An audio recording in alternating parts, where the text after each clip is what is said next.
and I, yeah. Make all the demons quiet, yeah. We were built to thrive, yeah.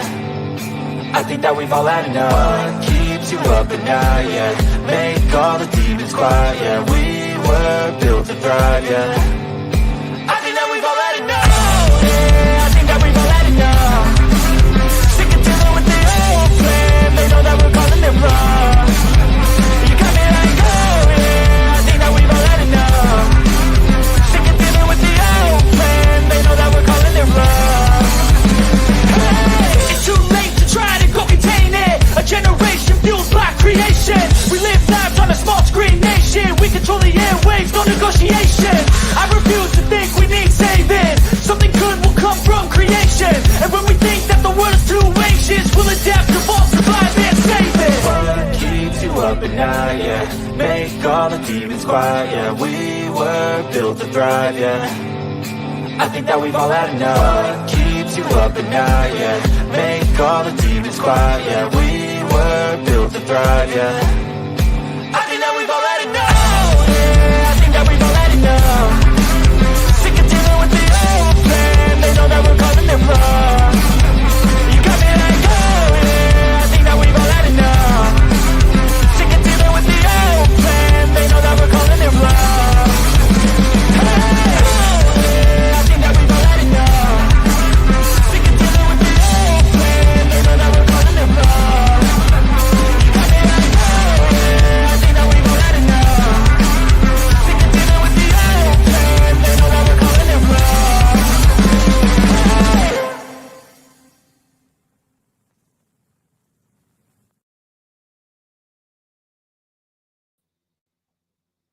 Good evening, ladies and gentlemen. Can everybody hear me okay?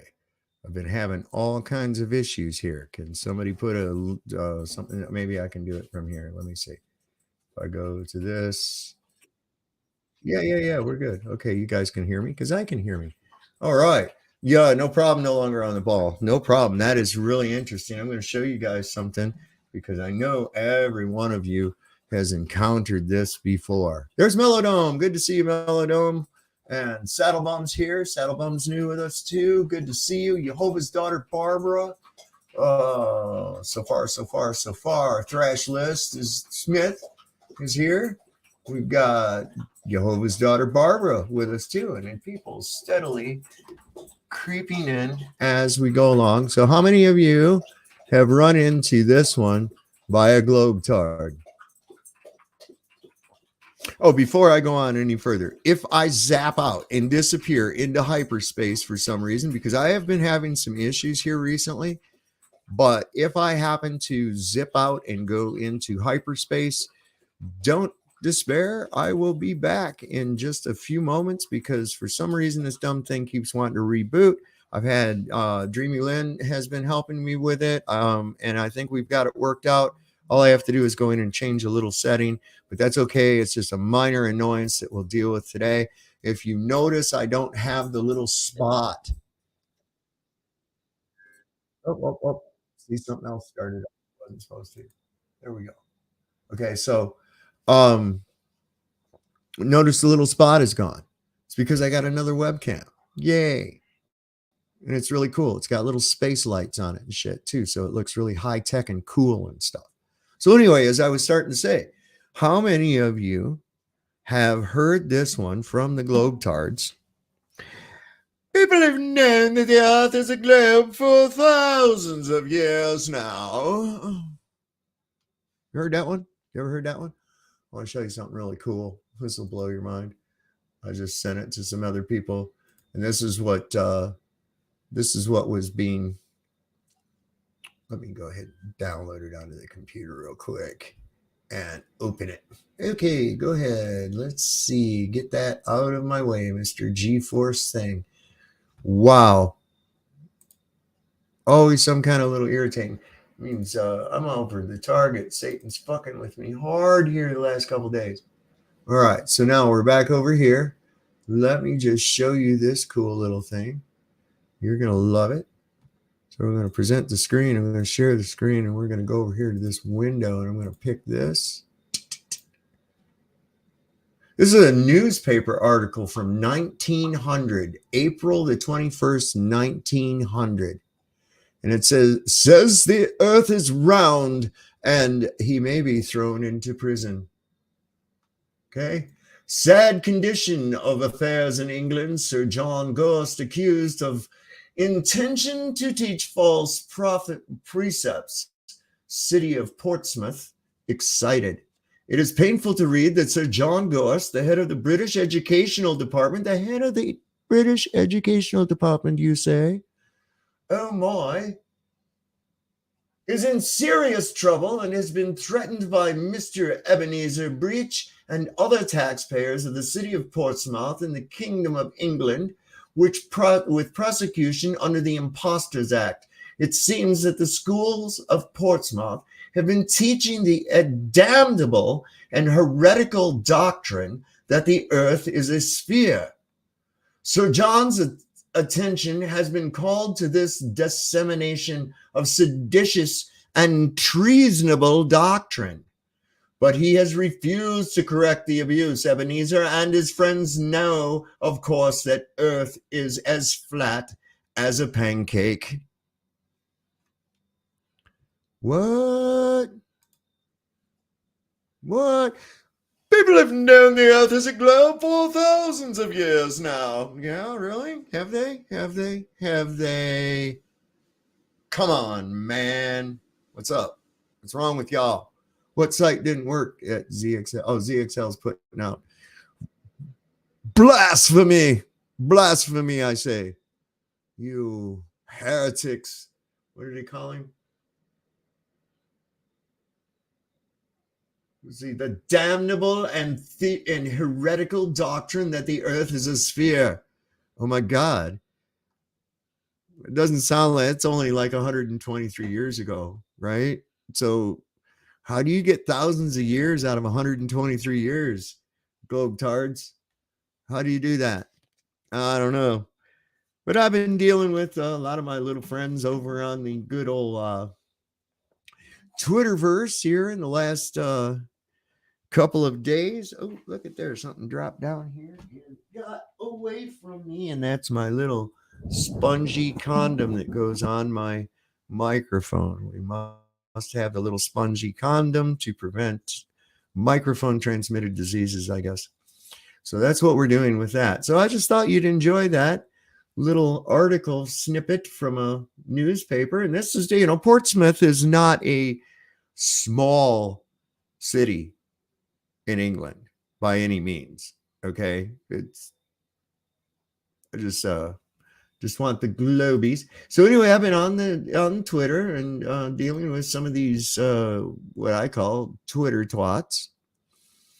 And our good friend Kenny Eating a Dick, he might show up in here, but my God, the more I talk to so-called educated people, the more I'm convinced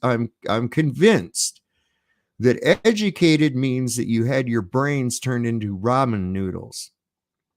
You have to walk them through every example of anything. You can't just make a comparison to something at all. You can't, because they can't connect it to what you're talking about. See, they have been robbed of their ability to formulate cohesive thought patterns. They can only memorize and regurgitate stupid shit that they've been told. And if they've been told it a lot, it's really hard for them to, because they don't know what the fuck it means in the first goddamn place. They're just programmed like a pigeon or some shit. It's insane. It's insane. I mean, I've had some of the most ridiculous things go on, and one of them, and of course you all know my basic thing is, before we start talking about shit in the sky or any other goddamn thing, we have to take into account that we wouldn't be able to wonder these things or talk about them if we didn't have the necessary air pressure that we experience in order to live and breathe and exchange these ideas through the vibration of this medium. And it's fun to play with this vibration in this medium because we can change the density of it and drastically change the way something sounds.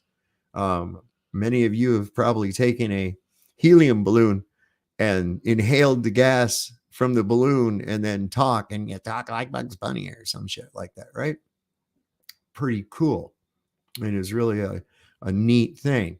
However, common sense and natural law dictate, okay, that in order to have a gas pressure, it must be contained. Okay.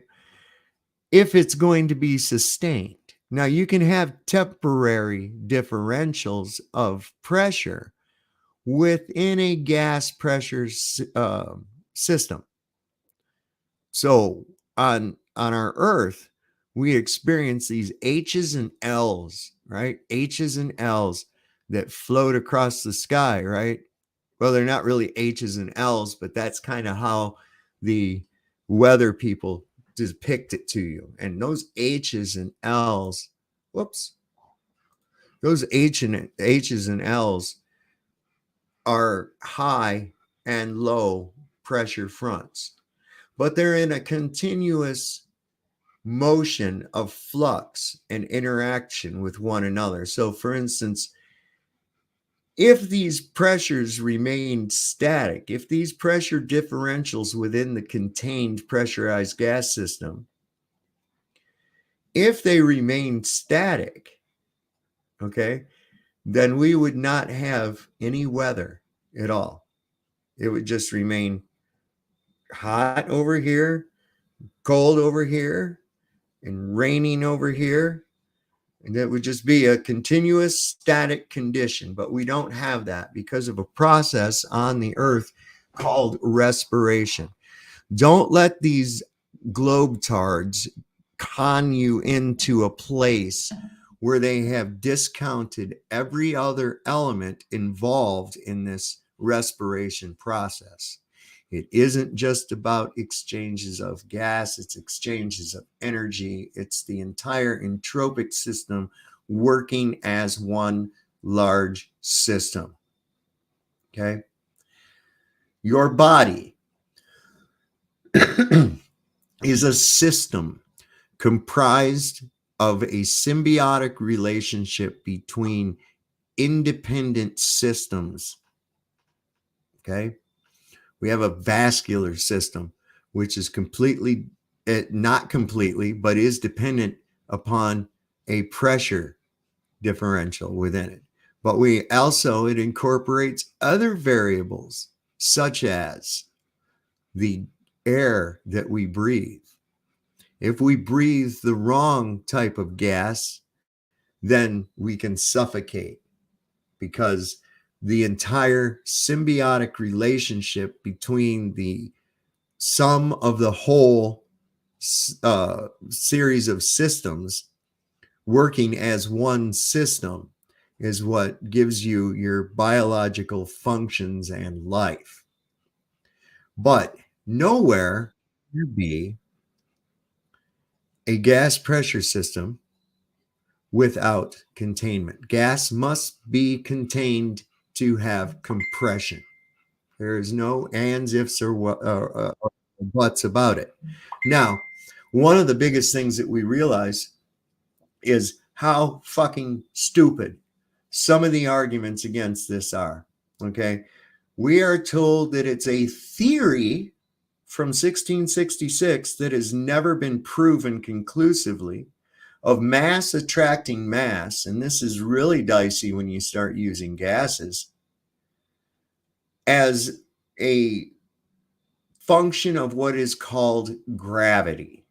Well, outside of some crackpot hanging some balls in his shed and viewing them from his house with binoculars, that scientific method that was derived to bring this conclusion of mass attracting mass, when we bring gases into the discussion, now we have a completely different scenario taking place altogether, don't we? And I'm just going to look here real quick and see who keeps messaging me I am on a live stream right now, and stop messaging me. Okay? So let me turn my notifications off. Boom. There we go. So, as I was saying, a gas pressure can only be pressurized and sustain a pressure if it is compressed. Now, we can create pressure waves within a medium, but those are merely a function of a force, the transfer of energy, which ends up dissipating out and not lasting. What we experience is a relatively maintained air pressure within a range of survival for the human body. Without containment, though, this could not exist. So, anyway, some of the stupid ass things that these educated people said to do. Guy said if you take an empty bucket and swing it around in a circle, that the air in the bottom, in that toward the bottom of that bucket, keep in mind the word bucket, is compressed, and therefore, because it became denser, apparently has more compression upon it. That somehow demonstrates a gas pressure system without containment. But this retard forgot to realize that a bucket is a container, right? So I told him, I says, awesome, take away the sides of the bucket. Now what happens? Well, why would we take the sides away? Well, because then it's no containment. A bucket's a container, dumbass. Really? This is you're educated, right? You went and paid somebody to fuck up your brain so you could think that dumb shit right there. Holy cow. Really? What is going on? What in all reality? Wow. So I just go over, and this will remind me some of the stupid shit. That was from Pudding Boy too. The Curse of St. Custards, that guy. Wow, what a retard. Then there's Grizz. We had Grizz. Grizz is a lost cause. Poor Grizz. Poor Grizz. He just can't do it. These people are so intellectually dishonest. They are so fucking intellectually dishonest. It's not even funny, man. Yeah. Well, why 200 pounds? Whoa, Kenny, eating a dick is 200 pounds? You're a fat son of a bitch. You need to get off your ass and do something there, brother. That's what you need to do. So, look here. Look what we got going on here. So, freaky geeky, not magic, just science. Look at there. That's science, you guys. You want to see the science? You want me to show you the science? Let me show you something. This is their science. This is ridiculous. I can't believe that grown people believe this. Watch. Oh.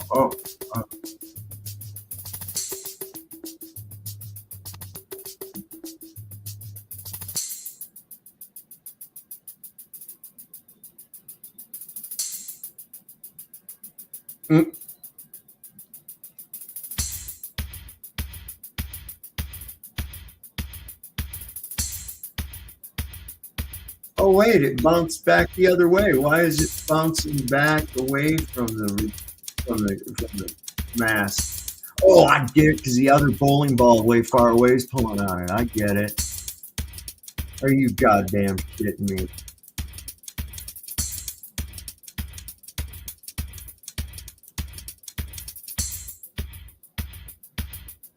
And you're telling me that little bit of bullshit's gonna be putting?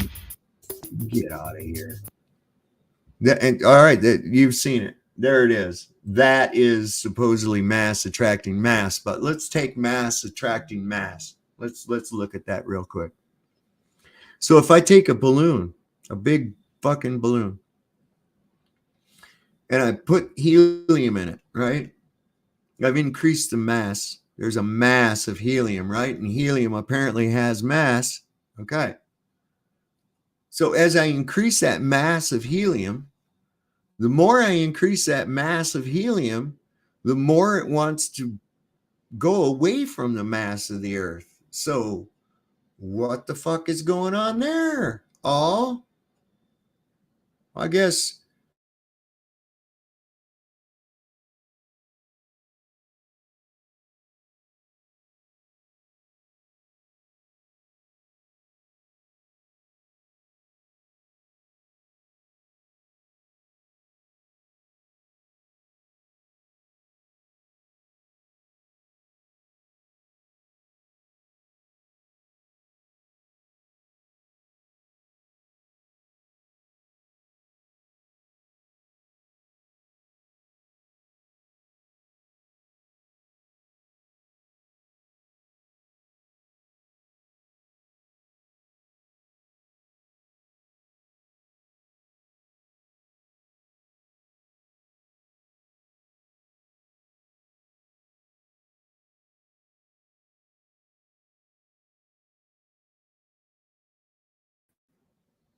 there we go. Sorry about that, y'all. Oh, and it's showing I have a fucking shitty connection too. So it looks like Comcast is getting to get their ass kicked by me tomorrow for real. I'm getting about fucking sick of that part too. But anyway, it looks like, sorry, that's what I was talking about. If I zip out into hyperspace, that's where we're at. And we're going to see if we can't get that problem resolved here in the future, but I didn't have time to keep screwing with it anymore before tonight's show. So we're just going to, yes, Peter, it was a wormhole. It's all good though. We're back. A gravity pocket smashed into us or some shit. So it looks to me as though mass attracting mass is certainly not a conclusive thing at all. Seems more to the effect just by judging it. It seems to me that the buoyancy factor is much more prevalent than this supposed mass attracting mass. It really is, especially when it comes to gas. So you can just kiss my ass. Yeah, I went there. I went there. So yeah, that's pretty cool. Kenny here says, I sent David a video of the Cavendish experiment a half a dozen times now. Yeah, I learned that you're a crackpot fucking retard. Apparently it was successful. Yeah, we just discussed it. You lose. You're a loser still, Kenny. You're still a loser, Kenny, eating a dick. Okay. And no, you didn't send it a dozen times. That was the first time I'd ever seen it, you moron. So neutron star caliber. Let's see. I'm curious to see everything they've got. Now they're off to why wouldn't mass attract mass horizontally? You're fucking shitting me, right? This is Grizz. Can you, or T, this guy T. Why wouldn't mass attract mass horizontally? Now, just to put that into context for you, he is talking about the video I showed of the helium balloon in the car, right? And when the car accelerates, the balloon, instead of like everything else in the car being kind of drawn back toward the back of the car, the helium balloon goes forward in the opposite direction. Why? Because of the temporary condition of the air toward the back of the car becoming more dense than the air at the front of the car, and the tendency of all things are to go seek equilibrium. And in this instance, it was looking to seek it in a horizontal manner. So this dumbass thinks that that means that for some reason, mass was pulling that balloon toward the road or the front of the car, or what in the fuck is this guy even talking about? What a retard. All right, so your inability to grasp science is not a valid argument against it. That is true. That is true. That isn't the finger you extend typing to these guys. They're so mad because they can't prove their silly fucking nonsense of a gas pressure system without containment.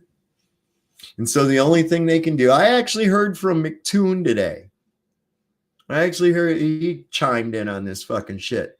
And I says, can you create a gas pressure system without containment or not, you clown? I didn't hear nothing back from him. So fuck him. He knows better. He don't want none of it. So Grizz. Yeah, we got a few more that are kind of funny and they crack me up with their little bullshit, their little pedantic crap. Yeah, okay. Here's the kind of shit you get. Watch here. I'm going to just show you real quick. Let me just show you. This is the level of their intelligence. So let's see. What did Ken say that was so incredibly? Ken is not Kenny, by the way. Don't get them confused.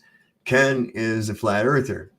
He says increase the temperature and decrease the volume while flat, crushed by the dome. Duh. Duh.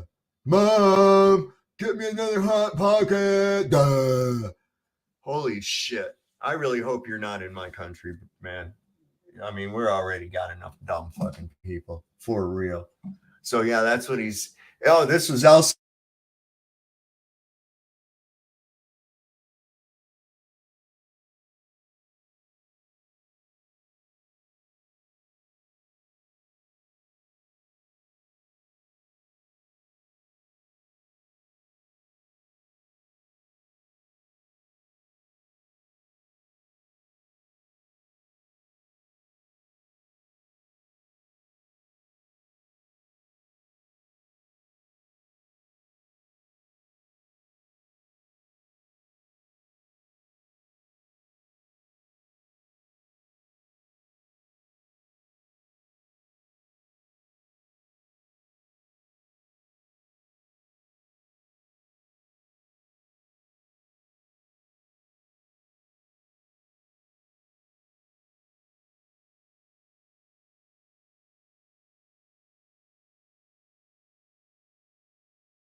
Hyperspace loop again. Sorry, folks. Am I back? Am I back? Am I back? So anyway, that was the same retard that I had to. He says, "Well, what causes the? You can't have a compressed gas without a compressor. Can you show one that doesn't have a compressor?" I said, "Sure. Take a black garbage bag, fill it up with some grass clippings. Oh, about quarter of the way. Tie it up tight. Take all the air out of it if you want to." Tie it up tight and lay it out in the hot sun. See what happens. That thing will puff up like a basketball, man. So there's one. Are you unaware that we have these bio forces that, are occurring? Fermentation, decay, respiration. We have all these things occurring all at the same time. Come on, y'all. Kenny eats a dick is dumber than a chimpanzee. You are absolutely right, RPB. You are absolutely right. So I'm going to ask somebody at least come up here on the panel because I want to do something here and try. Let's see if I go to my control panel. Dreamy says, I'm going to see if we can stop that from happening. So how do I get to my control panel? Where is that? Maybe under all apps, under C. No, I don't see control panel in there. Does anybody know how to get to the control panel on Windows? Please tell me, and we'll get this thing so we don't have to dick with it at all. So let's see. It would be control panel. Where the hell is control panel? Is it under this? No. There's Jenny. Would be. You're echoing, sweetheart. Yeah, I forgot to mute that.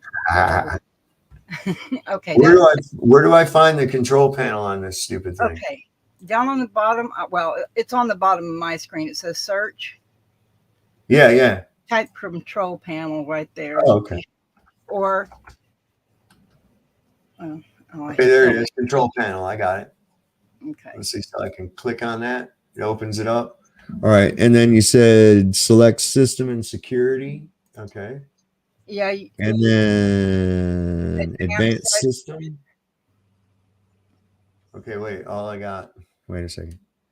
should Advanced system settings and start. startup and recovery section. And I then see in that, recovery. Oh, okay, that's, choose settings. wait. Matting. All right, hang on. I'm going to share the screen so you can see what I got. Okay. Okay. Bear with us, folks. Be just a minute here. We're going to go through this and maybe we'll fix our problem. Okay, that's what I got under security and maintenance. Click security. And then it should say Oh, I got, here's the cavalry.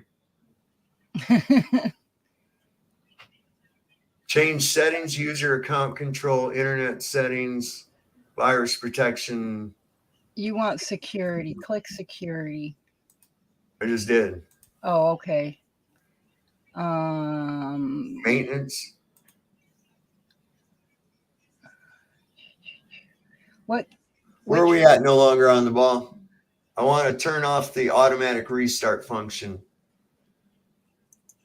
For what? For Windows updates or what? Well, they say that you can go into, because this thing keeps rebooting on me, right? And to go to the control panel, select system and security, system, advanced system settings. You want advanced system settings. Yeah. But Okay. system. Let me just go back. Hold on. Let me just go back. System and security. System and security. Security and maintenance. Do I want system? System. Okay. All right, that brings this up over here. And then you want advanced system settings after that. Hasn't come up yet. Okay. Hang on. It opened up in a different window. Hold on a second. Yeah, That's it. That one, yep. Yeah. System. Okay, so we go into system. I'm gonna, you know what I should do is do this. I should just share screen like that and do that. Okay, that's what I got. Where do I go from there? Can you see it? Okay, I'm looking. Trying to take into advanced, right? Yeah, you want advanced settings. I see advanced system settings right here. Okay. Okay, I got it. And that opened up something else I can't see now. Oh, there's something. Wait, what's that?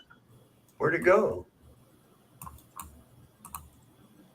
What the fuck? Is this it? Yeah, here we go. Okay. Then you want startup and recovery section. I got it. Settings. Then unclick. I got it. Automatically restart off. Okay. All right. Let's see if that fixes it. I hope so. I do too, because I'm tired of this dumb shit, man. It shouldn't be doing this at all. Okay. Let's see if that gets us any points with Jesus, right? How's it going? No longer on the ball? Great. I'm not cut out for this techno crap, man. It makes me angry. Yeah, I used to do that stuff, but it's been probably 10 years since I actually did tech support on computers.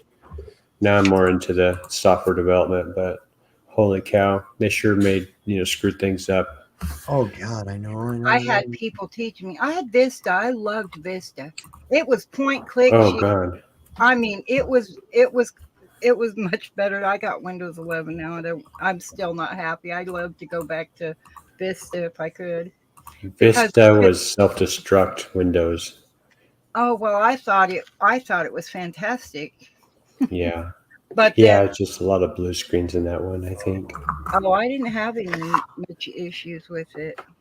That's I mean, cool. I did at one point, but it was my mistake, and it messed things up.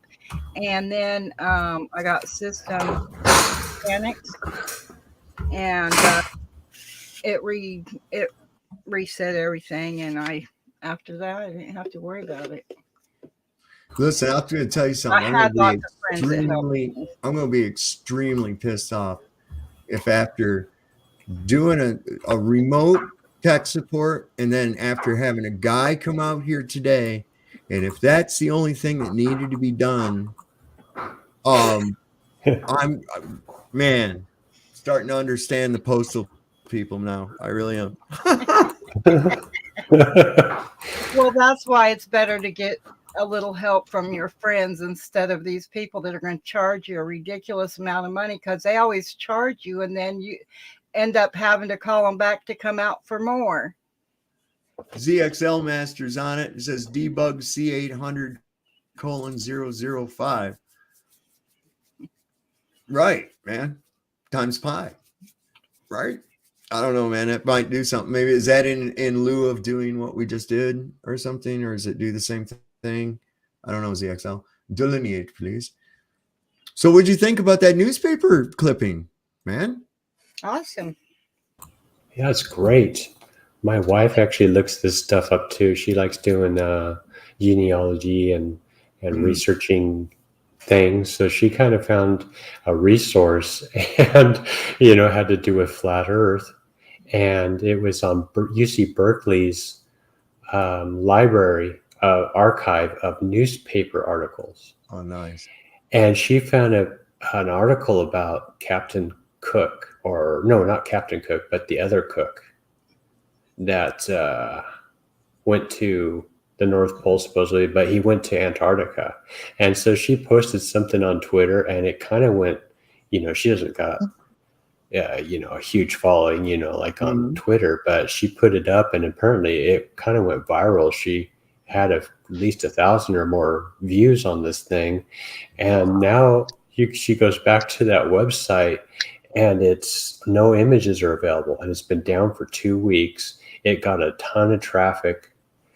And same with the Library of Congress as well, too. Now she's getting weird emails from them. And she's like, doesn't have her email address public on Twitter, for crying out loud.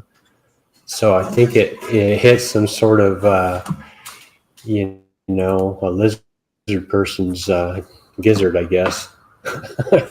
Pissed them off. I've been noticing that too. I'll find something and then I'll click back or refresh or something like that because it'll go wonky. And then it's just not there. I mean, it's been happening for quite a while. Oh, cool. I mean, even word definitions. I mean, it's just that retarded that even a word definition they're going to take and remove or change, or it won't come up. Do it all the time. We've seen it. We saw that with the word level, right? Yes, and also the word horizon. Jaron showed that on his channel. The Wikipedia has the word curve in horizon now. I don't trust Wikipedia. Let's see what the Webster's says. Let's see what Webster's unabridged dictionary from 1971 says about a horizon. That's a good one. You and I can go to Wikipedia and type and change and add information. It's too. I don't use that as a go-to source because play with it. Horizon, the bounding circle, horizon, properly, okay, to bound, limit. Okay, those are uses of the word. First one, the line in which the sky and the earth or sea seem to meet. The boundary line of one's vision on the surface of the earth, called the sensible, visible, or apparent horizon. Hence, the limit of one's experience, knowledge, or observation. So it's the limit of your observation. In astronomy, the plane extending at right angles to the direction of gravity from the eye of the observer, or to so they've got that, or to the celestial sphere called the sensible horizon. The plane parallel to this plane passing through the center of the earth, also the great circle of the celestial sphere. Are we talking about a curved sky whose plane this is called astronomical, celestial, or true horizon? In geology, a deposit. Okay, it's not in the geology context. But yeah, they managed to slip that one in there too. But there Yeah, again, it's got horizon. Ruhif all screwed up. Yeah, The it new does. modern Hey, definition does. incidentally, in the private chat, and I'm going to stick it into the regular chat as well as the descriptions for this, because this seems to be one of their big go-tos now, is this theodolite and surveyors. Okay. So what I have found, or someone sent me rather, is a PDF written in whatever level of education you're at or purport to be, of introduction to geodesic survey. And that's pretty interesting. You go in there. I think somebody was in here the other night, was looking at a basic construction book and looking through the section on survey and noticed that it didn't say anything about curves of the earth or anything on it. So that's kind of interesting. Yeah, I prefer not to touch Wikipedia myself. I know, right? It's like you can get so much more out of a paper and ink publication, because then you know that there hasn't been some little demon in there fiddling with it, you know? Well, that's not quite true. Sorry. When they've changed words in the Bible, they're just they're tweaking and twisting stuff. Well, I mean, going back to, I'm not talking about going and getting a brand new today printed shit. I'm talking about when you go back and you look at the actual, because let's face it, how long has level been a word, right? So you can go back to 1950 if you want to and look at it, because it's going to be the same thing. There's not really anything you could add to that other than maybe a use within the vernacular or a slang or something, right? Like if you say somebody's level-headed, it doesn't mean that he has a flat head, or right? It means that he's got a steady train of thought. He keeps on his course, right? Yes. I thought they meant a pancake flying through space. Well, pancakes flying in space are probably level too, depending on their orientation, I guess. What is space? That's the thing, right? What's water's above? Void? Well, What's up there? I think space is like the air. There's nothing there, right? You don't see anything, just the air. But once you've set something in that space, it takes and moves the air out of the way. Like we all take up space. Okay. And so like maybe in another term, heaven, what's above us would be space. Not like necessarily like we've been taught that there's an outer space. I think the outer space that they talk about is other land. Maybe beyond the oceans and things like that, because they always use trickery. So you have to find their points of trickery. There you go. Peter W's put it really good. There's land space, airspace, and sea space. So like in your context is exactly what I look at it too, is that it's an open area with nothing in it. Yeah. Right. But I like so we take that to believe that means that there's absolutely nothing makes up the medium of what's beyond our atmos system, right? Don't forget inner space as well. What's that? Inner space. You can't forget inner space. Right. There's more space in your body than there is matter, right? Well, there's a lot of people got a real lot of space inside their body, especially in their heads, man. I'm running into that on a daily basis.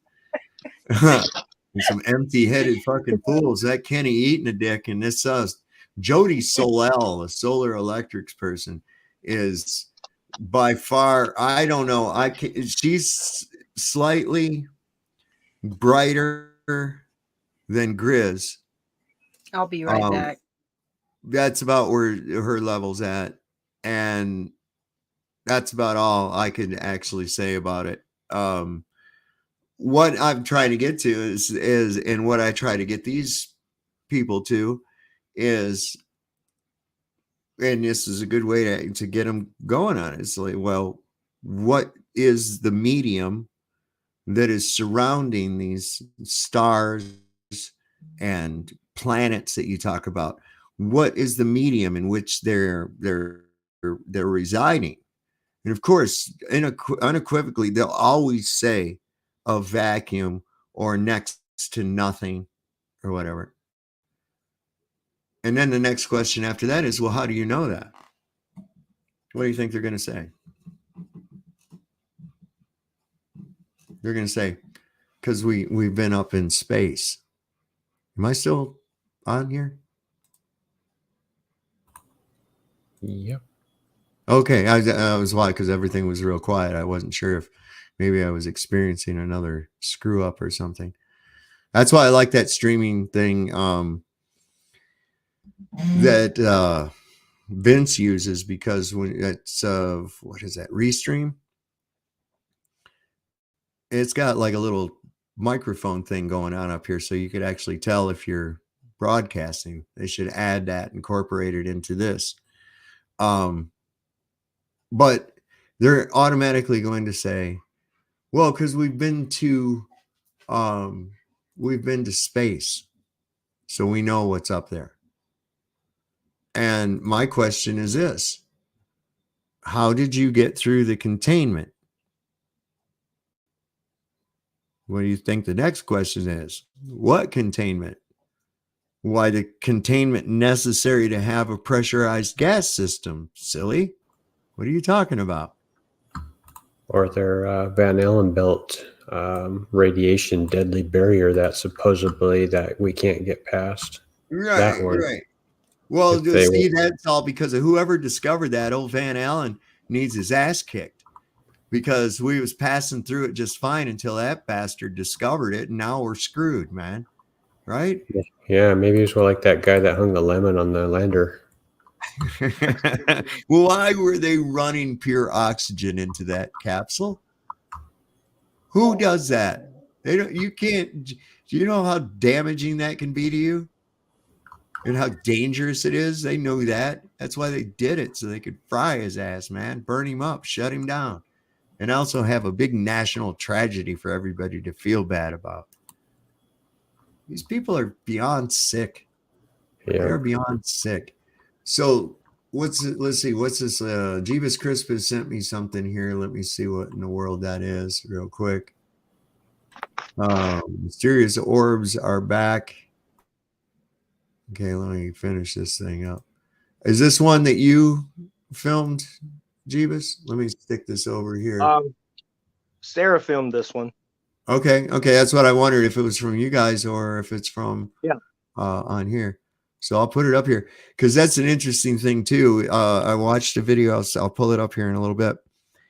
Somebody filmed an eclipse from an aircraft. Oh wow! Yeah, really. It didn't look anything like what we see on the ground. And here's the thing about those eclipses: where the frick is the moon?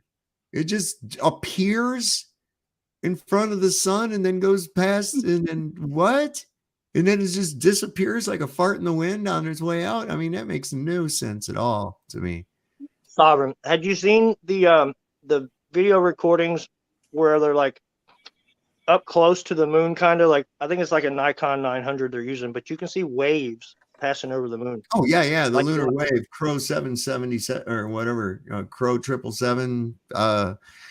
He's had to change his name so many times because of the censorship. He was one of the first ones that brought that to the table, but there's been others too. And it's like, that is the weirdest shit that I've ever seen, man. It's like, what is going on there? So is this a video I'm seeing? Is the moon a video I'm seeing, or is that actually a liquid wave that I'm seeing pass?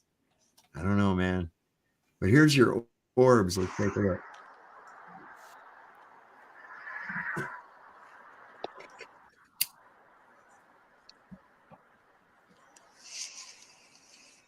Notice the ones on the right that are kind of like in a triangle form. They're going to straighten out in a straight line here in a second. These ones here. Right? Yeah. Okay, I see.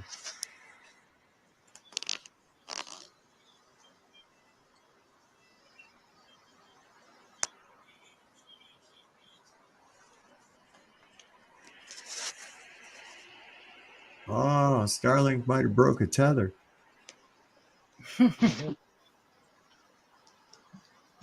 Well, we know it's not Starlink because they're orange, and we've seen them up close. They're like the size of a beach ball.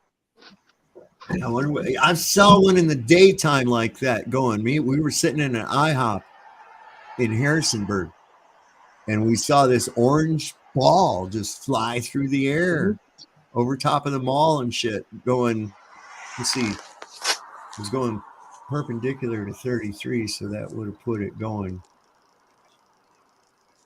east. Yeah, it was going like east.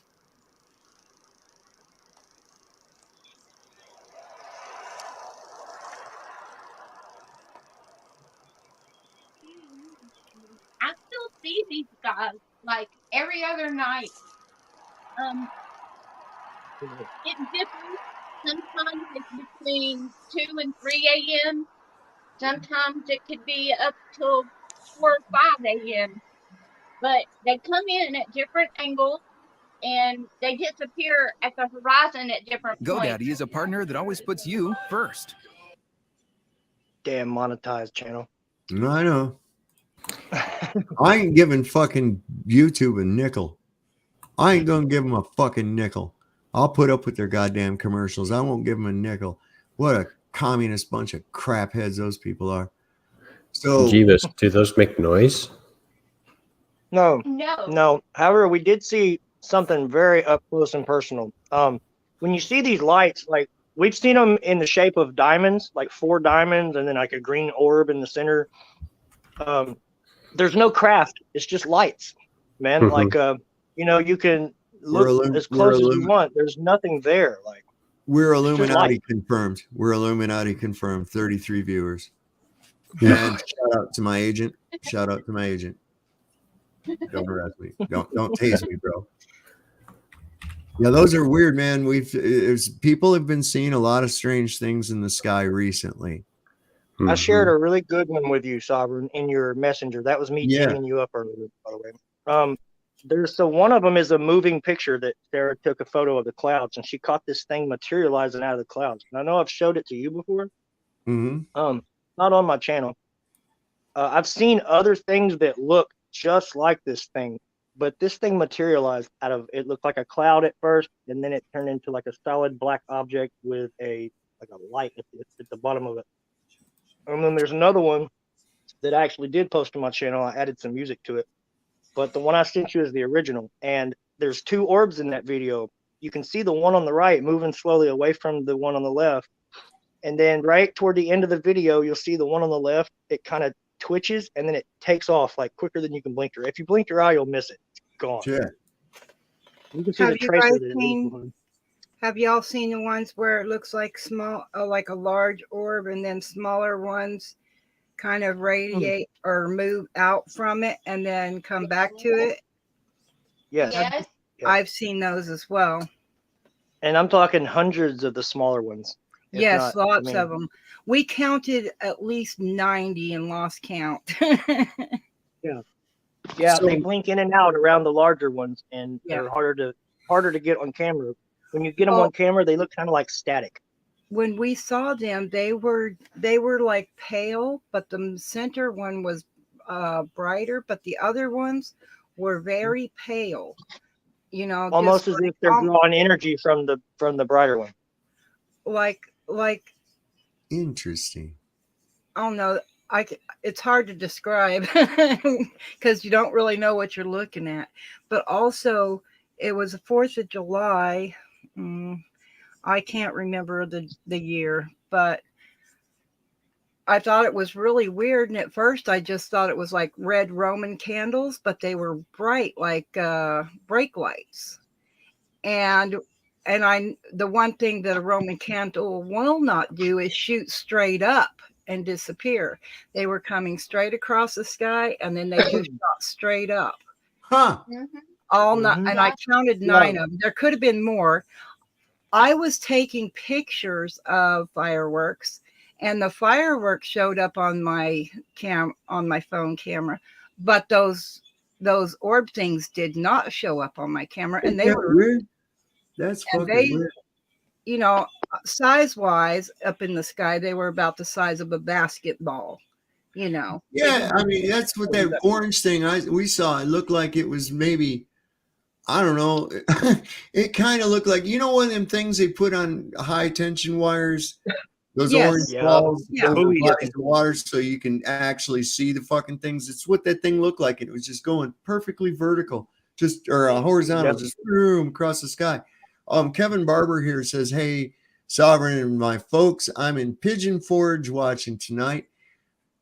Check and see if there's an increased amount of pigeon peckers in Pigeon Forge for us, Kevin, while you're there. We are curious about that. Absolutely. But yeah, that was what caught my attention that night, was the fact that these they were coming across the sky just straight, and then all of a sudden they just started shooting straight up, and I'm like, well, that's not a fireworks. I was on the phone with my mom, so it was before 2019 because she passed away then. But yeah, that was really that one freaked me out because those were close. They were right above my head, and I was watching them coming across town, and then just as soon as they got like almost above me, they just started shooting straight up. Disappear. Yeah, they're not fireworks. We see them around 4th of July too. They sneak. These things sometimes they move around like they're no business in the world. You know what I mean? They hover, and then sometimes they're fat. They can be really fast. We've seen blue ones, orange ones, and white ones. The white ones tend to not come so close. They're usually far away. They don't come toward you at all. Those are the ones that are super fast, and the orange ones seem to be really slow. Like they're just taking their time, and they like pulsate. Sometimes they'll pulsate, sometimes they'll get really bright and then just dim out and disappear, or seemingly disappear. But the orange ones, we've seen one of these things up close. It came like literally right across the highway we're right along the highway. And we saw one of these things come from the field across the highway from us, out of the trees, and started crossing the highway and right off into our backyard. Yeah. And I'm trying to record this thing, and I swear I thought that I hit record, and I thought I got this thing completely on. The flash kept coming on my camera, and when the flash came on for like the third time, it just stopped, hovered for about maybe 3 seconds, and then started moving away, Right. Slightly faster than it did when it moved toward us. And then I looked down and realized that I hadn't hit the record button. It's still, you know what I mean? I was going to hit stop, and I was like, wait a minute. Yeah. When I was 8, my dad woke me up because he was get up early for work, and he woke me up and he took me outside and he showed me, and there was this, we lived in Arizona. It was Prescott at that time when we lived in Prescott. And there was just this big red fiery ball. And as soon as it got just before daylight, because he got up like 3:30 in the morning. And so we would stand out on the porch. He'd end up going back in, and I stay out there and watched it. And then it would just shoot up and disappear out of sight at, just before daybreak, just as you started to see the sky slightly lighten right along the lower edge. That was when I was first introduced to it. And my mom knows the family, grew up with them in Heber, Arizona. You've heard of Travis Walton, I'm sure. They made a movie. Well, in the movie, they didn't tell you where he's from, but my mom knew the family. She grew up there. The movie portrayed the incident off in the interview. But this is the thing about him. Well, hold on. Let her line. finish telling the story, and then you can go with that. Let her No, finish the story first. It The takes reason they didn't in the movie they didn't give out certain information was because they had to protect him and the family. But all the guys that were in that, they really did make them undergo and him undergo, lie detector, and separated them all and questioned them all and everything. It's one of the most investigated incidences as far as we knew at that time. There could be more, I don't know, but at that time. So yeah, that happened not far from where we lived when we lived up in the White Mountains. So as we can see, the problem was not with the restart thing, because all that did was lock me up. When it went to where it would have normally restarted, everything just fucking froze up, and I had to physically turn it off and turn it back on. So I just went ahead and set that back at it. I'm going to try a couple of things tomorrow, but like I said, if I blow off into hyperspace, I'll be right back. I just deal with it. They're not going to shut me down, not for a minute. So anyway, it was I had a thing here. I don't know where it went to. Apparently it didn't save that up on here, but I had been sent this 1874 article here by No Longer on the Ball. And I want to give him an opportunity to go ahead and if it blops out and we get fucked in the middle of it, we're going to come back. I'm a persistent little devil. I'll tell you that right now. So remind me to inform Dreamy of something that to do with the Travis guy when you're done with this. All right. All right. Oh yeah. Okay. Well, I'll tell you what, before we get into this, then go ahead and do that. Go ahead and do that. Yeah. And they won't be jumping all over the fucking place. And then we'll go on to what No Longer on the Ball just presented to us. So I watched a documentary about this guy. I think it's on YouTube as well as Netflix. And his brother, first off, he was saying that one of them was saying that he didn't know that he had been gone for days until he noticed his 5 day beard or something like that. And then but shortly before that, when they're talking about how they found him right by the phone booth or whatever, inside the phone they mentioned they mentioned that he had said that he hadn't eaten for days, right? So they contradicted that there. And then he went on to say that he didn't realize he had been gone for days. And this was after the first comment. He said that he supposedly told his brother, I hadn't eaten for days. I'm starving, and he had lost a lot of weight or something. And then his brother went on to say he didn't even know. And then he said, I didn't even know I'd been gone for days. So they literally contradicted themselves. And I was like, why are they not being completely honest here? They always got to edit shit. Okay. There's this thing that Netflix did called No Longer on the Ball, or I'm sorry, not that, Behind the Curve. It was called Behind the Curve, right? And they were saying, oh, look, they edited it to make it look like the flat earthers proved the moving globe, right? And they love to jump all over this fucking shit because it was edited, saying that the laser ring gyro proved that the earth was moving. No, it actually didn't, because what they failed to mention was that when they did the test with the same gyro on top of Pikes Peak, the drift of the celestial objects lessened and didn't stay consistent with the 15 degrees, which indicates that it was the sky moving and not the ground. So they love to take edited shit like that and turn it into something else. They call it artistic license. I call it raping and perverting is what I call it. The other thing is he was not allowed to go home. He was taken, and I think he was for over a month before he was ever allowed to talk to anybody else once he was found. And he was very confused and whatnot when they found him. He didn't know where he was at, why he was there, or any of that. Well, let's not forget about the Barney and Betty Hill story. If y'all familiar with that one, right?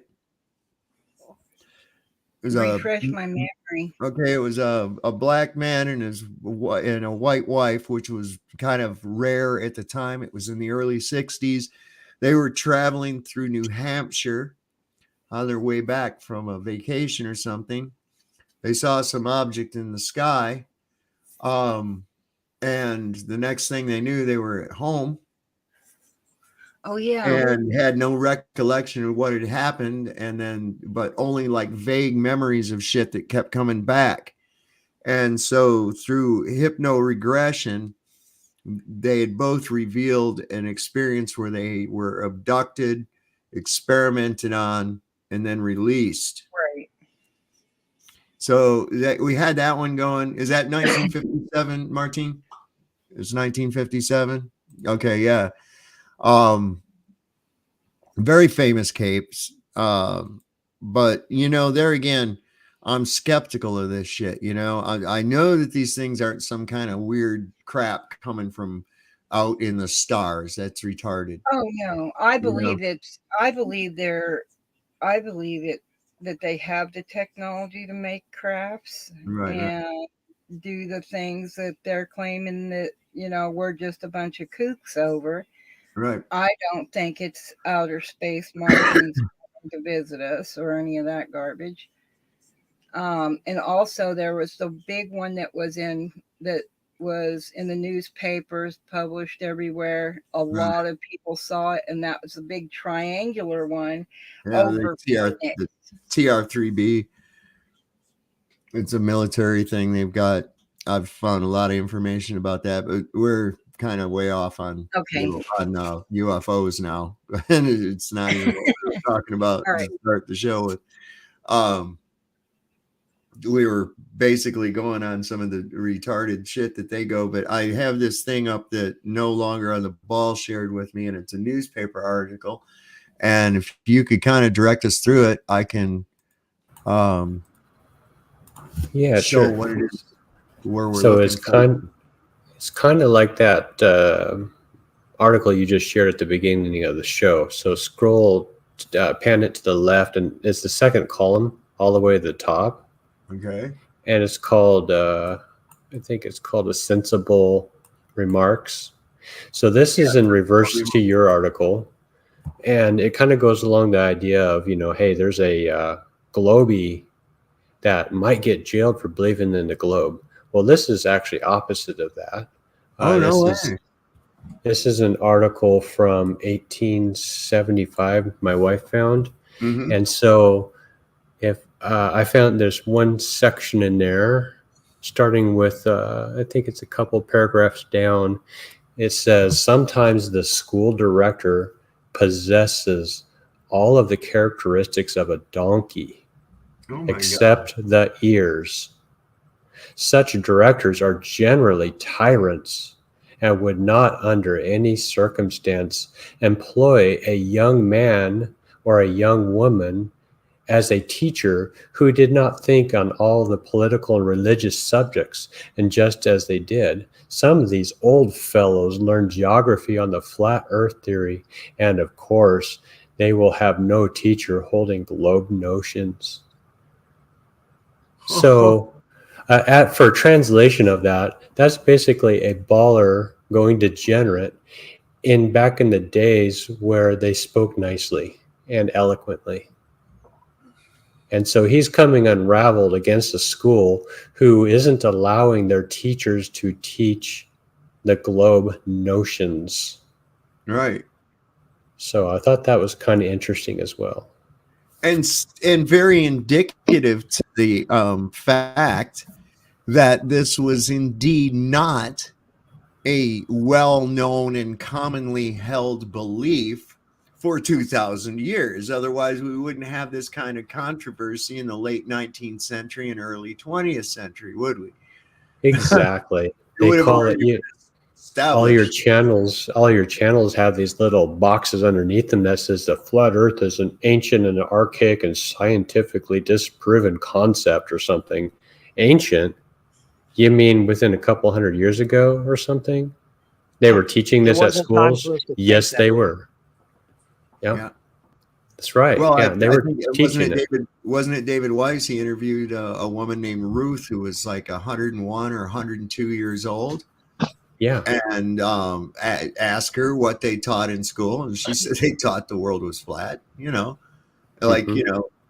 but then they went and changed it. I think she said something like, "But then they went and changed everything," and it's sort of like a defeated.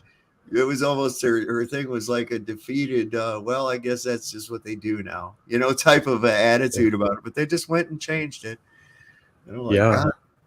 So old fellers with characteristics of a donkey that are tyrants, of course, that's why we teach the flat earth, because we just fit that, we just fit I that think like a it's funny. glove, like OJ Simpson's glove. I All think it's right, funny. just a second. For some reason, I have a baller or a troll or whatever that is just pestering the fuck out of me. Okay. You agreed to set up a meeting with me. I've been trying to get it set up. I'm right here. Bubblegum boy, I am right the fuck here. In fact, the first few minutes of this show was with no. Can't hear him. Uh-oh. We lost his sound. Yeah. Did you mute something, Sav? Nope. We lost Yeah, him. his hand's frozen in the air too. Yeah, it is. Houston, stand by. Yep. So yeah, it's definitely not his internet, his computer. It's almost like it's getting hot or something, and it's got his GPU overclocked because he's a gamer PC apparently. He's a Hemingway. Check See, him I out. He's a have an freaking office poet actor. computer because I like to multitask, and I was going to get a gamer computer because of some of the stuff I do, even though I don't really game. And then I found out for creating and content and stuff like that, an office computer was a better deal. So Yeah. I always build them as well. I never buy them from their stores. yeah, I don't Okay, have that so kind of hold on. knowledge. Let me go back and finish what I was saying before I got So is zapped into hyperspace. Okay. Welcome back. So here's the deal, ZX. You want to talk to me? Here I am. I can't figure for the life of me what this meeting you have or why you keep fucking with me, why you keep pestering me, why you want me on your show. I have no interest at all in any way, shape, or form of coming on your channel for any reason. Have I made myself clear? he's dick riding, Sav. Jesus He wants Christ. you to bring him up as special guest and pamper him and give him a bottle. He's can't. dick riding. He wants to use your channel to make his channel grow.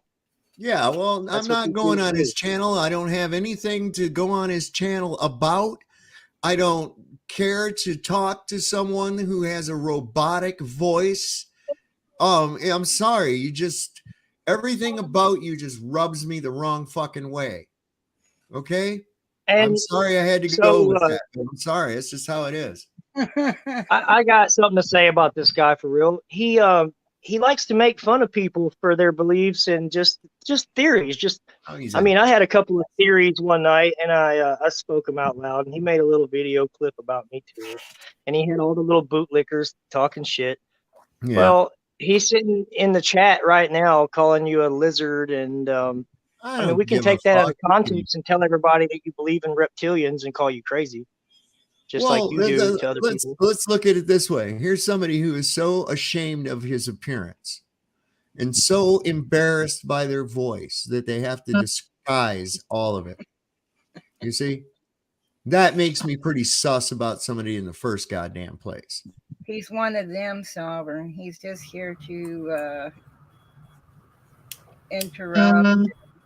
Here's what's up, ZX. I can give a fuck what you can prove or what you can't prove.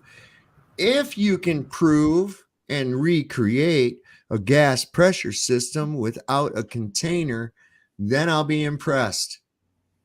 Okay? Because then we can live and have space and fire planets and all kinds of manner of horse shit. All right. So he uses a voice. He changes his voice to a robot sound. Oh my God, yeah. Well, that's sad. At least I hope that's the case. Oh man. Either that or he swallowed a speaking spell when he was 5. And now Oh, Sarah my has God. the Rider Cup. Look at that. No, I always talk like this. You did it again. Exactly. You know, when you've gotten under someone's skin, they start acting out and Oh my making God, that is his You know voice. what, dude? If it is, okay, fine. But there are other ways to prove your point. I mean, I think if you have any real validity that you want to talk to Sav about, why don't you just contact each other man to man outside of this? I mean, why make it a spectacle? What do you have to prove? Click some Well, he Click could just some views? click the link. He could just easily click the link and join StreamYards right now. It's open panel. He can bounce right in. He has hidden from setting up. What? I'll tell you the problem. Purpose? I'll tell you what his issue really is. I know what his He's just issue mocking. is. Medication. He doesn't have any real content. He has to use you for his content. He has to Yeah. use Chili. He has to use other people to create content. He's a reactor. He's not a content creator. Yeah. And these dudes, like, they grow pretty fast because people are dim-witted and they love this stuff. Well, and But, it's I easy. don't- You don't have to have any fucking. You don't have to have any speaking abilities. You don't have to have any wit. You don't have to have anything. You just sit there and use somebody else's shit. And you know, it's surprising because, like, look at that Sean Hawkins character, right? What is actually the content of what he puts out? What is it really? He plays a bit of somebody's video and then he goes, stupid dumb fuck, deny science. Play some more of it and say, that's not correct. And then just, I mean, wow, man, give me a break. You know, why are you even bothering? He's a special type of jerk off. Yeah. He's Look. a special case. Here's Sav. I'll send you a link. There you go. If you ever wanted to sound like ZX, there's a Right. Stephen Hawking's voice generator online. So you Oh, can God. you can use that to say, hey, ZX, get a life. Oh my God, I'm going to have to do that. I'm going to do it. I'm going to see if I can do it. Let's see. All right. So let me see. I'll go.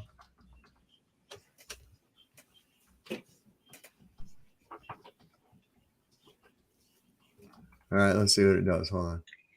Oh, is that He who has he is, clicked the link Barbara? before.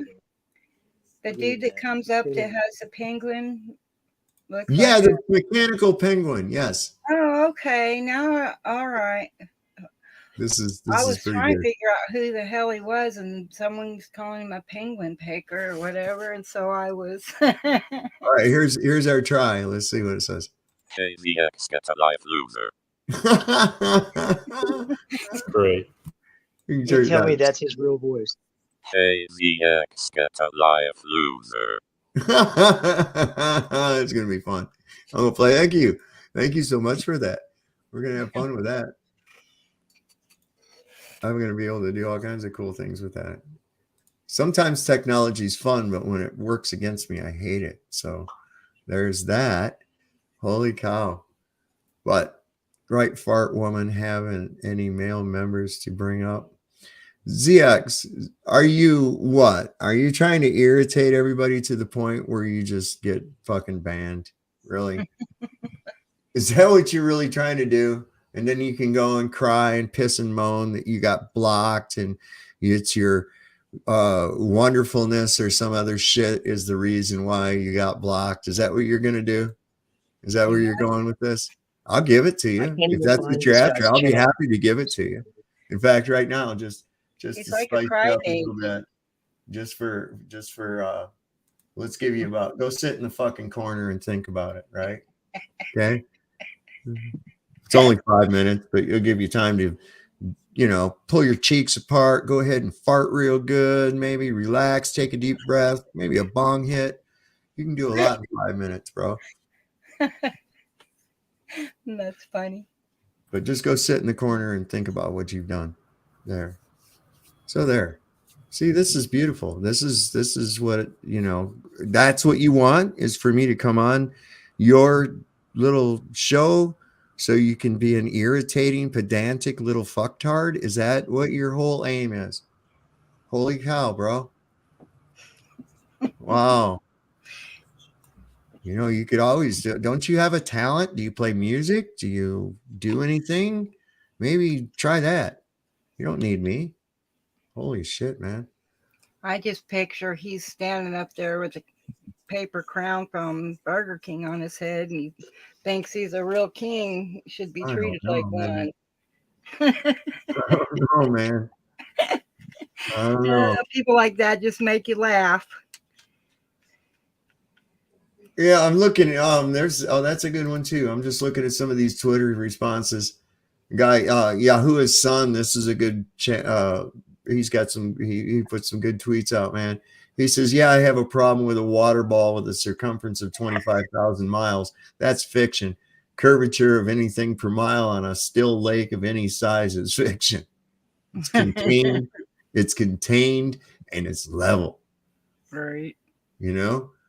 And this is the thing. They just get, they're like demons when you throw fucking holy water on them. You're like, you always have to walk them right back to this one. Yeah. How did you get to space to check this shit out? We sent up a rocket. Well, why didn't the rocket crush when it hit the firmament or the containment? What containment? Well, the one that's necessary for a gas pressure system. Well, where is it? Look up. I don't see it. Ain't that some shit? It must be transparent. Wow. Stupid ass. I don't see it. How many people have walked into a glass door looking straight on at it? Oh, because they didn't know that there was glass there. Yep. We had a glass door. You wash it, and somebody always ran into it, including myself. If I wasn't the one that I gotta feel you on that one. I've done that several times, and being standing there looking right at it, going, "Oh, ain't that so clean? Look how clean that came." Come back 20 minutes later, pow! Yes, it happens all the time, man. In fact, that's a lot of the reason why a lot of places will put something on the glass door. Yep. Like a little sign or a notice or something like that, because your mind is able to distinguish that, hey, that sign is not magically floating in the air. It must be taped on the window, right? Of course, if you're a globetard, you might go, "Oh my God, look, Fatima Morgana." Whoa. Start blowing a nut all over yourself over it. Or it's like, no, man, it's just tape and paper, bro. You're all right. And usually it's right at eye level or somewhere in that vicinity. Right. Wait a second here. What do we got? New message from Levelheads is on here. Have a good night, bedtime. All right, man. Let me see, what's he talking about? Augustine Picard. When light undergoes refraction as it passes from one medium to another, it generally bends toward the denser medium, not the less dense one. The bending of light is governed by Snell's law, which describes the relationship between the angles of incidence and refraction when light crosses the boundary between two media with different refractive indices. Very good. I like it. They use a lot of big, nice words in that, didn't they? It is. It is a real exercise in... But those guys right there, somewhere, one of these math nerds just had an orgasm as I read that. I will guarantee it. I will guarantee it. He's like, "Oh my God, say refraction, please. Say it again."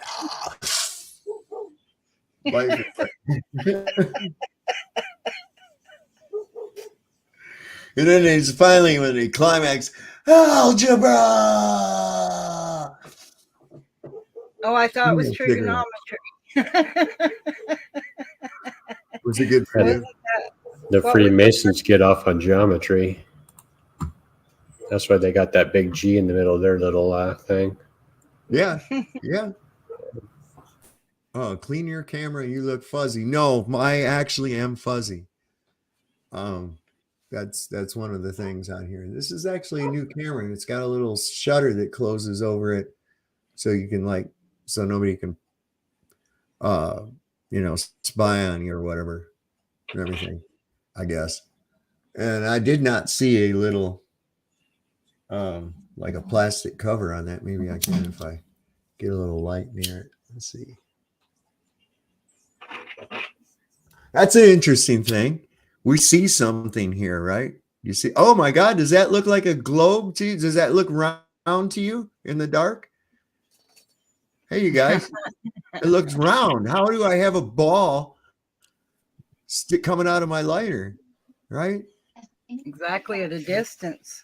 I know. What is that? It looks like it's a ball. How about that shit? See? Oh, the sun must be a ball.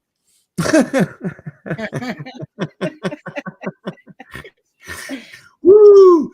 I'll tell Now, you what. that isn't in their face, huh? I'll Because tell when you what. had it up close, it looked like Uh-huh. a flame. But when you Yeah. pulled it back, it looks just like a circle.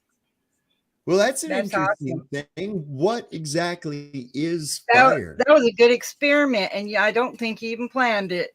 No, I didn't. I certainly did. I got to see where's that thing, that video. Where did I find that? Did I put that on my Facebook? Or no, there's the anti-Semitic birds. So Dave, I just checked this guy's channel out, man, and I swear I think he's in love with you, bro. Really? All of his content is like every one of his shorts is literally just clips of your channel and your live streams. No shit. Well, I'm hell, flattered. thank you for I Yeah, was he's in love with you, dude. He's obsessed. I was completely unaware. I really was. Thank him it was for the no free cost. advertisement. There's no fucking way, dude, that you really sound like the Swedish chef from the Muppets. There's no way. This is another interesting article because people say flat Earth is not censored. Check this out. Hang on, ZX. I'll get you in just a minute, brother. Just hang tight. So this is kind of cool. YouTube is flat out. YouTube is finally cracking down on fake news such as vids that claim the earth is flat. The Google co-owned web giant told MPs, Ministries of Parliament, that it is trying to stop the spread of messages by cranks and hate mongers. Cranks and hate mongers, y'all. We're cranks and hate mongers. Holy cow. Call the fucking cops, right? So let me see. Where do you at? He's down here. There we go. There's Moon Bounce. We got Moon Bounce up here with us too. I like the Moon Bounce. My mic's off. How are you doing? Good. How are you? I'm doing all right, but there was an inaccurate claim made by Jeebus Crisp. Jeebus Crisp, you watched that video, right? You watched that video, right? You watched the video, right? Did you hear me in the video say it was a joke? And I understood that you would probably get triggered by it if you were really sensitive. In that video, it was a joke. I even turned Ironton Auditor into a freaking Freemason, and he thought it was hilarious. But you got triggered. And as far as my voice, I'm very sorry that my balls dropped and yours didn't.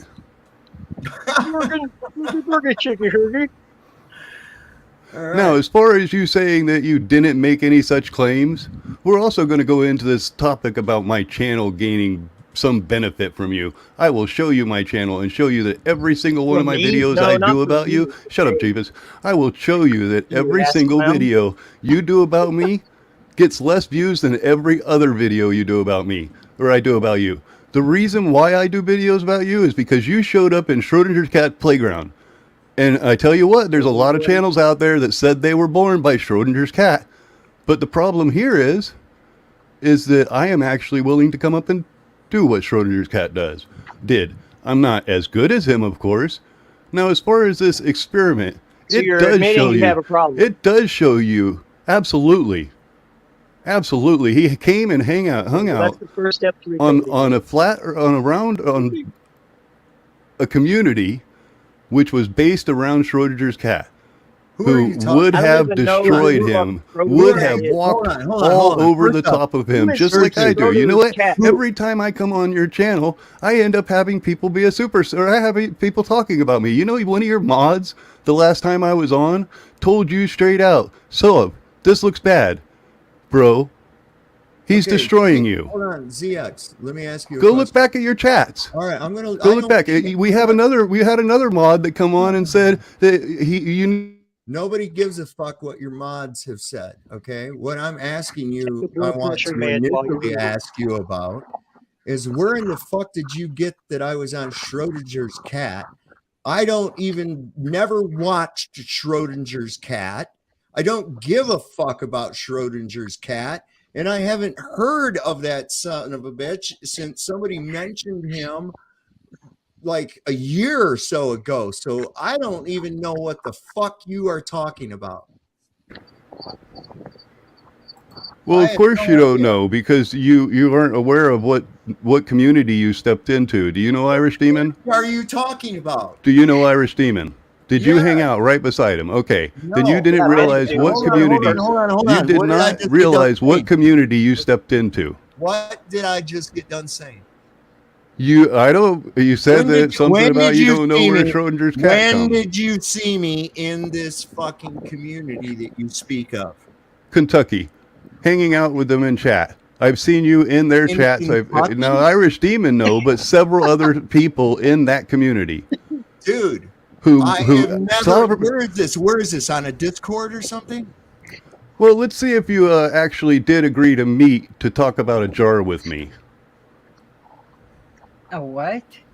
A jar. Yes, I'm going to show Hey, him. Sovereign, listen. I'm going he's to show talking him about two the time systems Irish without Demon was a top literally for here in containment. Kentucky, sitting next to us. We were actually hanging out with the guy in real life. We weren't on cyberspace in your little And his whatever channel was praised by Schrodinger's cat. So what? What does that got to do? That has nothing to do with why we were hanging out with Irish Demon at the time. Irish Demon was here for a completely different reason. not. It had nothing to do with flat Earth. It had nothing to do with anything that's on your channel. I don't know how that even holds any relevance. Because the fact that Irish Demon came to Schrodinger's cat would have destroyed Sovereign Soul Unchained Mind. And unfortunately, there are several people in that community that won't.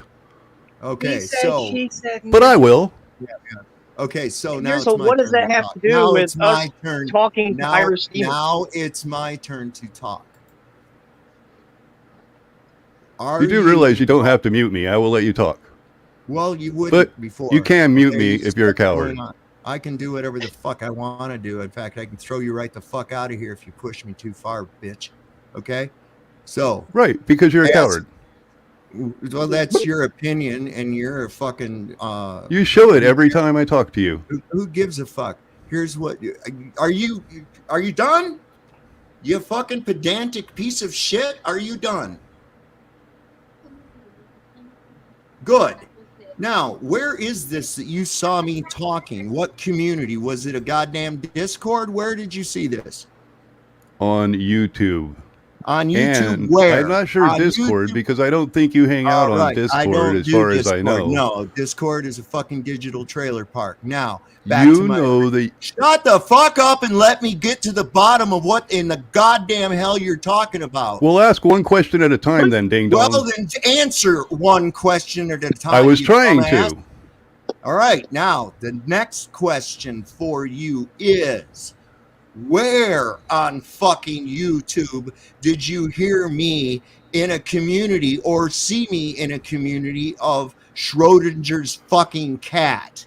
I don't have to point out all of the channels, but you were trying to do this whole chili. You were trying to do this whole one fucking channel. You just said you wanted.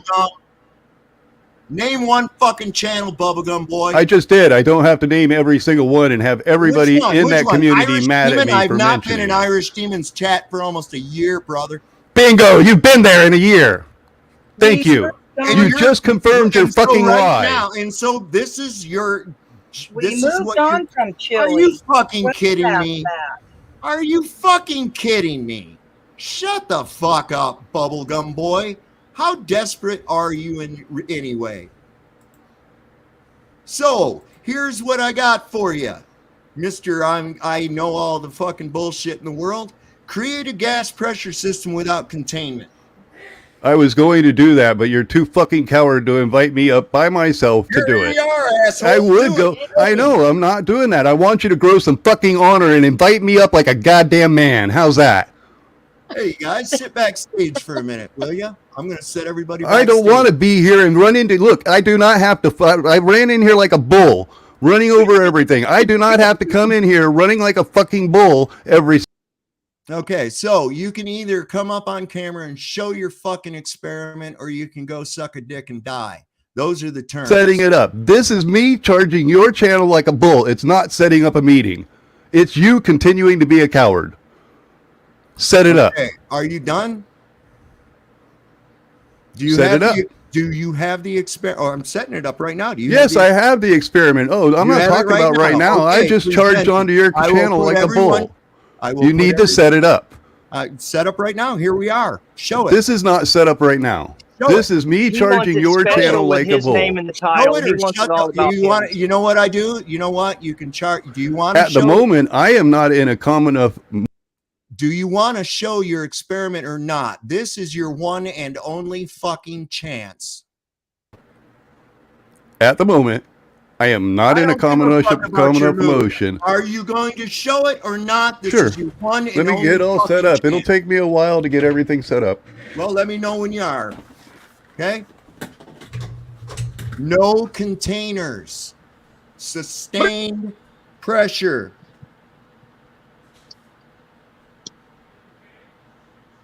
So I think- anyway, you Did go somebody ahead and, call somebody triggered? I'm confused you here. you go ahead and you can flash me or something else, or let me know when you got your shit ready. Okay? But I'm not gonna play your fucking bullshit game. This is your one and only chance to show that. And don't show me a diagram. I want to see actual physical goddamn gas and everything. Jesus fucking Christ. Oh, let me turn off this mic real quick. I didn't realize I was open mic. All right, I got you covered. I can put you right there. You're all turned off. What do you want to hear? You're grunting and groaning off in the fucking background. No ways, bro. So anyway. Charged in like a bull. He's gonna get a fucking spear in his ass like a bull too. Well, Like a I boot. think it says on the title, it says what container question mark. The little number sign that says open panel. He didn't charge into nothing. He was invited just like the rest of us. Just like the rest of us. What makes you so goddamn special? I gotta pull you up exclusively. Suck a dick. Where do you get off at, brother?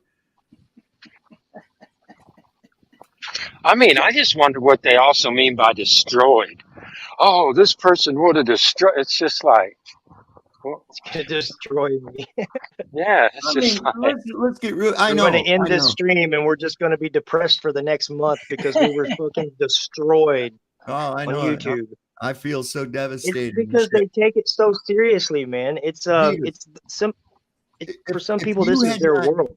If you'd not said anything, I was completely unaware that he had anything on me at all or any kind of fucking material. And you know what? It still doesn't matter to me. I don't care. I swear I haven't even known about it, man. But hey, whatever. I'm very flattered by it. yeah, because what is it? How is he not even like understanding his own like honesty? He goes, you just didn't understand what community you strolled into. So what? I mean, even that logic is like, what's your point? So he went into a community he didn't know he was going into. It's like, what? Any of it is just like, and then he's like, but you were there, but you were in a community you didn't even know you were in, but you were there, and you're going to admit you were there. And see, I caught you lying because you were in a community you didn't even know you were in. I know. Look, I can clarify that. I went down to Ohio what was that, There it about a is. year ago, Jeebus? Yeah, about a It's little been about over a a year. year. So we went about a year ago, and Irish Demon was there. And he's a cool dude. We hung out and shit and talked about some pretty cool stuff. And really good guy, really good guy. Not a douche.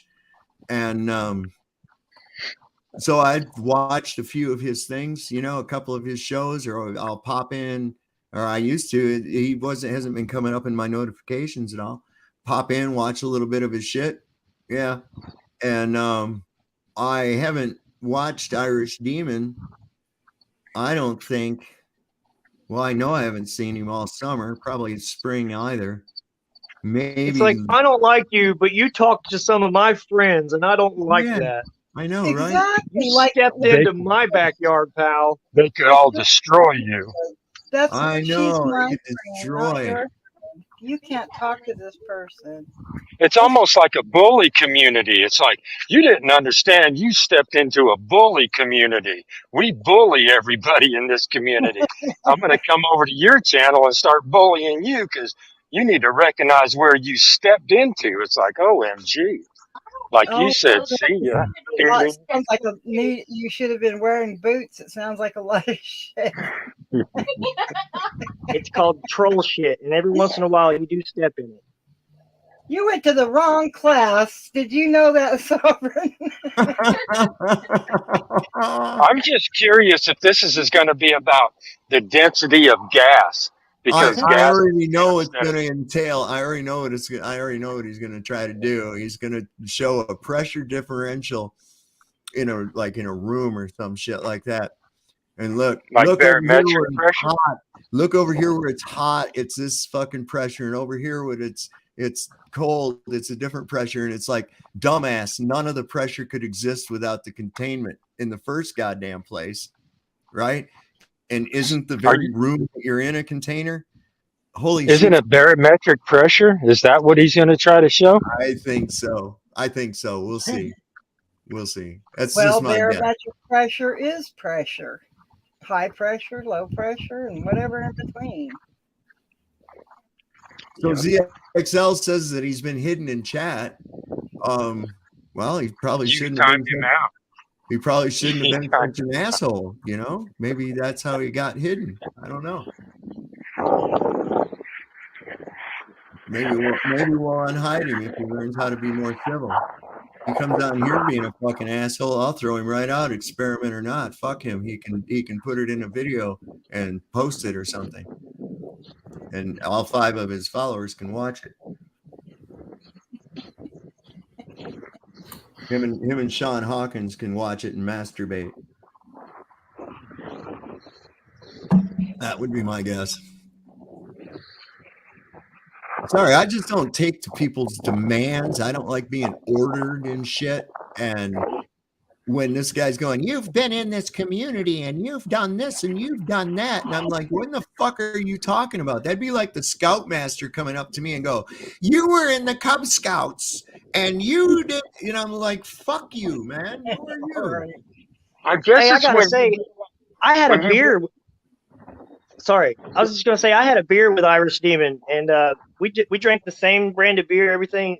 He was an awesome dude.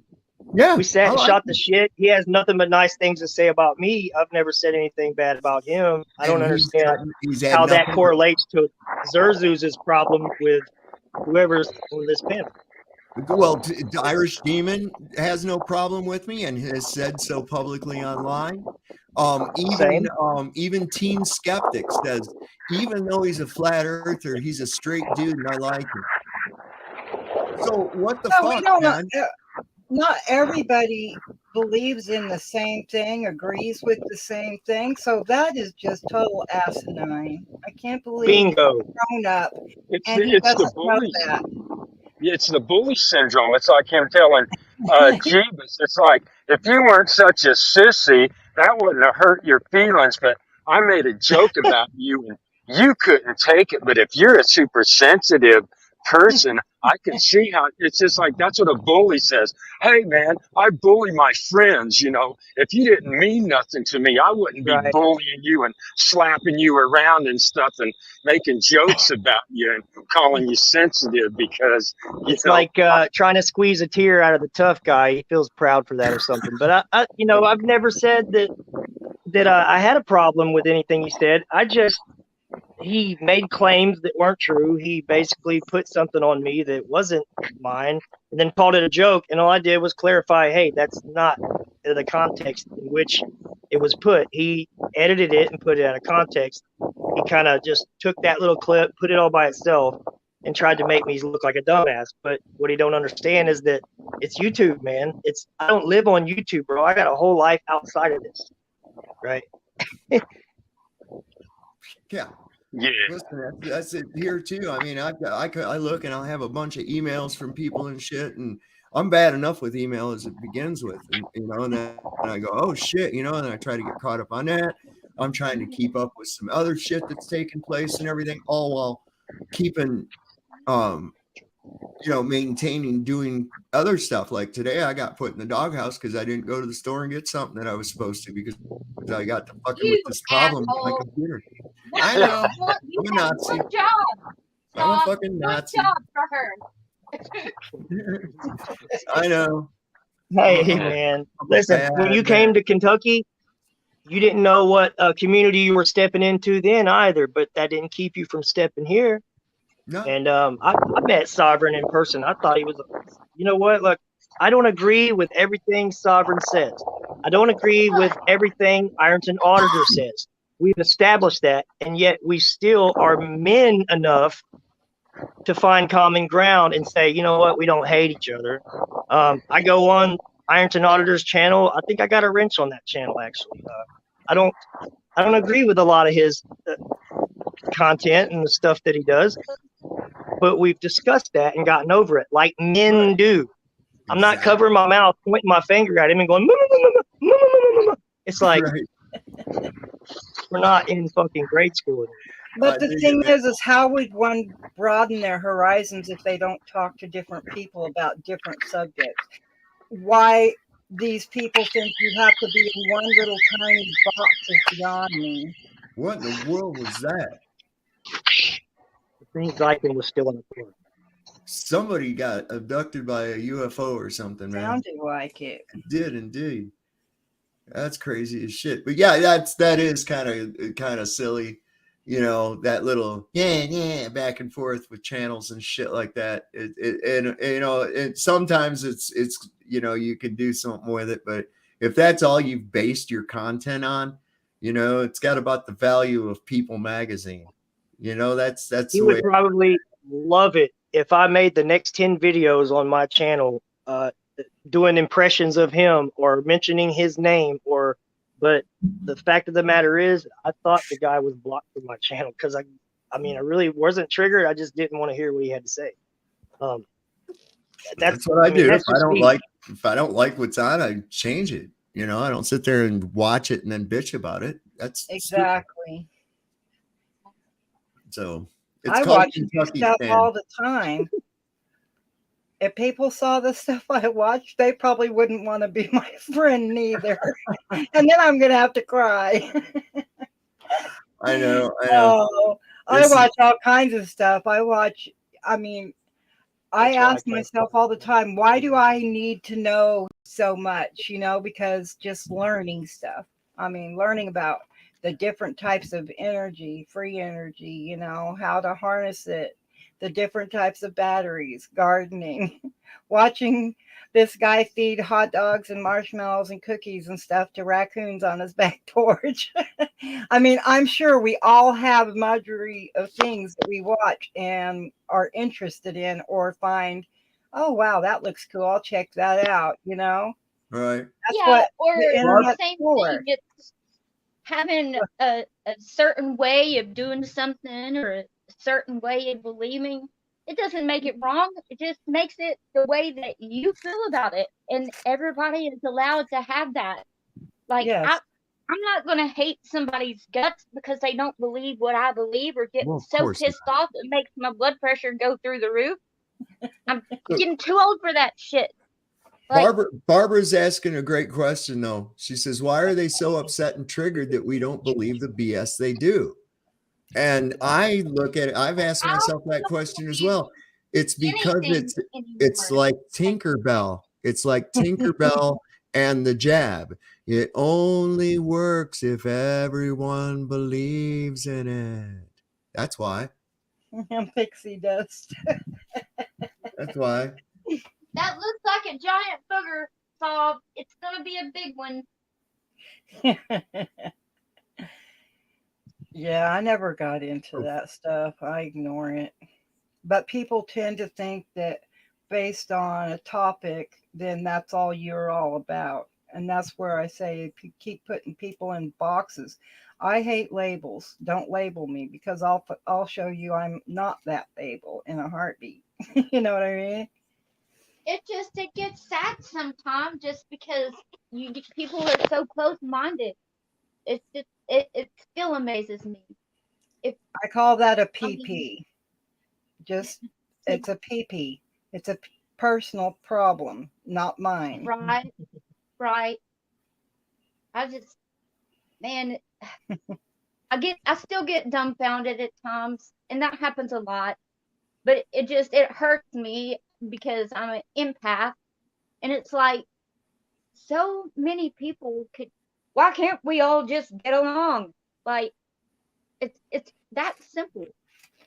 It is very simple, but a lot of people need that. I got love for everybody, but that doesn't mean that there can't be boundaries. Right. And it has nothing to do particularly with the person that you're Is setting everybody up there? boundaries for. Yeah. This thing fucking up on me I again. love you all to death. God damn To son of a. death. We miss you guys. Hopefully you'll come visit again. Oh yeah, we probably will. Right, this year our vacation we're going, of course, to Plattoberfest in We're going next. Vegas. We're coming to your house.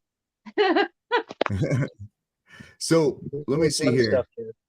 I'm going to put this experiment of Zerzus. Looks like he's got his thing ready. He's Sure. muted right now. I'm going to unmute him. Oh, I can't. It's on his end. I can unmute him here. Okay. And let me pull that up full size. Let's see what we got here. I notice you have a jar there. Is there a reason for that? Well, maybe he's not ready yet. Okay. Okay. Right.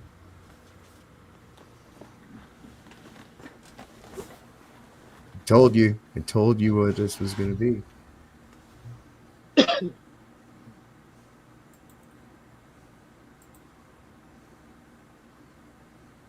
Okay, apparently he's not ready yet. I thought he was. So we'll come back. Hello, is my mic back on? Yeah, you're good to go. I had you Yeah. full screen there. So what do we got here? We got a mason jar. Yeah, by the way, I picked mason jar because, you know, they always try to force the ball on you. And there's the ball right there. I love it. It's made by masons, you know.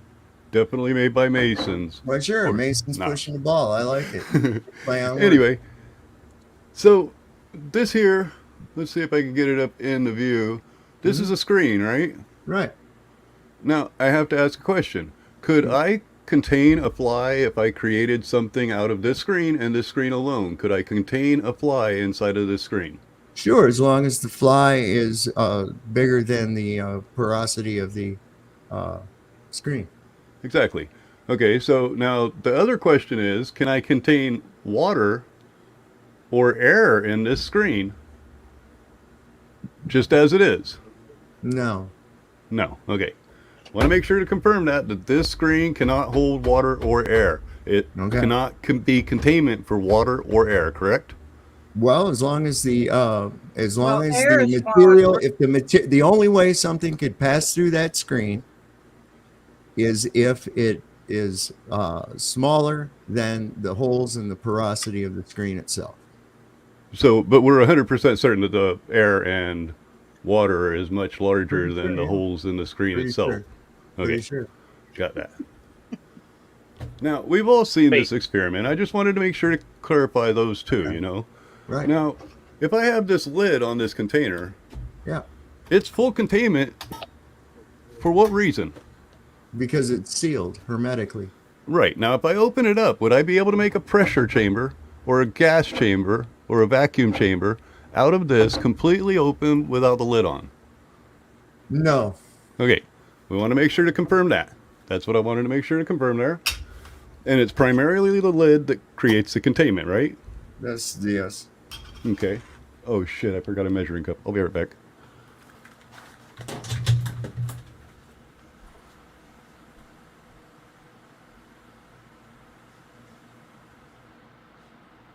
Are we going to create a container from the screen? I believe so. Maybe he's going to make a mask out of it and protect yourself from viruses. Good. It looks like it would be good for that. Now, Yeah. here's a couple of other questions that go along with this. Let me get my screen back in line here. So this, we confirmed that this jar will not even hold water, right? I don't think we confirmed that, but it won't. I mean, it'll hold water, but if I dump it over, Right. the water right. is going to come out. Okay, It's not full containment. exactly. Now, water itself. If I make an air bubble, a balloon, let's say I get one of those small little water balloons, Mm-hmm. and I put air in that water balloon, and then I submerge it in the water Mm-hmm.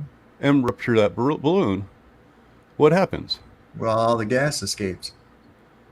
Right, and it ends up equalizing with the actual air that's Right. Right. the system that it's from. So that means that water and air are two separate systems, even though they're considered one. Right. Although Okay. they're both fluids, one is a liquid and one is a gas. Right. If I open up water in the air, it goes to the water, and if I open up, that's entropy. And if I open up air in the water, it goes to the air. That's simple entropy. Right. Well, yes, the jar is I noticed the XL Master mentioned that the jar is a container, but we're talking about containment. When I dump it out, will it dump out water? And that's not containment. That's a jar that is a container, but not containment. Right. But I you just had to still need make the sure to jar. clarify. You still need the jar, right? You can't just use that screen, right? You do need containment, right? Well, no, not containment. This jar, you just said I can't build a vacuum chamber in this jar without a lid. It's not That's containment. right, It that's is a container. There is a huge difference between container and containment. No, there's not. There is a giant difference because this not is at all. okay. Not at all. Not at all. Let me get some There's no water in here difference real quick. between the two. This is a containment, right? Yeah. Well, what the fuck just Did he happened? boil It the didn't- water? That's my What the question. fuck just No, happened? hey, It did not hold contain on, hold on, anything. hold on. It It's didn't still- contain anything. VX. Yes, it does. No, it Yes, is a it does. container, not What's in it containment. now? Because What's in it now? well, it was a drip of water. Are you talking Okay, about a drip? okay, You're going to get the drip really, out of it. Get the drip really out of it. stress What's a in it drip. now? What's in it now? Nothing. What took the place of the water? Air. There you go. So Because it was open and it's not containment. It is an open, non-containment is there container. Air, is there air contained inside that fucking thing? So Can in other it words- contain hold on, wait, air? wait. If Can it, with the lid open, can it contain air? The question is, can I build a vacuum chamber or a pressure chamber in this jar without a lid? That's containment. I'm sure you don't understand that, but container and containment are two different things. Container, aren't you? Are you Right. still or not? Container Are and you or not? containment have two different. Do I need to bring up the definitions of the two words? Yeah. Can't have containment without a container, dude. That's what he's saying. You okay. It contained, you're right. I cannot create containment of air in this jar without a lid on it. And what I mean is by adding more air to increase the air pressure inside of this jar. Right. Without a lid on it, I cannot increase the air pressure inside of this jar without a lid. That's absolute. I don't understand. I don't understand Well, how wait a this is so second. hard to understand. Well, yeah, and it's just not drop a hard to match in it. understand at all. It's not hard to understand. You take away the sides of the jar now and create. That's the pressure. not. That's a container. See, You just don't understand container and containment. Go look them dude. up, dude. Go look them up. They're two I different don't need words. to, dude. I Two know completely what you different mean. words. I There already know. is air in one, that one container. pertains to the other. There is air in this container, but can I add more air to it to make the pressure in the jar, let's say 100 psi? Can I build the pressure in this jar? I'll look it up right now. Okay. You look it up. Can I build the pressure in this jar to 100 psi without a lid on it? That's a very simple question. 100 you psi can. without a lid Can on you it. do it? Can you hold on? Can you do it without the jar? That's an idiotic question, dude. No, of course it is. Of course. Of course, I can't do it without a jar because it's a All right. container and not containment. Right. So there you go. How You're can kind of stuck you on do it? container and How can containment. You do don't it understand the without- two. How can you not do? How can you not? How can you do it without containment? It's not containment. It's a container. You What are just the- said, what are okay, the- if I put what a is the fly in, glass- What is the if I- glass on that jar called? What is the glass on that jar? glass. That jar is called glass. What does it do? What does it do? Does it hold air pressurized? It contains Well, it ain't gonna hold. Does it hold air pressurized? Pint-sized only jar. if it's sealed. Okay, bingo. That's where I've been trying to go. Is it has to have a lid to be Right. containment. So now what I'm Otherwise, it going is to a ask you- container. All right. If I put the fly in the container.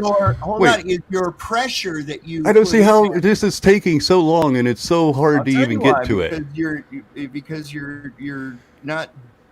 If speaking I put a correctly. fly into this container without a lid on it, Mhm. can the fly out of the jar with no lid on it? Only if We he aren't goes up. kindergartners, Only no. if he goes Exactly. up. Well, Exactly. But that means that it's not containment, or it would have contained the fly. would you consider a jail cell containment? Yes, yes. Even Yes, without- because the person, even wait, without- even because the without a person jail? who's the molecule, Even- hold let's say on, the wait, person is the even without molecule. a He's much seal? larger than the bars in the jail cell, and he cannot get Even out of that without a jail seal? cell. So that's Even- exactly hold on. containment. What about Are a you gonna jail? use Now, a if the balloon doors were or open to a I'm just jail, gonna- it would not be containment. It would just be a building, Okay, what about this? Which is a container. kind of like NASA. It's people. Okay. Without So- people, it's nothing. Right. Okay. I don't know how that's relevant to anything, but nevertheless, You do know. Okay. CGI is required too for NASA. Yeah, And that's not absolutely people. required. So, So what is your argument exactly? Because we know that. Well, he won't what won't it's simply agree that Hey, nothing can be. I'm talking. Stop talking over me, please. Oh, you're right. I'm sorry. I'm asking a question. We already get what you're saying. You have 2 containers or 3 if that's a bowl on your desk. But And none of them have containment. they will. You can contain Oh, liquid in that, right? You can put water, juice, or something like that, or seeds. Is it or contained? rubber, and then it's contained in the container. It can't spill out, right? Until you Yes. turn it upside down. Yeah, when you turn it is. upside down, it pours out. It's not contained. The same as a jail cell is. Excuse How me. long are you going to go on? Excuse me. Well, I don't know. Right If you keep now- interrupting her, probably forever. Right now, they're both filled with air at the pressure that it is that we feel it out here that is, without our detection of how much pressure it actually is or isn't. So what is your point? If we seal them and put some air pressure in them, it could hold pressure. We know that. So what's your point? Okay. The jail cell was a very good example. Okay. The jail cell is a building. With the doors wide open to the jail cell, it doesn't contain any of the prisoners. The only thing that makes containment for the prisoners is the bars and the doors. Without those seals that are much smaller than the human, that can't make it through that containment, much like the fly in the screen. If I put the fly in the screen, it can't get out of that containment. But if I open the screen, it can get out of that containment. Again with the prison. If I have a closed prison, the prisoners can't get out of the containment. If I have an open prison, all I have is a building. No containment. Correct? Is the building a building without containment with the doors open that the molecules, being the people, can't pass through? So here you go, ZX or XZ or whatever the fuck it is. Container. Are you ready? It's a Yep. noun. Thing that contains or can contain something.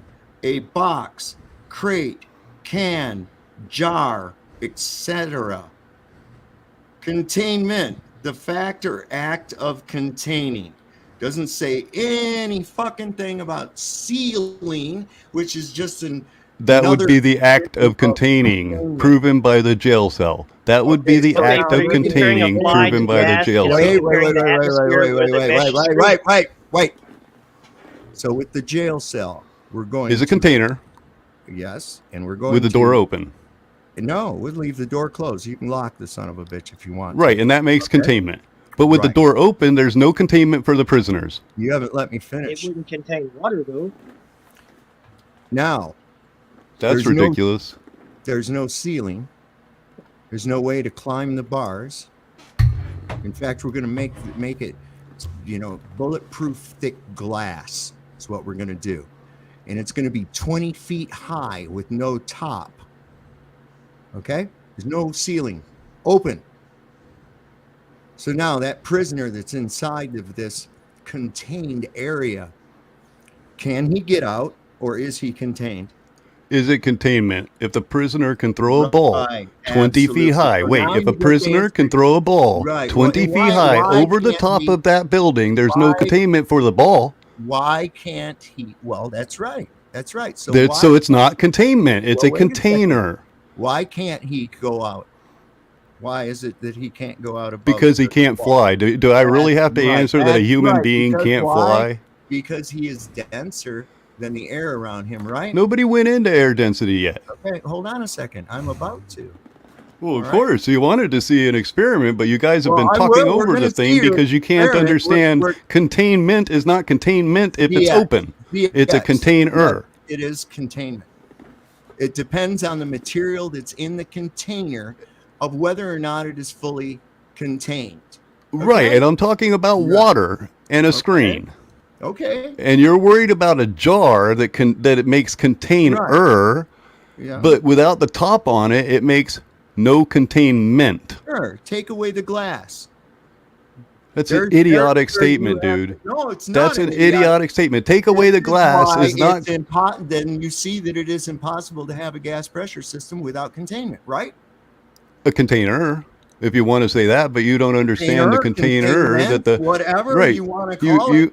The- you don't the understand the example- container that the flat. The example of the hexafluoride is contained within a glass box because it's so dense that it won't escape out through the top, but without the walls on the container, the This is going to gas be hilarious will when I equalize. replay this. It is. It's because you're trying Because to as soon as I pour this jar out, it is no longer containment. How is that hard to understand? What's in it? As soon What as a took its fly place? flies out of the took jar, its it has place? nothing to do with prisoners. It has to What do with took water its and place? air, and you went on your straw man for Dude, prisoners long dude. enough. Hey, listen. How about we stick to water and air? Can Water. water be kept in this jar upside down without a lid on it? Can Without water- a lid. Can water be kept in it? Without a lid. Yes. Without a lid, I can Yes. hold this jar upside like this. Let's see. I want to see I surface thought tension you meant experiment. while it was submersed in the water. No, I'm talking about hanging up in the air. no. Can water? I So know what's you the- don't fucking get Alright. it. You've been just talking over the experiment the whole Well, time no, with some you're- ridiculous shit one- about jail cells. Okay. So Can this jar, if I have no lid on it, Alright, hold water suspended in the air? Just answer no or yes. It's that Okay. easy. It's that fucking easy. Yeah. okay. Now so who's you're- Surface tension of water in that screen will cause a lid.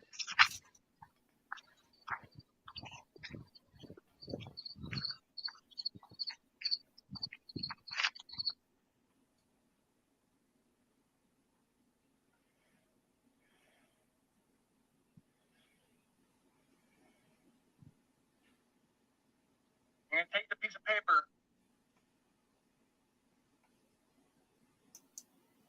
Can't hear him.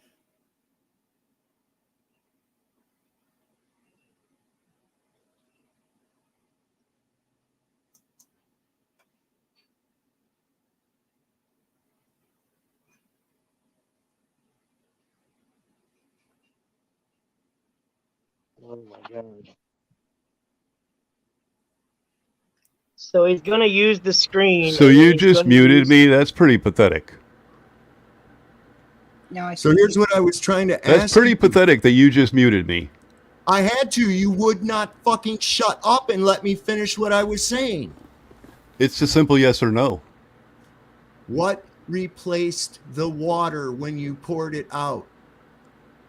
That's further in the experiment. What Keep up. You were replaced probably the- a all right, horrible just do your- student just do- in just school do- because you wanted to just- find the answer before ever doing the problem. All right, go ahead and do the experiment. Let's just see your fucking bullshit and then let me destroy it.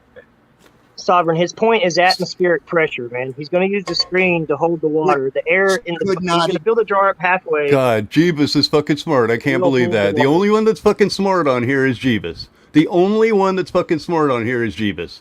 All right, go ahead and do it. Let's see Okay, you do it. Let's so go. I want you to answer me if I can suspend this in air and turn it over, and I will show you right now. There is a screen in there, and I can turn it over, and the water doesn't stay. Okay. There is a screen right there, Uh-huh. and I can put water in it and turn it All over, right. and it doesn't stay. Correct? Great. Cool. You gotta put the water in first, Get on with it. and then put the screen on, Now this trick we've all seen. and then you gotta put a piece of paper under it. Get the air No pressure paper. raised to the top. No paper. No paper. What are we looking at here now? This The is lid. a jar with a lid on it. This is a jar with a lid on it containing water. The Okay. lid is containing it. Now, All if right. I remove this lid, what happens? Air the water replaced- pours out. The water dumps out, right? The water dumps out, Only if right? the screen's not on it. We've already passed preschool. Can you find us a better Does it dump out? Now, one thing I experiment? can 'Cause say this is one water is level in this jar. Absolutely level, but it's not level even. The water is much higher than the jar. The jar, the pan. The water in the pan is absolutely level. The water in the jar is absolutely level, but they're at two different elevations, and right now it's being suspended with absolutely nothing on it. Well, how about that? Is that? Do you know how what that you're works? saying? nothing Yeah. on it. You're holding it. Well, I mean, can it float? Can it float really, Dreamy? I mean, we could talk Well, about you're not farts if you being want. retarded. Can it float? You Can don't it float? support us It already. can't float. I have to hold my hand on it to support the jar above the water in the air. It But- doesn't float. What is it? Raindrops And do this is don't what they? all right, Dreamy, just leave it be for a second, man. I don't think she understands, and that's fine. What is it? And that's what you're showing. That's your. Now, that's what's your- happening here? What's happening here is up in the top Yeah. is a semi-vacuum. It's not a full vacuum, but it's a semi-vacuum. All right. Now, it is in containment. It is absolutely in containment. The water is also just the water. Droppity is trying to pull it down, but it's not falling out. All right. And why is it not falling out? Well, as Jeebus said, there's a screen in here. Now, what is the screen doing? The screen- It's slowing down the rate at which No. the water would fall out, right? It's not slowing down the rate. I can leave this water here for months on end. It will evaporate inside of this jar. Neat. What it is doing is the same thing as with the jar lid on the bottom. The jar lid on the bottom, the air pressure in the vacuum here, and the Right. water is causing entropy, and the air pressure is trying to get inside of the jar, Okay. but the lid is stopping it, which holds the lid to the jar. Okay. Now the screen, what it does, let me pull up my OBS real quick. It's called cohesion, my friend. No, it's not. That's what is Virtual holding camera. the water up. The atmospheric Virtual pressure camera. and cohesion because of the So- screen. In the screen, Let me pull out your little That's thing why back you up. need a screen for this experiment. I'm still holding this stupid jar up. Yeah, Jeebus, don't push your luck on how smart you are. I'm just saying, there's a screen there that is. Oh boy, I gotta. Well, find there's it also here. a jar.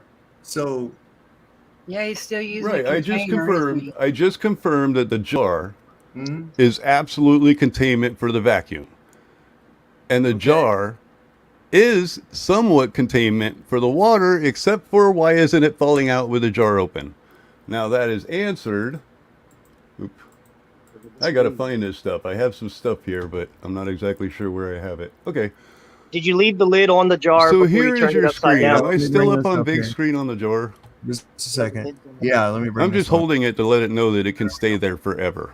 That's the only Right. reason why I'm leaving the jar. So I here's the screen, and we challenge know you that to hold it forever. we know that the air molecules. It's all right. We know that the air molecules can go through, and the water molecules can go through. Now, just the same as the air molecules pushing up and trying to get into the jar, it's trying to fill that vacuum. It is, and the air going in is much stronger than the gravity. So it is the gravity. Sorry, dropity. I didn't want to trigger you there. I don't The dropity. Gravity. When people say gravity, I just think weight. Dropity. No, I think It could weight. be any word. It could be any word. They could have put any word on it. That's what They I've tried. really could have put to any people, word man. on it. I'm glad you said that. I've tried to say that to anybody because they say, "Oh, well, what's the G in this buoyancy factor?" It can be, whatever the fuck you want. You can be Tom. It just refers to a goddamn downward vector. That's it. Now, have you Hey, ever Sir Zeus, seen? can I ask you one more question? And I promise I won't interrupt you again. Can you shake that jar or, Yeah, sling it around at yeah. such Is and this such still in miles per scammer? hour I mean, it without the might water coming up? dribble a little bit. It might dribble a little bit Yeah, I would because definitely. that's actually creating a force upon the liquid Right. inside of the jar, increasing the amount of dropity. But as long as the dropity is neutral, how it's supposed to be, a standard dropity, then yes, the water will stay in the jar forever. But if I make a force that exceeds the dropity, yeah, it'll come out. That's what I'm trying to show you is that it's containment. Such as let's say the Earth just stopped spinning. Right. Sure, the freaking atmosphere would go away. And as far as the Earth spinning, you don't really want me to go into the ring laser gyroscope because I really respect that man. I respected that man, and I'll tell you why I respected that man. I've said it on my channel. Because he was willing to take evidence that went in opposition and release it. Mm-hmm. And that's pretty freaking awesome. Just to kind of exemplify too, the thing that's going on with that water in that jar right there is the exact opposite effect is what you get from drafting in traffic behind big trucks. Not necessarily. You see, you're not understanding what's happening inside of the jar. Well, sure, absolutely. Do you see that? Do you see that screen setup that I have there? Yeah, Do you notice it's bowed? Do you notice it's bowed? Have you ever seen buildings built bowed like that? Mm-hmm. They're usually typically very strong. Am I right? Yeah. Very strong buildings. Architecture. Arc is the strongest architectural structure. Oh my arm's getting tired. So that arch right there is one of the factors that is happening in this experiment. The screen is creating an arch, and the reason why it's creating an arch is because the air is trying to force up into the jar. Right. But the water is holding it back. The air is trying to force up into the jar because it's trying to make it to that vacuum. Mm-hmm. To release the vacuum and turn it entropy into standard air. Mm-hmm. But because this is one part that's stopping it from entropy. Now the other part that is stopping it from entropy.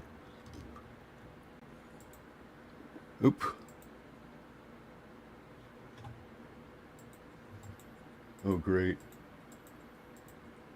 I've got so much stuff set up here. They nuke the dome. We're liable to get wet then. If there's waters above that dome that you have there. I was just going there with that shit too. And the third part I can't find. I might just have to load the third part. Let me find my images.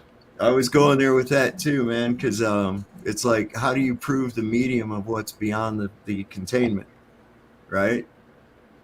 And why is there no resistance when they hit the containment? Well, they actually do. They claim that they don't, though. That's why I don't really think there's anybody on those things, because I think that would kill them, like immediately. I mean, if you ever see, you can actually, there's still damage. You can shoot water with a bullet, and although it won't deform the bullet, it will deform a bit, man. I've seen it happen, especially the faster the velocity. Ballistics Great, gel. I'm missing an image. Think dense water. big time. Well, you can shoot water at a bullet and cut it in half. Yeah. So with the jar experiment, so you put the lid on the jar, you put the screen on the jar, then you put the lid on the jar, and then you turn it upside down, and then you remove the lid, right? You don't So at some necessarily point, have there to has do to that if be- you fill. You don't necessarily have to do that if you fill the jar all the way up. But I don't want to do that because it could fail and it pour water all over my studio. Oh, But no. yes, you do not need to have the lid on the bottom of the jar and remove it. I did that to make Sovereign Soul say that it was going to dump out, so that I can kind of do the whole surprise thing.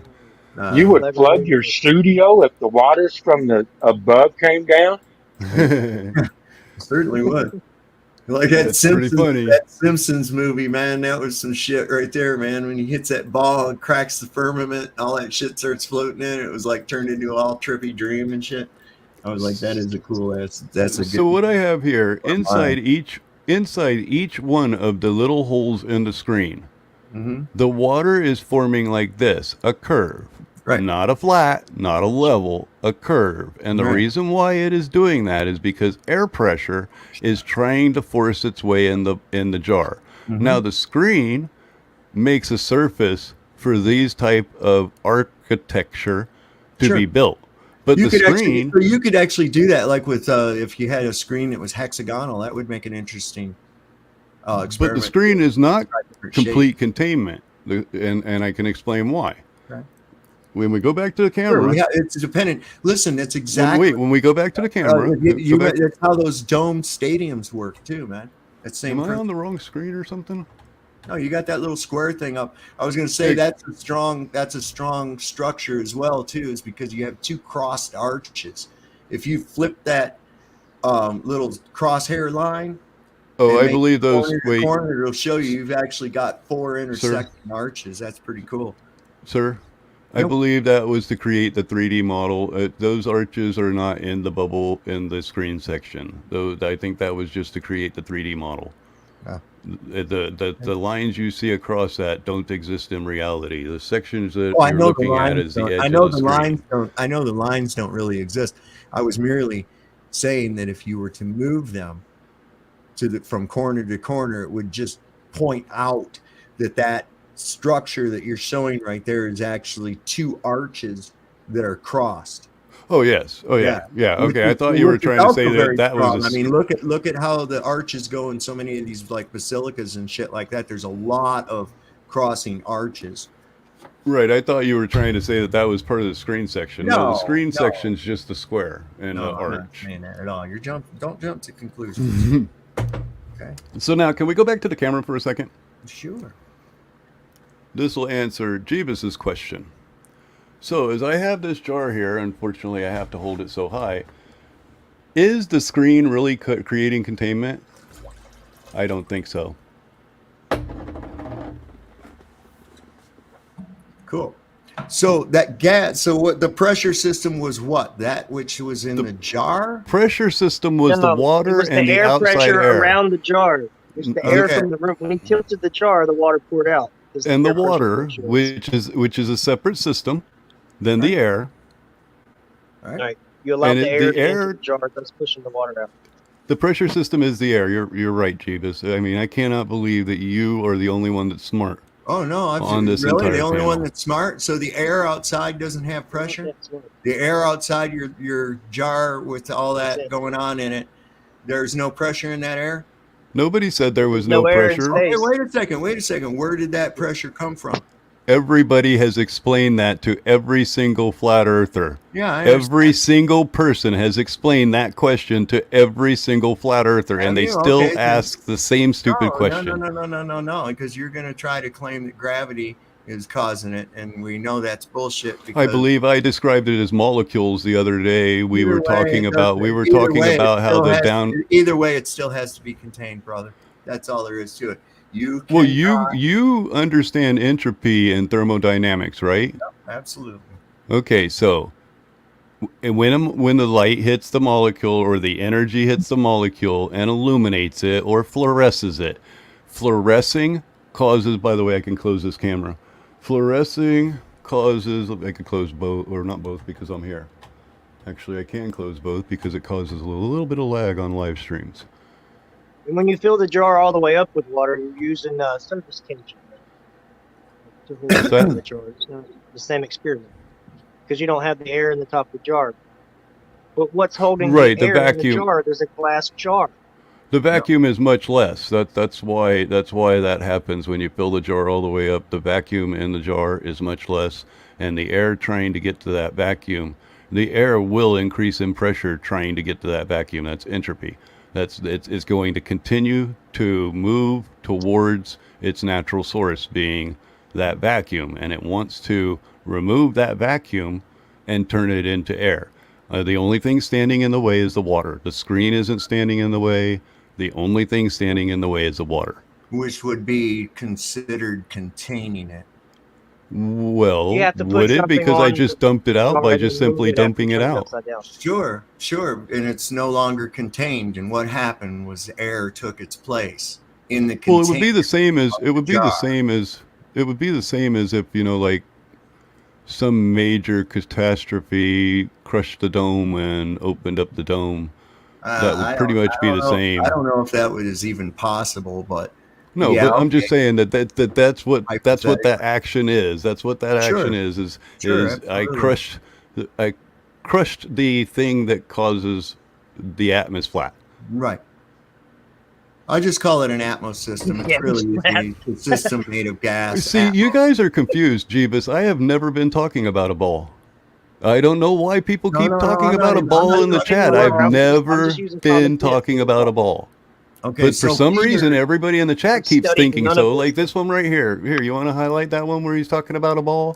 Wait, I wanna I've never go- talked about a ball. I want to go to Peter's statement. Peter says it's a fail 100%. Why do you think that, Peter? If you want to come on up, go ahead, or you can just put it in the chat. Which one do you want me to do? Oh, we can close the camera.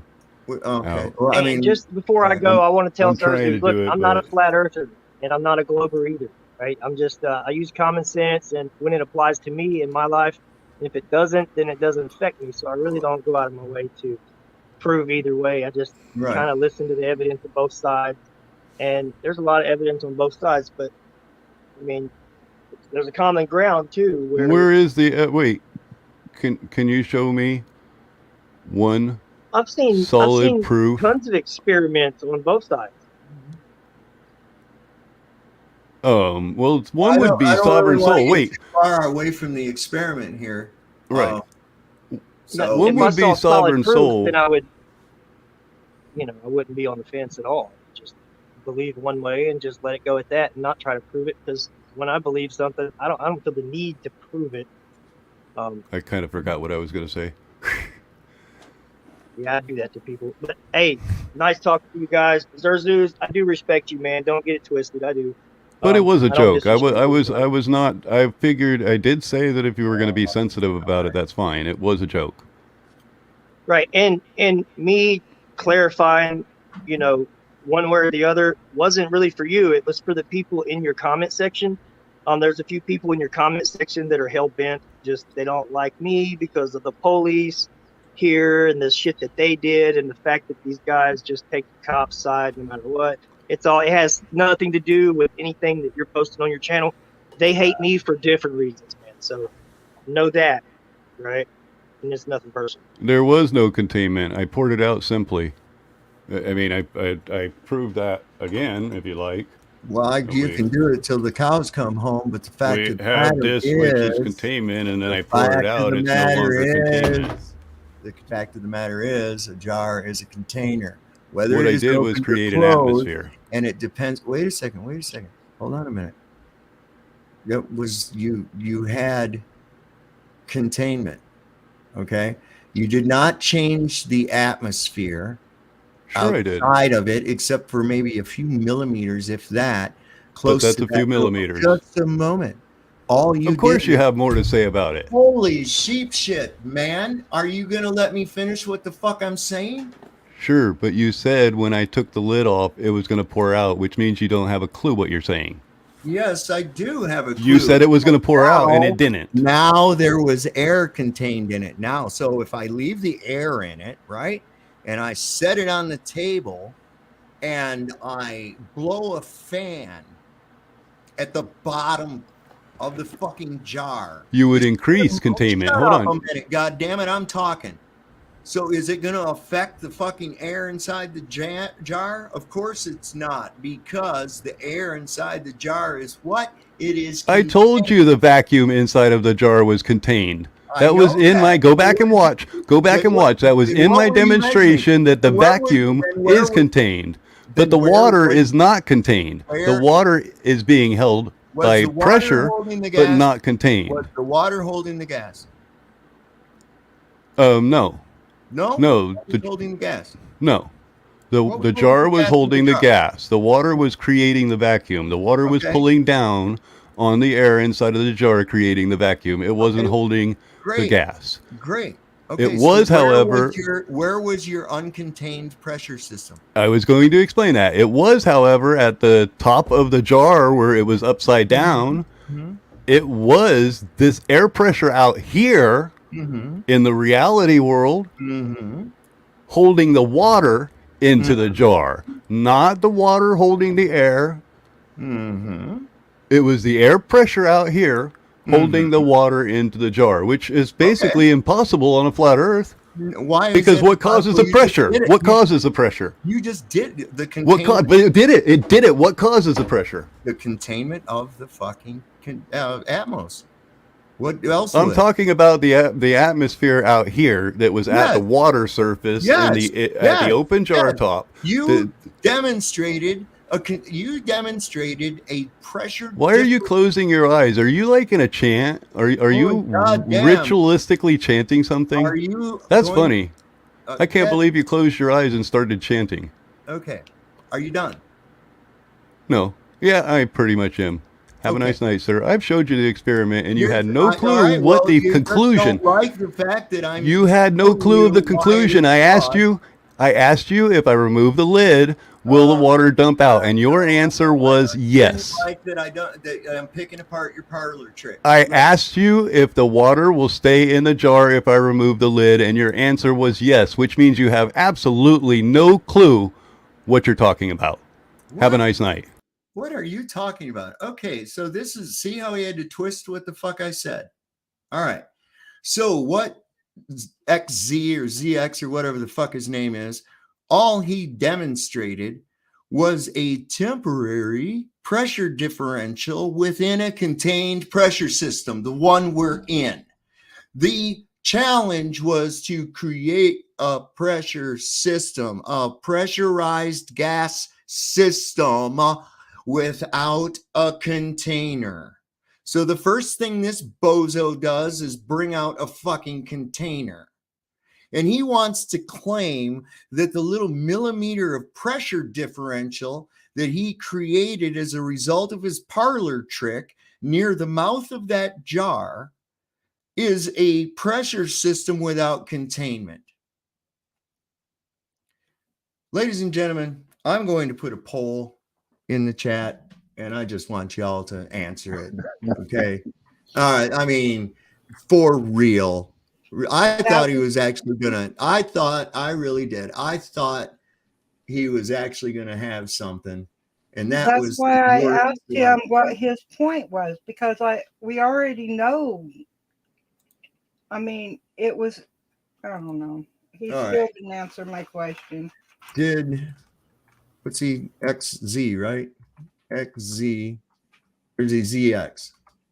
I can't even remember. ZX, I think. ZX, right? Did ZX create a gas pressure system without containment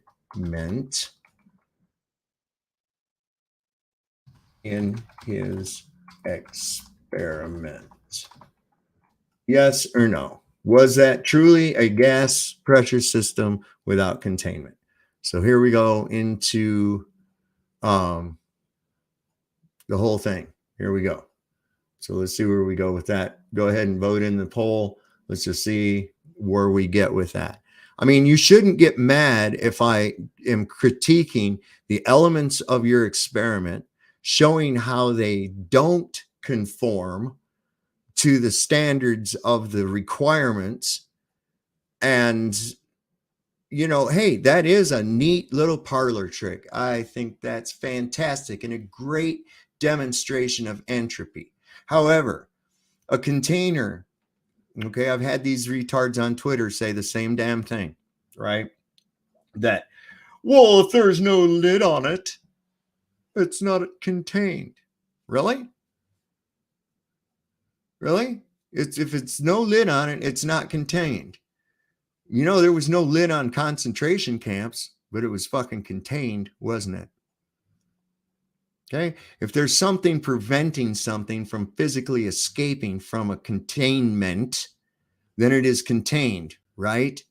So why are we confusing fucking liquids and gases, even though they're both fluids?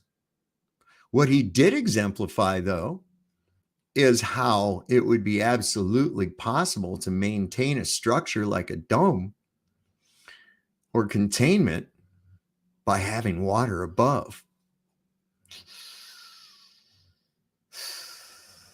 Just saying, it's what it looked like to me. Yeah, I think he just proved a flat Earth with that dome he was holding upside down there, holding up. I believe he did as well. He did as well. Thank you, ZX. To get so mad that I'm going to pick apart the thing, it's like, look, you're using containment. You're merely showing a pressure differential within a contained environment, right? Did it stay within reason of 14.7 psi? Yes, absolutely. So you want to impress me? Create a big, huge volume, about this big, of 20 pounds per square inch. And you've only got to give it 5.3 pounds. That's it. 20 degrees or 20 psi in without any containment. That's what I would like to see. If you can do that and maintain that pressure within that 20 psi range without containment, then I will be impressed. But come to me with parlor tricks and then get pissed off because I pick your stupid parlor trick apart and show that it's not proving anything except my point. You pour the water out. Well, yeah, something took its place, right? Did it just create a vacuum? Did there a vacuum stay inside the jar when you poured out the fucking water? Of course not. Air replaced it, man. Holy shit. So now what's contained within the jar? Air. Is it contained? We can check. Put the jar on a counter. Blow on the side of the fucking jar. Does it disturb the air inside the jar? No. Why? Because it's enclosed. It's contained. Holy God. Anything to prove their stupid goddamn shit, and it's never works. So once again, the impossibility of a gas pressure system without containment is still a fact of nature. This means that the Earth system is enclosed by physical means that holds the air. Unless that physical means is water, ZX or XZ or whatever, Zerzuz, ZX, that's his name. Right? So are you saying that we have water above our gas pressure system as containment? Oh, I don't know. Maybe. Right? Would you have that same condition if you were to set that with that screen on it instead of holding it? What happens if you set that down on the ground? Does that little arch still remain there and a little pocket of air and between the surface of the table and the water in that jar above? It should if your principle is true. Thank you for proving my dome. So we're at 94% are saying no. And of course, I bet you ZX has been in here and voted, and he's the 6%. I bet you $100. What do you think, Moonbounce? What's your conclusion on that? Hey, my conclusion is that he did an experiment. I got some knowledge out of it. My knowledge that I got out of it was I could see some surface tension. I Mhm. could still see a lid. That surface tension of water on a screen is just as good a lid It's a lid. as a lid. It's a lid. So, I mean, in that surface tension in that, but when he was saying that he created a vacuum inside of the jar that was keeping the water in, but then he was saying no, what was actually keeping the water in was the outside pressure trying to get into the jar. And it's like, Mhm. that's still a container. I mean, even in thinking that way of going everything of a vacuum inside a container. I've got a vacuum inside a year. It's in there. That's what's sucking the water up. It's causing a vacuum on the water, and then the pressure from the air on the outside is pushing it up. And he kept changing it to one was a vacuum, then what was holding the water in the jar was actually the pressure outside of the jar. So it's still Well, containment. it's both variables. It's Yeah. both variables. It's the outside pressure and the inside pressure reacting with one another. And it doesn't matter. I mean, was he actually suggesting that his pressure that he created was inside the jar, or is he referring to like a micromillimeter beneath the screen? He was changing it to me. He kept changing it. It was like it's either the vacuum inside, but it's like that. Okay, we can say it's both, but that screen with the surface tension of water was still a lid. It's still a lid to go, Yeah, no, there's no containment there. To say it's contained without containment is like, isn't that well, dumb? that's crazy. I tilted it sideways, therefore I broke the surface tension, and therefore it proved it wasn't actually contained. It's like, no, the surface tension of the water in the screen, it's like a water skipper skipping across the top of the water and going, well, see, it's really not a lid, but it's actually a lid for that water skipper because it's surface tension. That's what the screen provided, was a way for the water to have surface tension, which caused a lid. To But me, that's what I got. The surface broke. tension of the screen was a lid. It is. It's in what's the water doing? It's a lid. Okay, so the jar now has a lid. I mean, what take away the jar? I mean, what happens if you have a hole in the bottom, top of the jar? Is the whole thing's done, right? So there's containment needed for pressure to exist. I mean, the whole term of pressure, where does that come from? Press. There it is. I mean, holy sheep shit.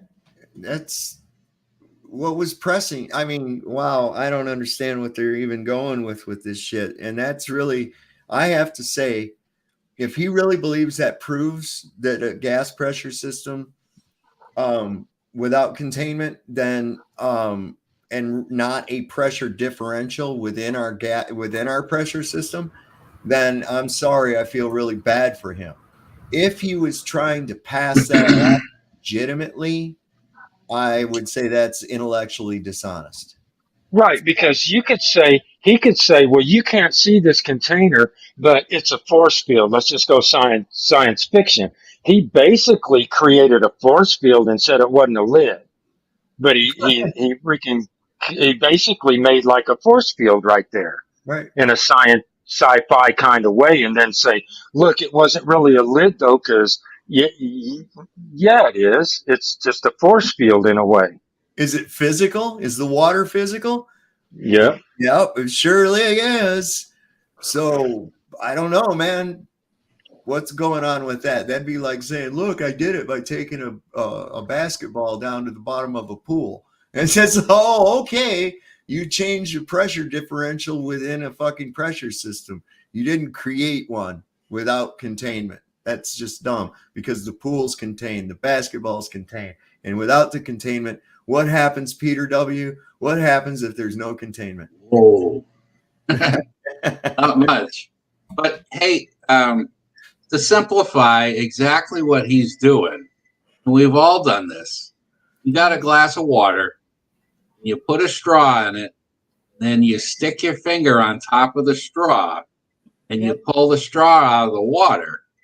The water's still in the straw. Exactly. That's all that whole thing he's doing is just a more fancy way of doing the straw thing that we've all done. It's the same thing. It just creates a suction because you get your finger over the top of the straw and it's not allowing the air to go in the straw. It's the same thing. Exactly. That's that whole. You could get fancy. You could get fancier with his fucking mason balls and all this other shit going through his head. It's the same thing. It's no different. You know? Oh, this is going to be great. I'm just going to have to cut that part of the show. And the bottom line is the thing's still a container. What part do they not understand?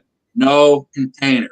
A pressurized system with no containment. Anything. Nothing. Because he was using the word game, container and containment, you know? Exactly. Same I thing. mean, trying to say it's not a container if it doesn't have a lid, but it is if it does. It's not containment without a... Yeah, it's just a straw trick, you know? You use a 20-gallon mason jar and do the same thing probably.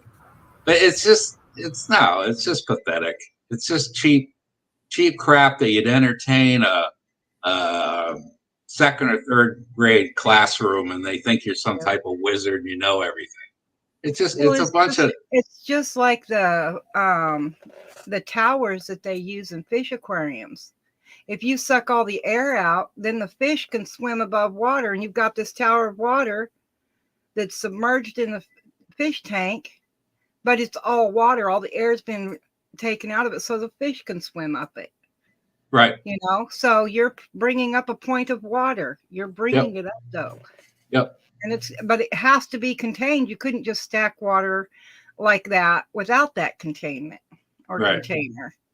Right. But yeah, every mother knows the straw trick, you know, because the kids always want some, you know, when they're little. So you give them a little shape or something like that.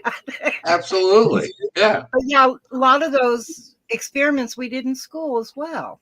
Yeah. Yeah. Fill a glass. Yeah, I mean, they can be fun, you know, but it's just this guy's a grown ass adult playing with. I don't know what he's playing with, but it's like what you were saying.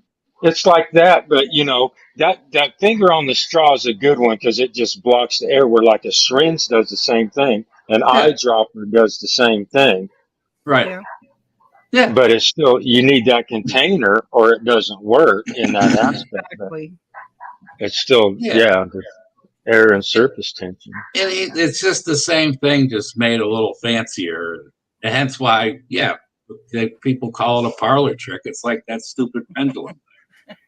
Oh my God, I know. It's like I am so gonna have to clip that part of the show. And then you know these jackasses, they still think boats sail upside down on a magic ball, and I mean you literally have to believe you're going over 1 million miles an hour through the universe, pushing 2 million. It's like. Well, he did say he never said that he thought it was a ball or that it was a ball. So what was his point besides his trick?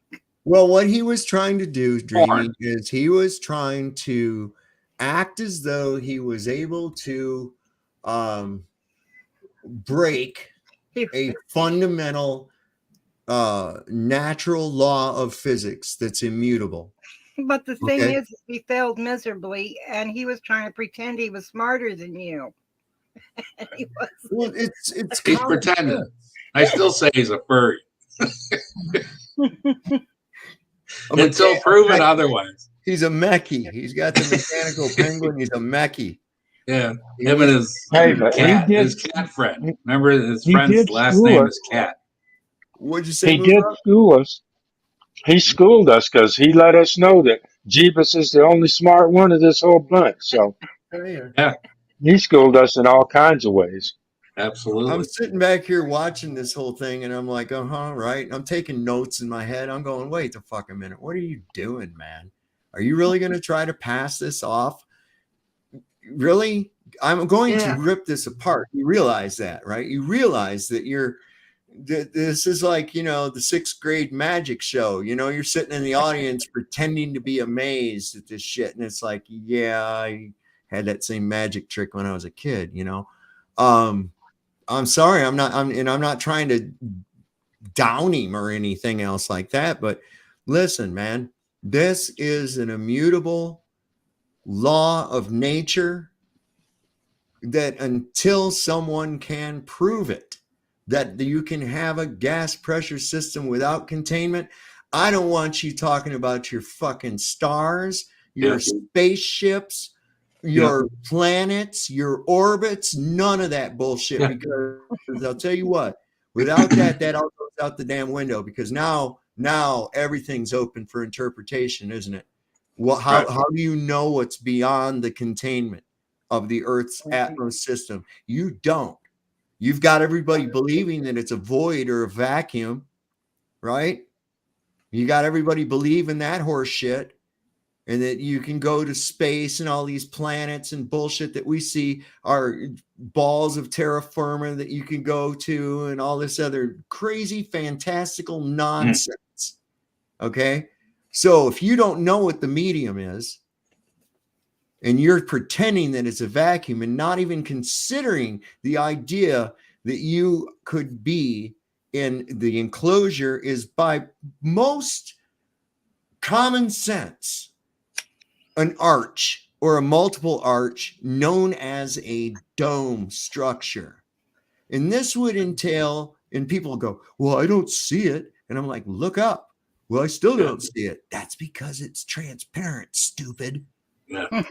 Okay. It's like we live in a giant petri dish. Right. If you look at something through a curved lens, and if you want to really have a trip, go to that SeaWorld or one of them places where you can walk through this tube. It's all glass. It's underwater with all these sharks and shit. Watch how those animals distort in your view as they pass from one part to the other. It will blow your mind. Now consider the things that we're looking at in the sky. Okay, are you getting a true view of them? No. As we showed with the man refracted in the pool, you wouldn't be getting a true view of them at all. You'd be getting a refracted view of what you're looking at, depending on where you're standing. Will it stay consistent with where you go? Yeah, absolutely. Absolutely, it will. So yeah, you could use it navigationally, but does that mean you're seeing that object in its exact position where it really is? No, it doesn't mean that at all. So what are we going to do then? We're going to transpose that arch of the sky onto the surface of where we're looking at it from and pretend that we're on a ball? Well, that would be stupid. What's the containment look like on that? What do you got, like a solid bubble floating around this thing or something? Get out of here with that crazy nonsense, man. Right. What do you think? No longer on the ball or moon bounce? One of y'all? Hey, I think I'm going to. Because of gravity. Absolutely. He wins. Because of gravity. Exactly. I think he at least, got to give him credit. He actually did an experiment. He didn't just make shit up. So kudos there. I like what Peter said. It's just the straw trick. That's just how you feed your kids a little drop of water or something. I used to do that too, but another thing about it is, in a kind of an odd way, I said it kind of proves that we have a dome, but it also kind of, in a way, disqualifies gravity, because gravity attracts mass, and water has more mass. It should have pulled the water out if there was such a thing as gravity. That's stronger equally against air pressure, vacuum. Yeah. So anyway, it's kind of interesting. So when I Google containers, right? Let me show you what I get. I'm going to just bring up images because shopping here, I can buy stack and nest totes, pie pans, all kinds of cool shit. We're just going to see what counts as a container, and then we'll compare it to containment. Okay. So let's see what they show for containers. What do we got here? So it looks like I've got this thing. Boy, that's got holes all through it, don't it? Yeah. Gee.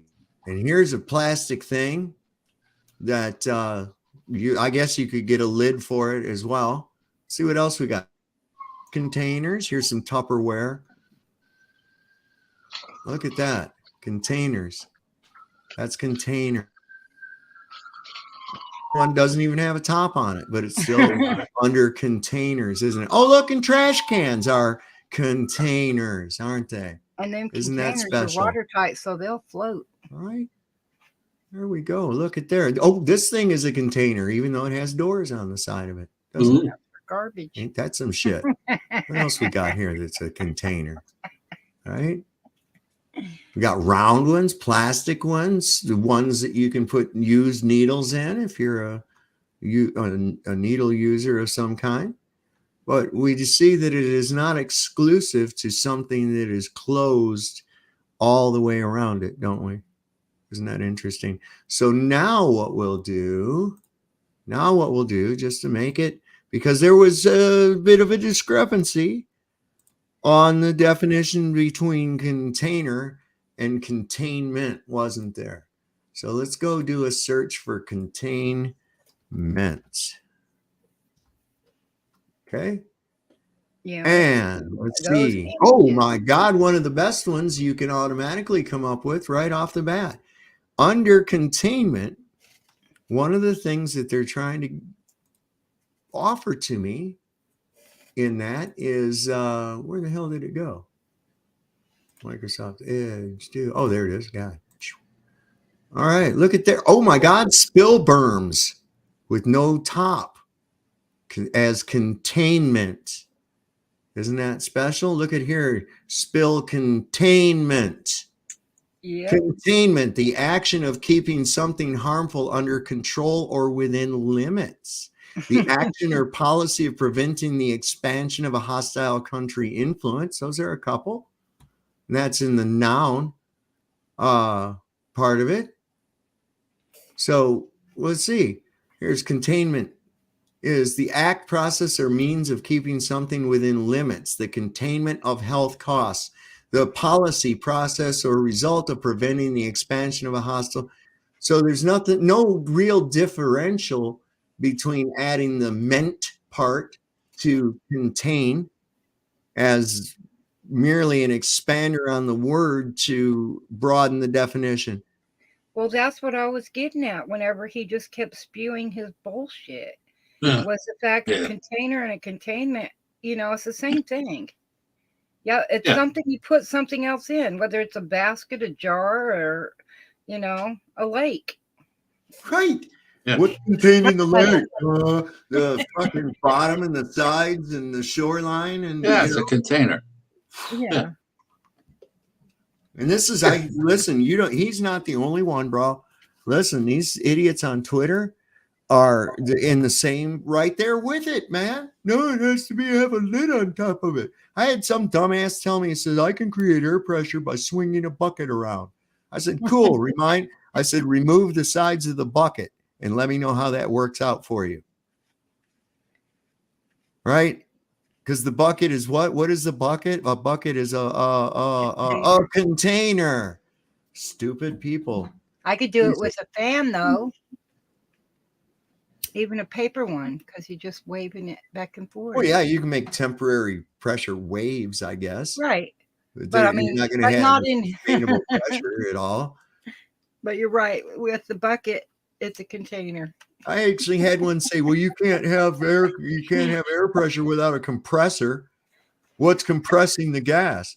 I said, the fucking walls of the container, dumbass. What do you think? Right?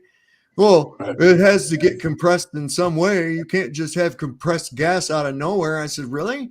I said, take some grass clippings, put them in a black lawn and leaf bag, tie it up, stick it out in the middle of the yard in the hot sun, and see if it doesn't start expanding with gases from the grass decaying inside. See if fermentation has any effect on creating gases. They Holy have Well, you biogas stills that you can create so that you can cook with it. Yep. right, but you see it in roadkill all the time. That Yeah. little animal wasn't very big till it sat there for a couple days, and now you can poke it and you're in trouble. Yeah, They don't get near bloat. those. Yeah, a friend of mine stepped on a bloated up possum in the woods one time. Didn't see it under the Oh. leaves. That shit blew up all over his leg. It was so gross. He took his pants off, threw them in the woods. I went back home and got him another pair of pants. That's how bad that was. He wasn't even going to bother about washing them or nothing else. He just got rid of all that shit. And I just brought him a whole change of clothes, man. It's disgusting. Really? And the smell, oh God, nothing worse than dead shit, Okay. man. Oh. So no, that's been my challenge, and I think that we have to hold them to it. Because listen, they try to take you off down the primrose path with their shit in the sky and their theodolites and all this other fucking bullshit. And I'm going to be, trust me, going over that PDF that I have put in the links or in the description tonight. And it's also in the private chat, I believe. And I put it in the regular chat on an introduction to geodesic surveying. So they rely on people not knowing about geodesic surveying to float their horse shit as though anyone really gives a crap anymore. Because we're going to see a flat earth tipping point next year.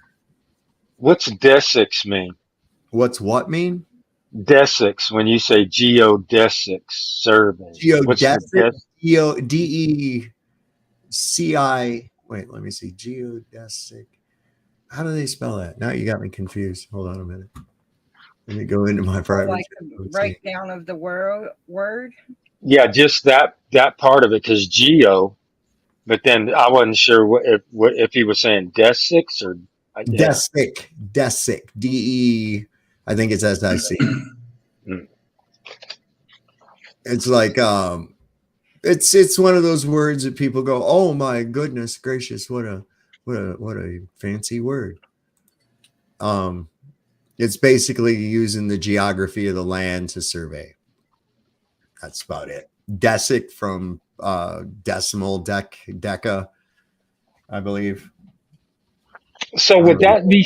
Would you consider that also being when they talk about using those satelloons to use lasers to take measurements between things on the ground? Would that be kind of considering the same thing as a geodesic survey? Yeah, you've seen them out there doing this. Like, okay, so a dude standing there with a thing on a tripod, and they got another guy standing off at a distance, and he's holding a stick with numbers on it and shit. That's what they're doing. They're geodesically surveying that land. They're figuring out where the rises and runs and what the slopes of everything are. It's a good way. It's how they measure topography. Like geocentric.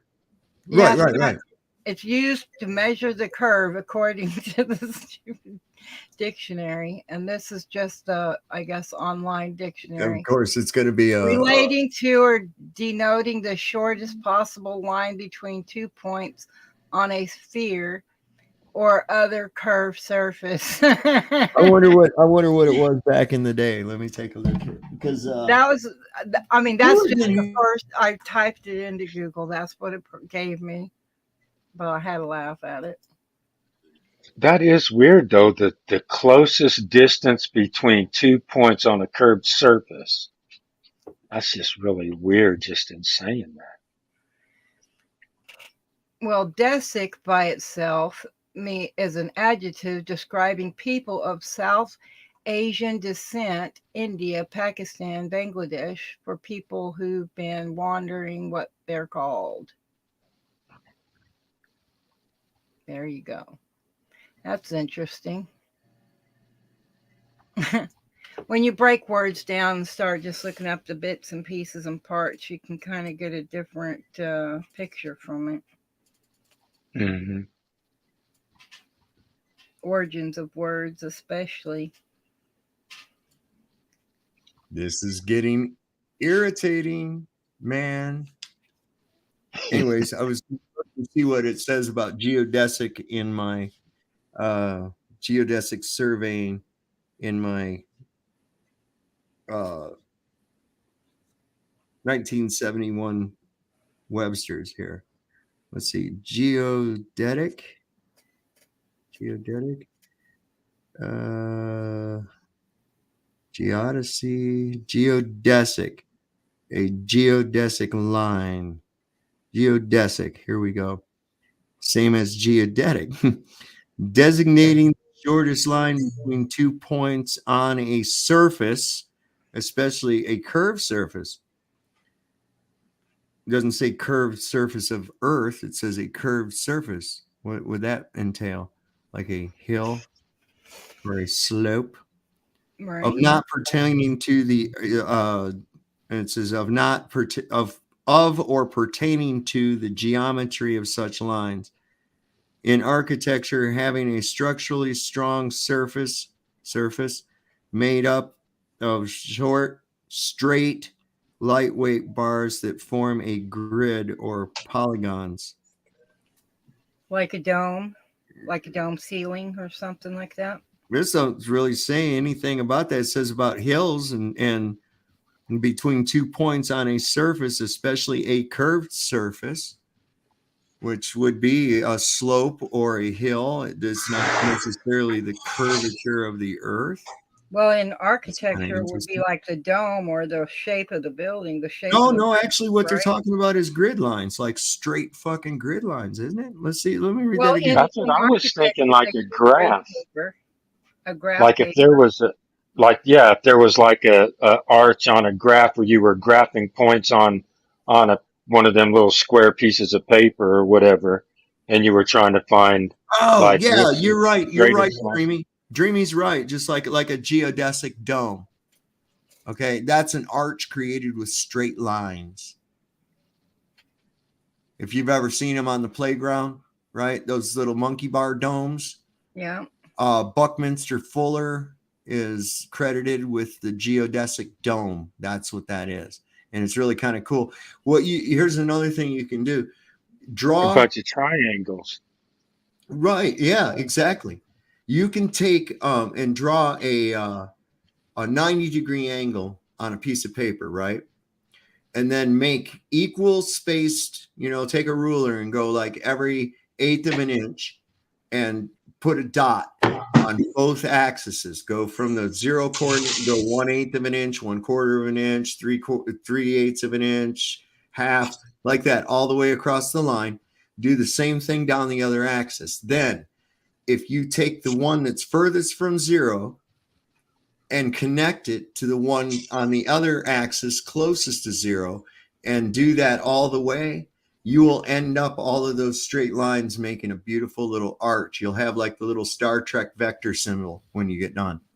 It's right. Really it's almost like those magnets, those straight magnets, and they got a ball bearing, and you can put them together, and you can actually make that same thing. It's like a bunch of little triangles. Right. You just put the magnets and the balls in there, and when you just put them together and they fall forward, they just like collapse upon themselves and make that dome.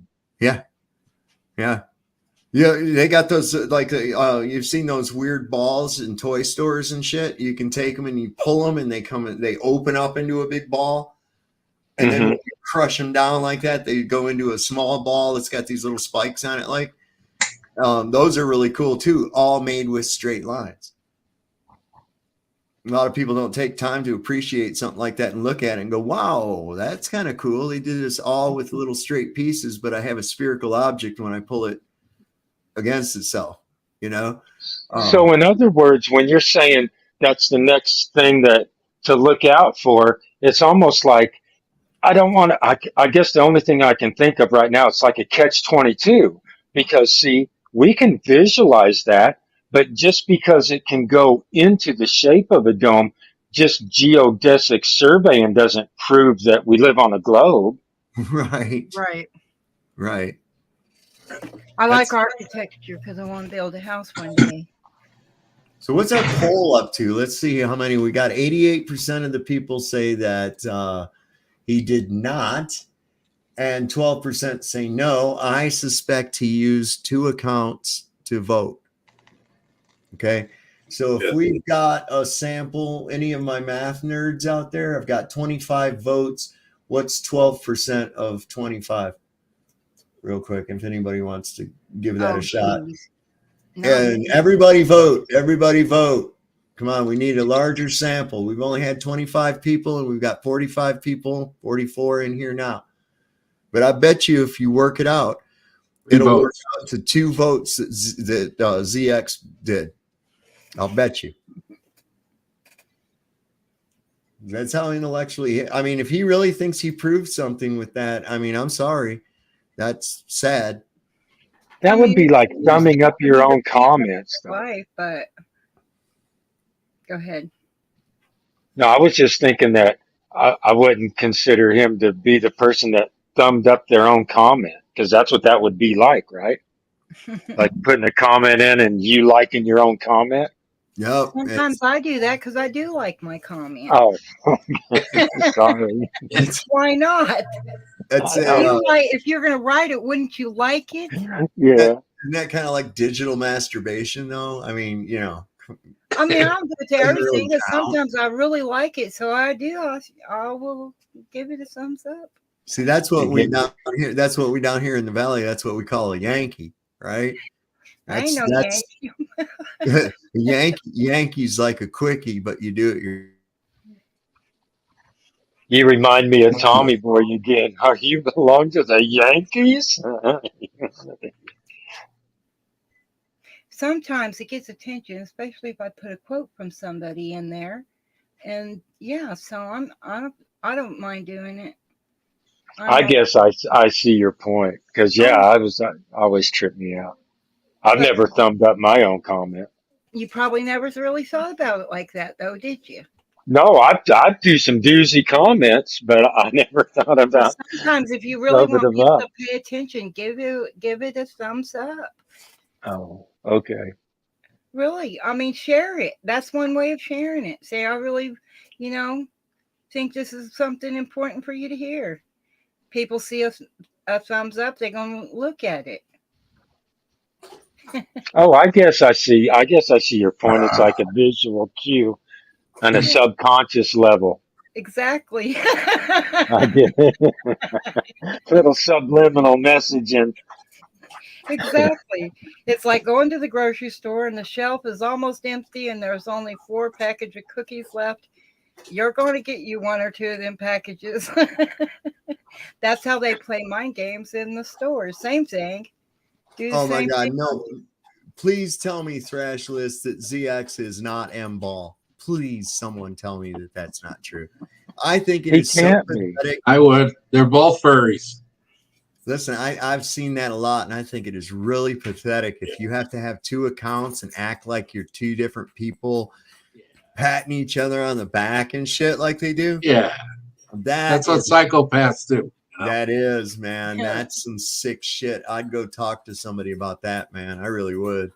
I mean, I have hard enough time keeping up with one, much less having to worry about 2 or 3, and sooner or later, these people, they slip up and people see through their bullshit and they're still too prideful to admit that they fucked up, and I really, I'm sorry. That experiment was dumber than fuck.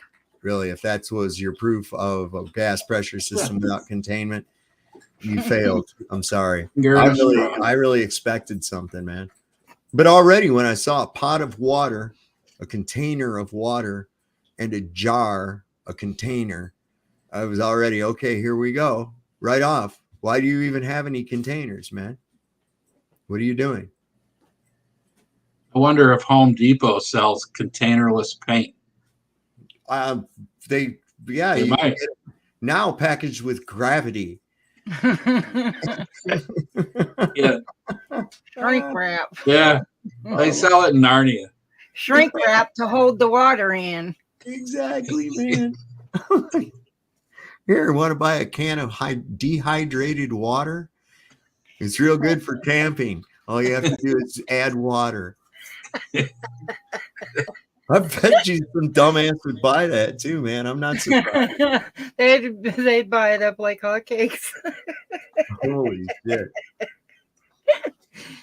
I Be bet you lining up at the trough. hilarious. This is hilarious because I just know that Kenny Eating a Dick was watching that. I know he was, and he's fucking embarrassed. He's going to say he didn't watch it, but I'm going to have that as just a own separate video. I'm going to go in later and I'm going to download this and I'm going to put it onto in its own separate video. And just the experiment part and everything. And that's all we want to see, man. That's it. Just show the experiment. Let's see if there's anybody else out there. Maybe we can get it up above. Where are we at? Anybody signing in on sock accounts? We've changed. 85. 29 votes, 86%, 14. Okay, so M Ball, is it pathetic to imagine that I'm using 2 accounts when I'm not and accusing me of such too? Yeah. I don't know, man. You guys have been shown to be really, really dishonest group of people. He uses a litter box. You falsify shit all the time. You try to make something that's not seem like something else that it is. You take people's words and twist them and leave shit out so you can say, oh, so then you agree. This is how desperate your side is, and I don't fall for your bullshit. So no, it's not pathetic to imagine that whatsoever. Not even. It's well within the wheelhouse of the globetard. It really is, because without lies and people's belief, you don't have jack shit. It's unfortunate that people have played those games and gave us those thoughts, because if they hadn't played the games on it, we wouldn't know that. And you're right. So I want to ask M Ball. M Ball, I already know, just based because of your allegiance, that you went ahead and voted yes on that. Would you mind to explain why you believe that he did indeed well, we're going to see about being on a jury, M Ball, and who should be on one. So the standard the requirements of the challenge was to create a gas pressure system without containment. Now, M Ball, after watching Zerzu Ziglin's experiment, do you believe that he actually did create a gas pressure system without containment? Or do you believe that there was containment and it was merely outside a slight pressure differential within the range of acceptable of the atmos? I mean, why do you think he proved a gas pressure system without containment? See, you voted that he did show that. I want to hear why you think that he did. And then we can discuss who should and should not be on a jury. Okay?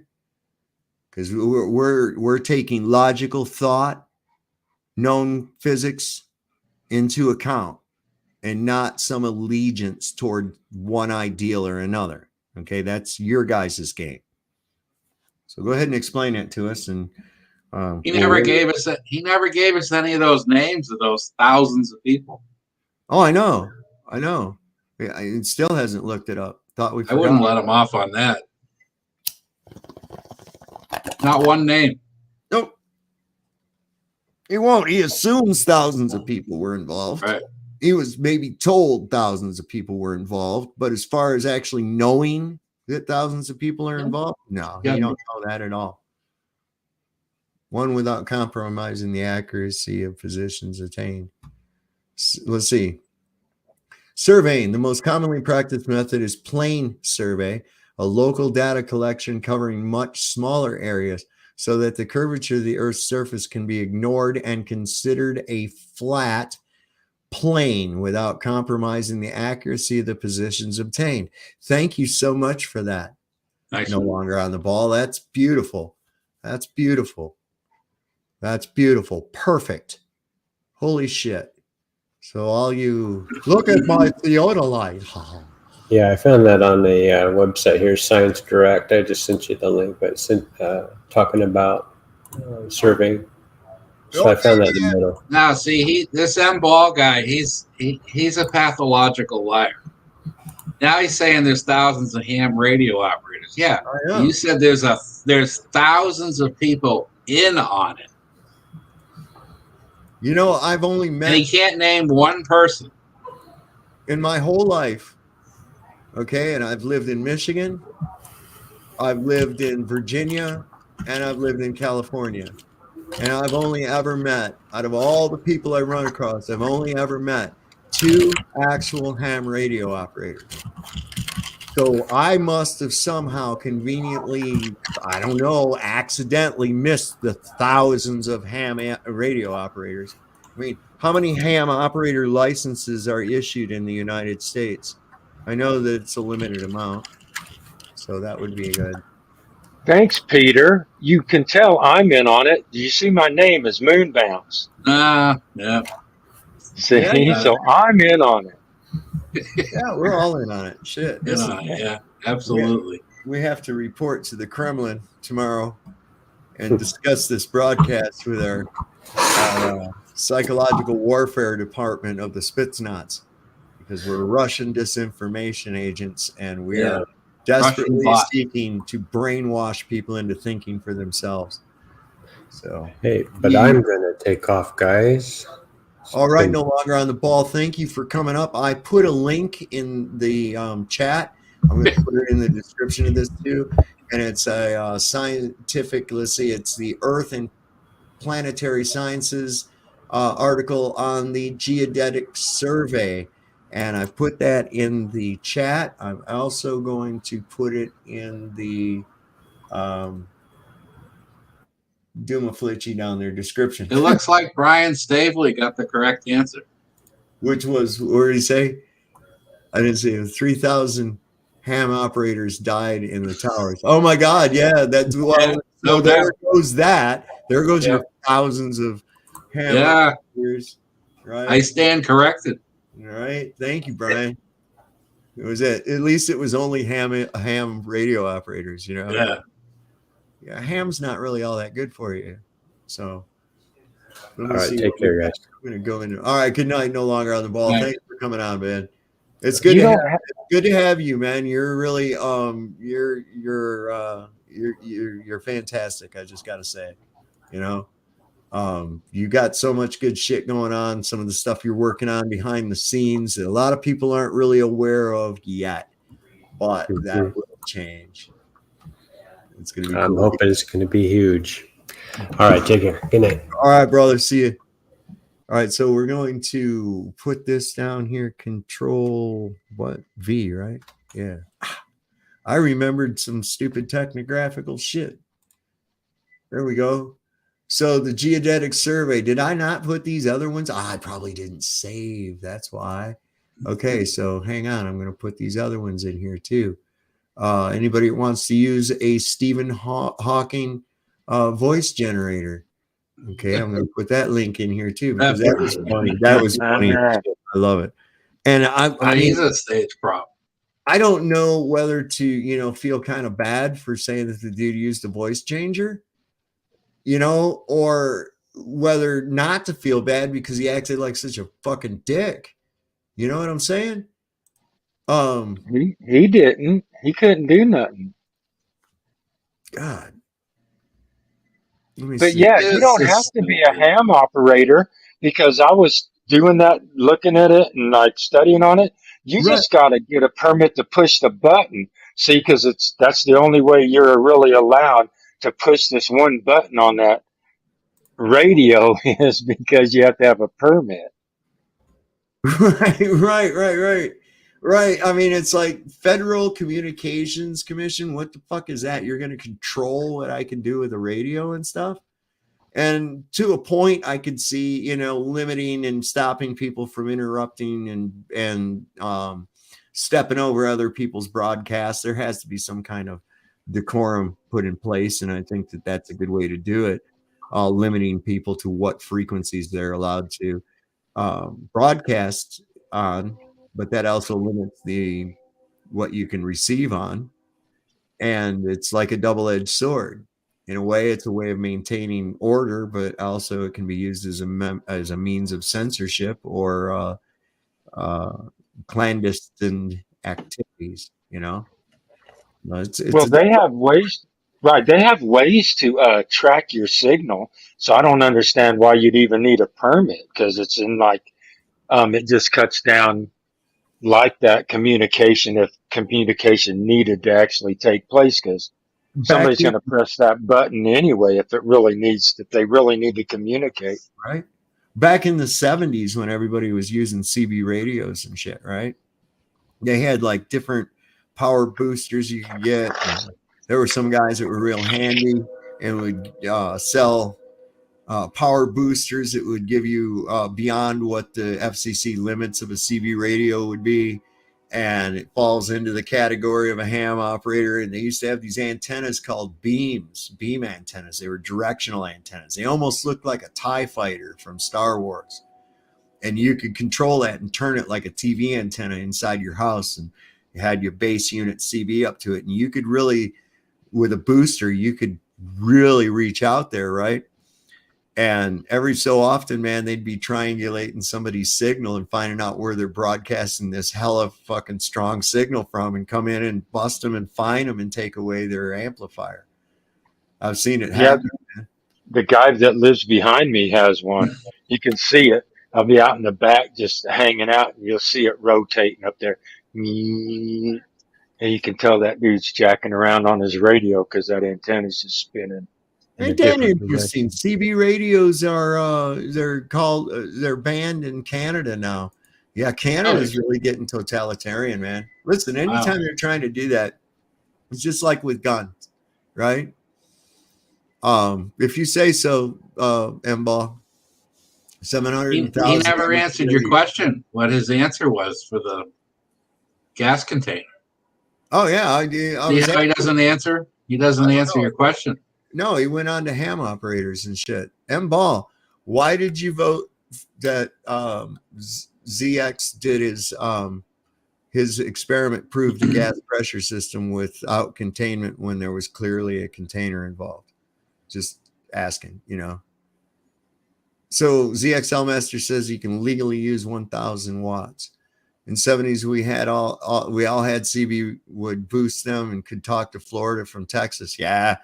You could, and if you could really hide, you had to be careful though. You couldn't maintain a broadcast or a signal. You couldn't keep chatting like that, or they will home in on you and get you. But on the right frequencies, man, hell, it's all. Yeah, I don't care, M-Ball. We can look it up. Okay, so there's 700,000 fucking radio operators. Are every one of those a Globe believer? You think? Yeah. I think every one of them is a Globe believer. Yeah, they stand on a solid object. I think it's moving over 1 million miles an hour. Right. So M-Ball, you still haven't answered my question. Why do you think that ZX, his experiment, proved the gas pressure system without containment? If you could put that on there. 700,000 is not very many people considering the population of the United States. M-Ball, what percentage of ham operators of the overall amount of people in the United States, what does 700,000 represent in a percentage, please? Most of them would be moon bounce believers. Okay. You hear that, moon bounce? Do you feel a little bit like Jesus? 700,000 believers, bro? Believers. You got 700,000 Yeah, people. they're not knowers; they're believers. Yeah, believers. So it's just another head full of fantasy from a guy who plays with balls and looks at balls. Yep.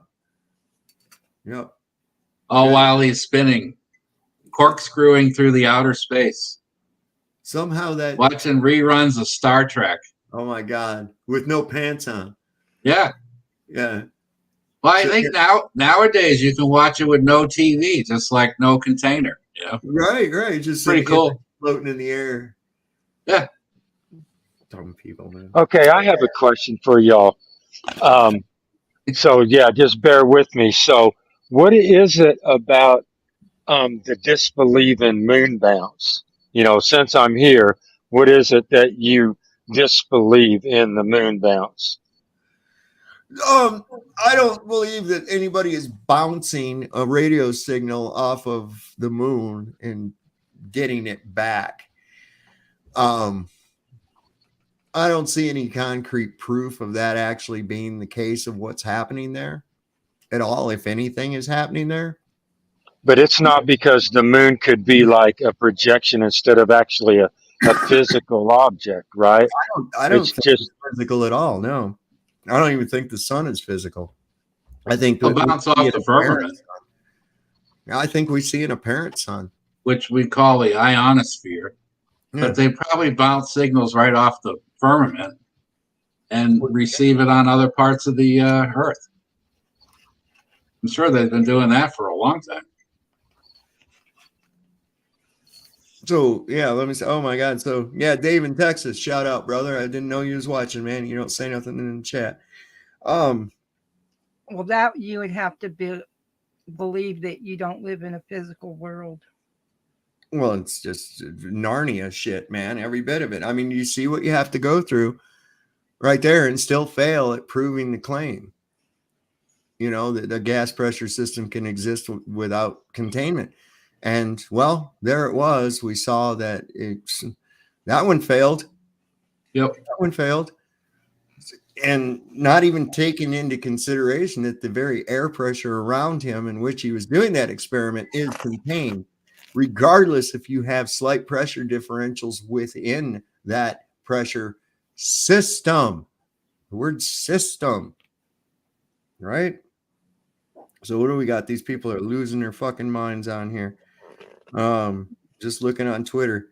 I don't see Kenny eating a dick, mouthing off. ZX might have fucking really embarrassed their side tonight. I think he did. I really do. I believe he, Oh, wait, here he says, I watched an hour ago about 10 minutes of his show. He argued endlessly about someone that a jar with no lid was containment. Oh, and he thinks it's containment too. Yeah, he thinks that it's not containment unless it has a lid on it too. Keep watching, Kenny. I'm just destroying you and your little fucking globy friends every fucking day of the week here. And you scramble and like a goddamn demon that somebody threw holy water on over it. And I think it's goddamn hilarious. Does anybody else get a thrill out of watching people just lose their fucking shit over something really stupid? Yeah, over you closing your eyes and chanting, apparently. Yeah, I know, right? It's like, what the fuck has that got to do with anything? I'm in my thought process, man. What do I have to look at? What is it that I have to look at? Why do I need to be distracted by anything? And what difference does it fucking make? Why the hell do you have to use a goddamn mechanical penguin? You crazy son of a bitch. Huh? Yeah. Damn. It's just an obfuscation. It's a thing. It's what they do. They rely on your thinking that somebody else's thoughts or them laughing at you or something like that is going to change what you think or say. And it's like, no, I wouldn't. I'm looking at the people that are laughing, and they're the educated people that don't realize that an open jar is still a container, right? Because they're educated. My God, you know what the word educated has come to mean to me? I paid somebody a bunch of money to turn my fucking brain into ramen noodles with no flavoring. Hey, I have a question, or not a question, but a statement, because that would still be like, you could just take that and put it underwater like one of them dinghies that are down there that they used to do those shows in deep underneath the sea where like the water would be right there and Right. then you would just dive down into the water and come back up in that bubble. But to say that that them people are sitting in there and they're not contained in there, Right. but that's not a containment. It's still containment. A diving bell. A diving bell. Yeah. Right. They used to make this really cool toy when I was a kid. And it was this little diving bell, and you could put it inside of a plastic bottle, right? And fill the water all the way up to the top. And then, well, you didn't even have to go all the way to the top, but it worked better. And then put the lid back on the bottle. And as you squeezed the bottle, the little diving bell would sink down to the bottom, and then you could release the pressure on the plastic and start moving it up and down whichever way you wanted it to go just by increasing the pressure of the bottle. It was a neat toy. Didn't take any batteries or anything, man. It was just, there it is. There's a scientific principle, kid. Play with it and see what you can learn. And you learn a lot. This is why I don't sit there and go, oh, look, an algebra problem. Oh, I want to see the shit. Show me, man. That means a hell of a lot more than some guy with a bunch of demonic fucking shit written on a piece of paper. These ham radio guys, I mean, if the grid ever went down for whatever reason, they'd still be able to communicate, right? Yes. As long as they got a power source. Right. Right. If they have a generator or whatever. And they have used them just for that in certain areas where they've got like bad storms or whatever and communication goes down. That's when they get the call to help transmit the information. Well, think about this, man. They actually must think, they must not be working out their whole thing at all, right? Because they're thinking that they have the power to not only transmit a signal with their little home set that will go and travel a 500,000 miles. Do they not realize that? No, that's not what they claim. They have to go from station to station or a general area. They won't just go on forever. Well, that's what I'm saying. I mean, think about this, right? Do you have a flashlight that will shine to Mars? No, you don't have one. You don't have one that'll shine to fucking Europe either. All right. Mm-hmm.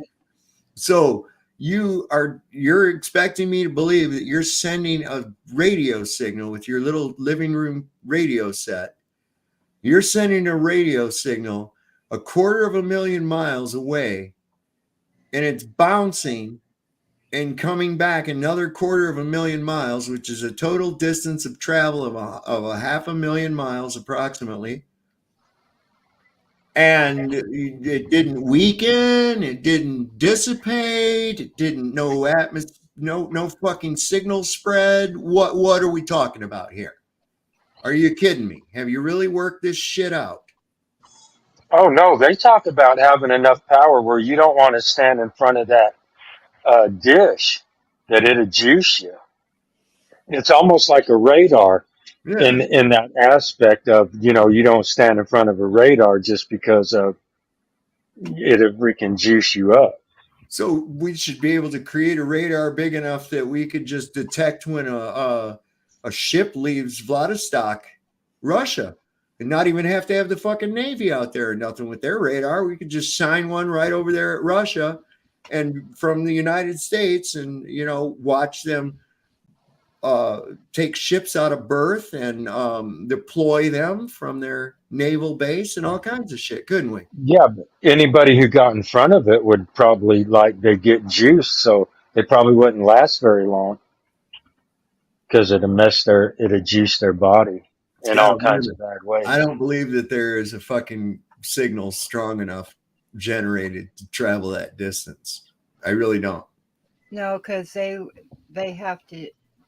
It's more like a shortwave, right?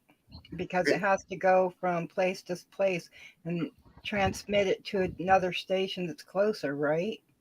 Well, you're right. And then you go down from that, you get into microwave. Okay. But you know, you want to see something get obliterated. Jesus Christ, we used to use these 50 ohm doublet directional antennas when I was in the Army. And we were using a 5 kilowatt generator. And that powered up the whole rig. We had house current in there and everything. I had a coffee maker plugged in, everything in the back of this rig on a truck. It was really cool. And we get bored, man. You're sitting there and the only thing you're doing is one little radio check every hour. The rest of the time you're just fucking sitting there. And a bird would land on the antenna. And all the antenna, it was a doublet antenna, which is just basically a wire reeled out from a central point, even on both sides, that's specifically lengthened for a specific frequency, right? So this thing gets charged up when you key up the radio and a bird land on that thing and you reach over and just key up the RT for a second, that fucking bird would explode, man. I'm not shitting you, just poof, to see feathers. And I was like, oh shit, that ain't good. I did it by accident the first time. The first time, then it's, hey guys, watch this. I know. It was like, man, I think this thing will blow up birds. Watch. So, and you know, so that was good. You know, I didn't. It could happen when you went to go and do your regular transmission, but then we had guys that were just trying to do it. You know, even luring the birds. Let's try putting a piece of bread on the wire. I'm like, dude, you're sick. What are you doing? Stop. But that probably went on to be a globe troll. With that kind of psychopathic thinking. Jesus Christ, man. So I think we made our point tonight here. Yeah. I think we've more than well made our point. I'm going to get off here in a couple of minutes and I'm going to contemplate what I want to do, the steps that I want to take to see if I can't remedy my hyperspace problem. And I'm sure we'll find a solution one way or the other. And if I got to take it down there and, you know, have them physically do something there at Geek Squad, I'm going to do it, man. I'm not going to tolerate this bullshit no more. I'm tired of it. So the original Pigeon Pecker says push button. Whereas Wally says there's a thing called Earth Curve that will stop that radar to Europe. Really? Cool. There's Earth Curve, huh? Really? How the fuck did Marconi send a transmission across the Atlantic Ocean then? How did it miss the Earth curve? Oh, that's right. That's when you made up the ionosphere. I remember now. I remember. As soon as people said, holy shit, it didn't care about the curve of the Earth. Oh, no, that's because it hit this thing and bounced. Yeah, that's what happened. Shut up. God. What did they used to call that? Some kind of skip or something, right? Yeah, an atmospheric skip wave. They tried to run that shit on me when I was in Germany. Same thing, radio teletype, right?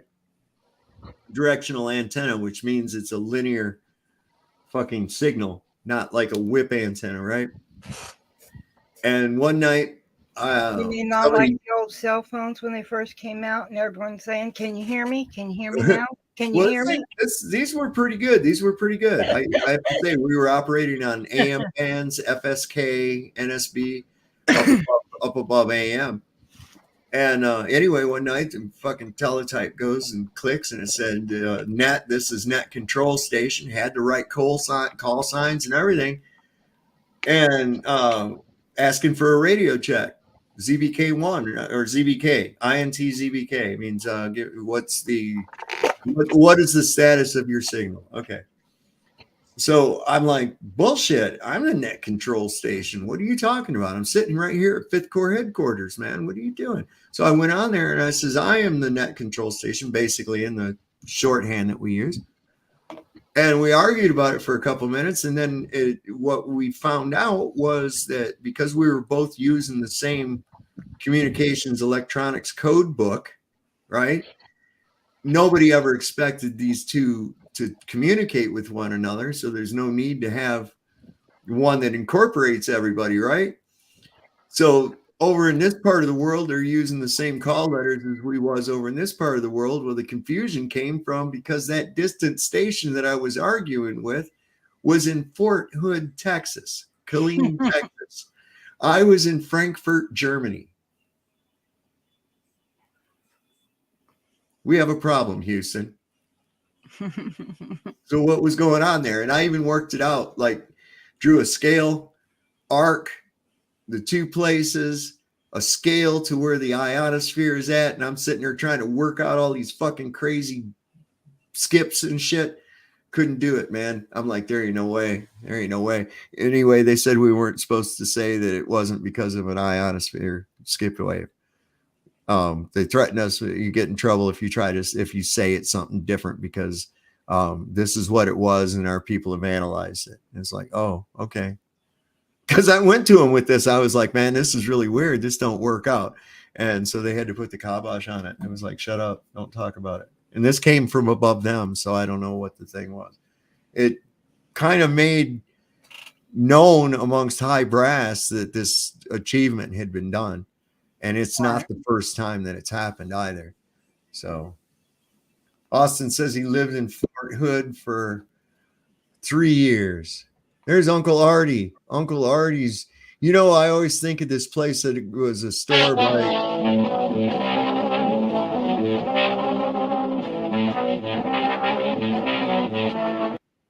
I learned how to do that. That's cool. Artie, every time I see Uncle Artie's bar and stupidity and whatnot, I'm like, there was this store that was right near my house as I grew up. It was a party store, and it was called Farty Artie's Party Store. And I always that's what I'm like in my head. I'll see, oh, Farty Artie's going to come on, or Farty Artie's, like, oh shit, like when you're on Terry's stream. So what's up? Did you catch that experiment attempting to prove a gas pressure system without containment? Nope. It failed. Hold on. I got to mute this.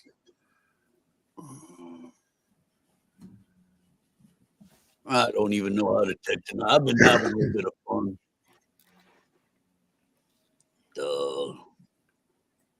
Oh my God. No way, Barbara. Barbara says that she lives by Blucifer. If any of you don't, do you know who Blucifer is, Artie? No. Okay, he's this really creepy, disgusting blue stallion with veins and a puckering asshole that they have standing in front of the Denver International Airport, and it has red glowing eyes. Look up Blucifer on Google Images. You'll see that it killed its creator during its construction. The top half slipped and crushed the guy that built it, the guy that designed it and shit. Pretty crazy, man. Huh. Isn't that ugly? That's some ugly shit right there, bro. So what's on Uncle Artie's menu at the Bar and Grill of Stupidity tonight? Oh, hold on. Not much. Oh, and if you see me like zoom off into hyperspace, just wait about a minute. I'll be right back. My computer's picking up and rebooting on me, and I'm going to have to do some heavy duty shit with it tomorrow. So I am too. I'm doing some stuff behind the scenes. I had a little bit of drama tonight. And no. What kind of drama? Yeah. Oh, just debating with some people and the way the earlier live stream is going, so I started another one. But yeah, I've got a little something for you. All right. On your thing? Yeah. Just right here. Show me a flat earther land surveyor. Okay. Go into chapter 2 of this and read it. How's the trigonometry and the formulas wrong? Right. Okay, Uncle Artie, we've got people going over that right now. In fact, I'm going to be going over that too. If you would click over under the private chat, you'll see a number of links that have been posted in there, and also down in the description of this video tonight, there's all kinds of cool references on the on geodesic surveying. It's not put out by flat earthers or anything. This is just what's there, the information. There's some other really good resources on there too. Let me just kind of go over what they are. Let's see. There's one on it's an introduction to geodesic surveying is the first one. The other one is an 1874 article. Is kind of interesting about a because we showed a thing where they were going to throw a guy in prison in Portsmouth, England, in 1900 for daring to teach the heretic principle of a ball Earth. So that's kind of cool, and this kind of counters that. Then we've got this one here is a cool thing. If you'd like this for your show, it's a Stephen Hawking voice generator. We played around with that a little bit. And then we've got another one that's on geodesic surveying right just above the one. Oh, you mean like this? An AI voice? I'm giving up my share of the bar. Uncle Artie is the greatest of all time. I love him. There you go. Yeah, like that. You can type in whatever you want it, but it does it in a Stephen Hawking voice. You know that guy. Oh, no, I just need a sample voice. Like I could do one with you. I got one for Glenn. Well, I didn't do one for you. Oh, cool. I'm going to put this. But anyways, here. For the book I've got right here, I just put in the private chat and in the regular chat, I put a link to it right there. Read chapter 2. All right. Disprove it. I want you to disprove it. With your formula, not just word salad. I want some actual trigonometry and all that stuff to prove it. Not some old stuff, actual stuff. This book shows you how to do the use the tools and the formulas and all that. Cool. The only difference between the third edition and the 5th generation is just new practices that they use and new tools. It's all still relevant. This was produced in 1994. Cool. So I put the link down in the description of the video as well, so that anybody that's watching a rebroadcast of this can access it. If they can't see the chat or whatever else, it's going to be there for anybody. That's great because we've got some other references put in there about the geodesic surveying, and I encourage everybody to look into it 100%. That's great. I thank you for that, Artie. So make sure you put that link in and say that this is how how us globers, globetards, whatever you want to call us, anti-flat earthers, whatever, that link, this is what it shows how we look at us globers, disprove yours with chapter 2. There's more of it in there, but still. Well, okay, so that brings us great around. I'm glad that you put that in there. And as I've said, I encourage all of my listeners and everyone, of course, to go ahead and look at those links. And Artie, if I zoom off into hyperspace, like I said, I'll be right back. All right. Hang in there. So this is cool. So you believe that the Earth is a spherical object, right? And what kind of a medium is that spherical object in? Like, in other words, here's this Earth. What's around it? What's the medium in which it's suspended in? Firmament. But before you jump on it, why don't you go look up the definition of firmament? It basically means outer space, not some dome above it with water or whatever. Firmament. Listen, the word firmament comes from the original text, which said raki, and a raki is defined as a shield. Okay, it doesn't say anything about what you just said, whatever that was. That's not the definition of it. So what I'm trying to get at, the Earth, you say this ball has an atmosphere around it, right? Okay. Gas pressure system. Hold on before you go on. Let me read you the Oxford Dictionary's definition of a firmament. It is a pronoun. It says the heavens or the sky, especially regarded as a tangible thing. You do not have a sphere of a world viewed as a collection of people. That's another definition. But your firmament we're able to throw stuff out into space real far. We can go to Saturn, Okay, wait. Jupiter. We've gone way past Pluto. All right, this is what I wanted to ask you. So that's how you know what the medium of space is. You believe that they can send things from our gas pressure system out of our atmos system and into, I guess it's a vacuum or a void. Is that what you think? Or your spaceships have told you that that's what's outside of our atmos system, right? Vacuum of space. It isn't like trying to take a vacuum cleaner, suck all the air out. Artie, we all know what vacuum in this context means. Yes, and there is such thing as, sorry, I was reading this other chat over here. There's such thing as, hold on, people. There we go. Just forget the chat and keep on your train. No, I've got my chat on. Sorry, I forgot to tell you. I got my channel. Oh, okay. I didn't know. I got you now. Yeah. Sure. Anyways, there is such thing as gravity, and you say, no, it's not. How is Jupiter, the sun, Saturn, all these other planets? Why are they a circle? I mean, a circle. Why are they a ball? You're getting way ahead of the fucking thing right now. Okay, you're getting way ahead of this. All right. So what I want to take you back to now is that you said that we can just send things out of our atmos system. You call it a sphere. Okay. Yes. And this medium outside of our atmosphere is basically an airless, gasless void with some chunks of shit in it, some balls of gas undergoing nuclear fusion and all this other. Okay, I understand that. Right. So what I'm going to ask you is, how did they get through the physical containment required to have a gas pressure system? I know all your gradients and all that. What about, okay, how's the best way to put it with it? Prove gravity? You're going like density and all that stuff wrong. There is gravity. We've proven it. What is it? All right. Now with gases, like different gases, take dry ice. Mm-hmm. Okay. As that melts, the carbon dioxide sinks. Because it's cold still.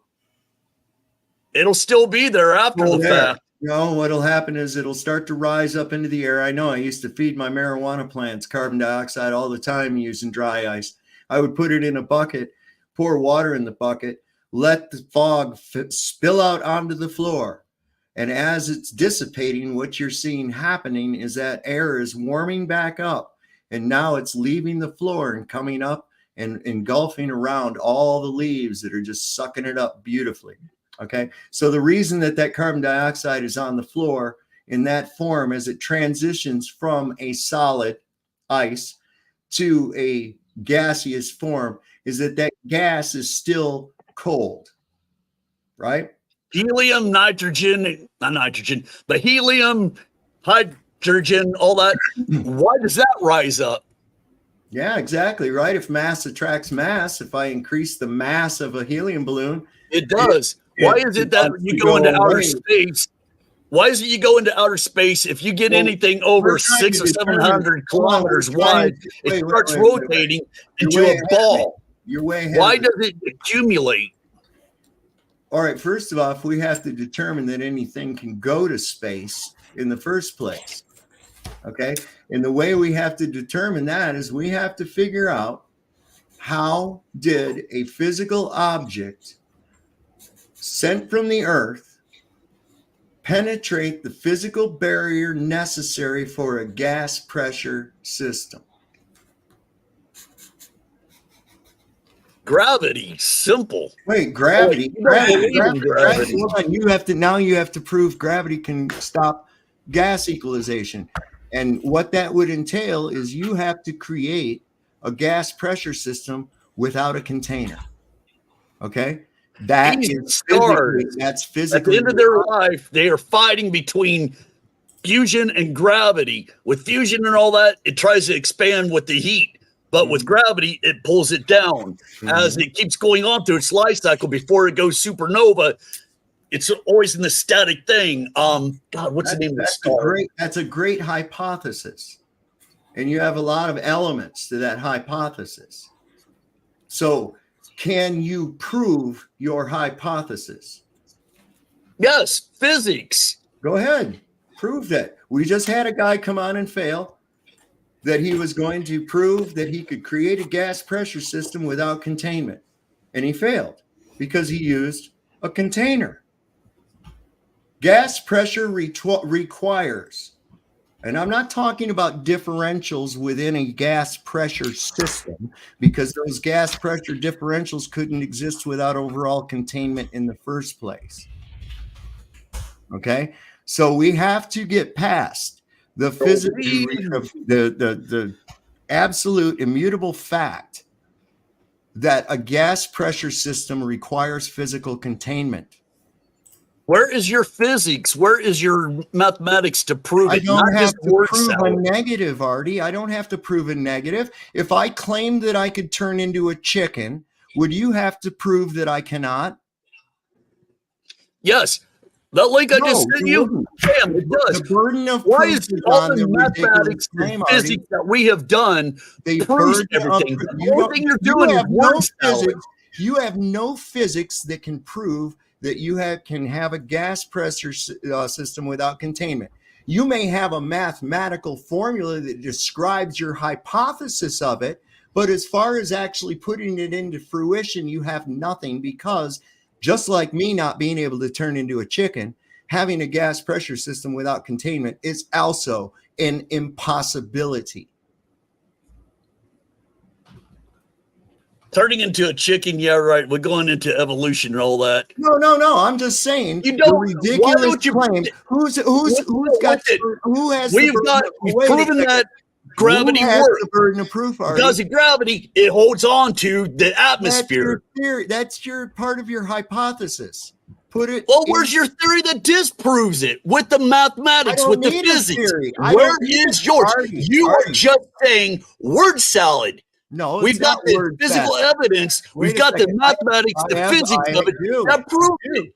You guys have never proven with physics and all that stuff. You are just using stuff that you've created out of thin air. Where is your proof?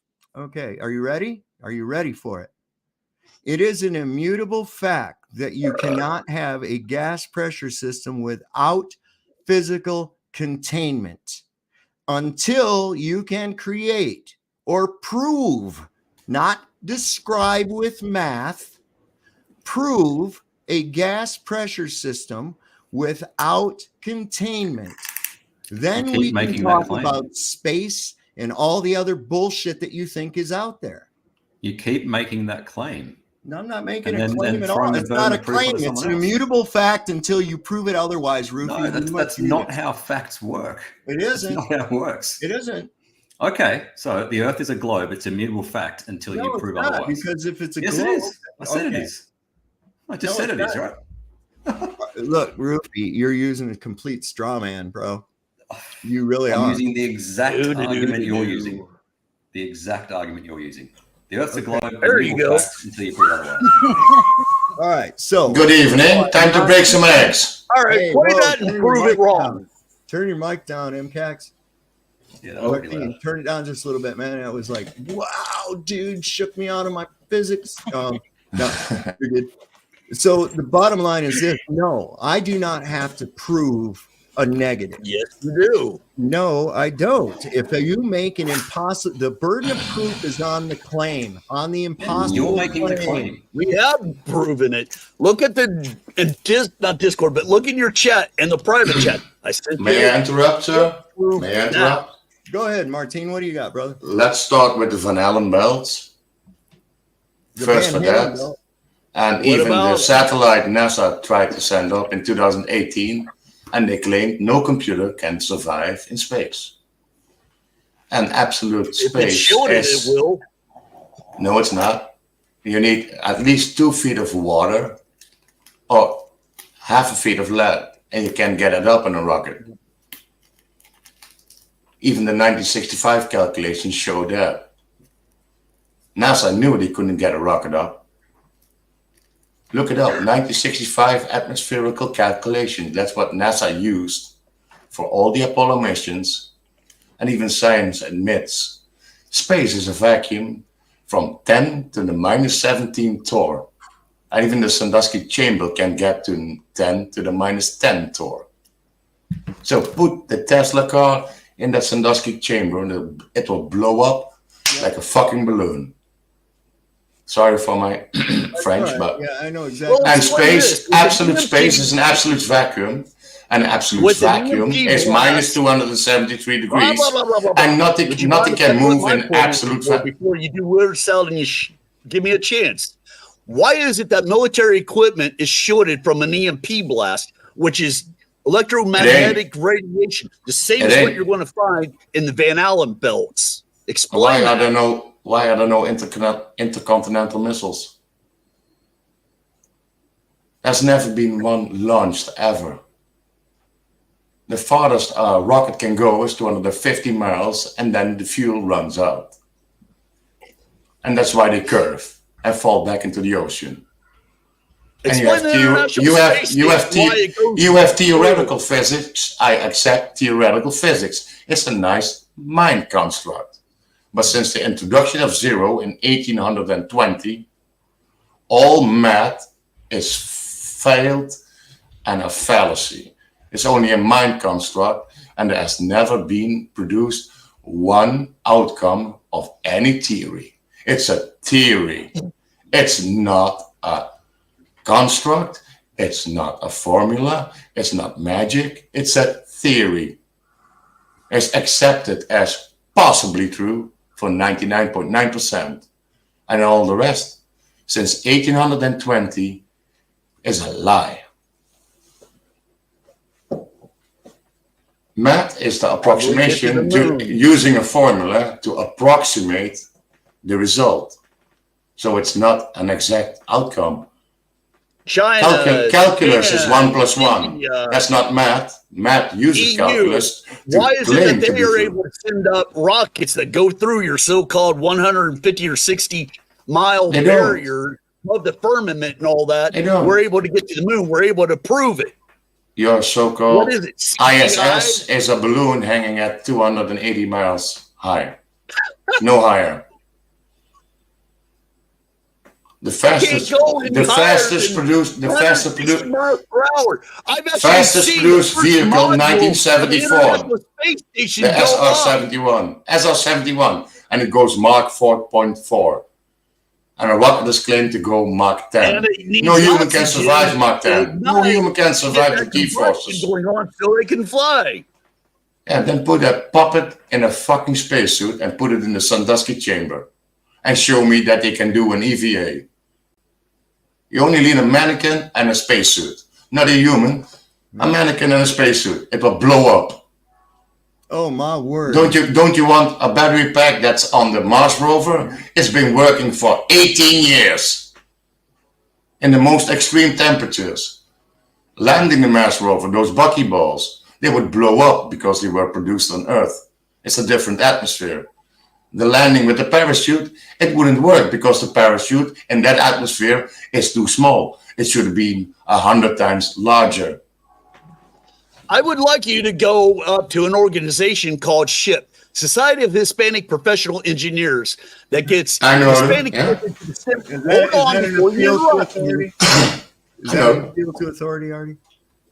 I know through Hero. Is that an appeal to authority? Appeal to what authority? Go ask some organization or whatever else. Well, is that not proven the last 20 years? Okay, with the as I was project, saying, if I can say something without him interrupting. Sorry. May I please? Yes, sir. All right. Explain this. We'll start from the bottom and work our way up. There is a nonprofit group. It's called the Society of Hispanic Professional Engineers, or SHIP. They get kids, Hispanic kids, from the time that they're in elementary or high school to go into these STEM classes: science, technology, engineering, mathematics. Okay. One guy did do it. He went all the way through it. It's not where they get this brain induction or they're, mind programmed by shit. No, they encourage him to do it and they help foster him. Like, okay, these are the resources you need to get into it. Once they do, they're able to get hired on by just about any large corporation, the alphabet agencies, including NASA. Okay, let's fast forward to SpaceX with these shuttles. Boeing had the other one, not SpaceX. Try to remember the name. When the astronauts were going to go up there to the International Space Station, one of the ladies was the last one to seal them in. Boom, they go to it. No problem. They see it. Where did all these guys go? Oh, to land somewhere, go to a Hollywood studio? Wrong. They went to the International Space Station. Your balloon? No, it's all metal. Now go on to another guy. The nice little Perseverance rover that's up there, they had a helicopter with it. He was a drone pilot with it. He programmed how that do you thing know he went to learn the how space to fly. station, Artie? How do you know anybody went to the space station, Artie? In a helicopter? Only on that notion, what can man produce microscopically that has no failures or air pockets in it? That's what I said. Put a Tesla car in the Sandusky chamber and put it into a vacuum of 10 to the minus 4. Everything will blow. The metal, the windows, everything. Nope. So not even a satellite can survive in space. So how do Yes, metal, it can. vacuum Hold on. chambers- No, space is 10 to the minus 17 Thor. And that's science. How far up are the Van Allen belts? And look at the satellites, how far up they are. The International Space Station. Some are right here, some are above it. As claimed, 10,000 miles. Geosynchronous satellites, they're way up there. Okay, now form something. Now get a Faraday cage around it and get something that points straight up. A satellite. Even in low orbit. Wait for one of those GPS satellites to come around. How come that works? But it doesn't. Are you going to see radio waves? That's what your not Tesla. That is what you're using your Faraday cage for. Same with moon landings. They use celluloid. And they've proved space radiation destroys celluloid within a minute in any container. So even the Hasselblads are a lie. And everything sent back out from space, even digital, is a lie. Simple as that. And the Mars rover in 2004, the computer that got the data from Mars, and they knew how long the transit took from Mars as they calculated or claimed, it came in 10 minutes before the data should have been there. For 24 hours long. So that was a failure in the master computer. And there's no scientist that ever has seen space. They only have radio telescopes, bleeps, bloops, zeros and ones. And they interpret it as they are told by their masters, their teachers. Who are their masters? Your teachers. And how science was started as an institute against the institute of church. So it's an institute fighting an institute. And in the church they wear black skirts, white skirts, the shawls, the hats. And what do? You take a black skirt when you graduate with your hat and you put it from the left side to the right side. It's all Jupiter. It's all ancient mystery schools. Cult. It's a fucking cult. Yeah. It's a dialectic. And when you have solid ground, keep your foot down. Don't you guys just worship the ancients with their wisdom and their knowledge? Or you're against the ancients when it's Jupiter and Mars? No, not at all, Sean. In fact, it's quite slick. I love Pythagoras. I'm talking, bro. Sorry.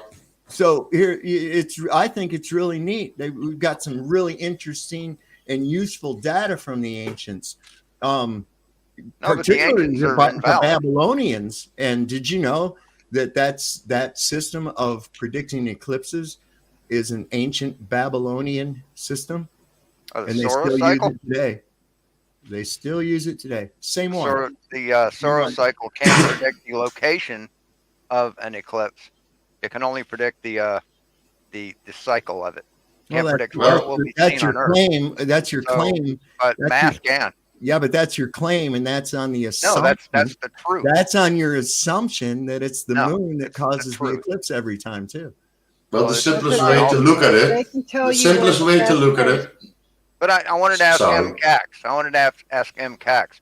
So, are any vacuum chambers made out of metal?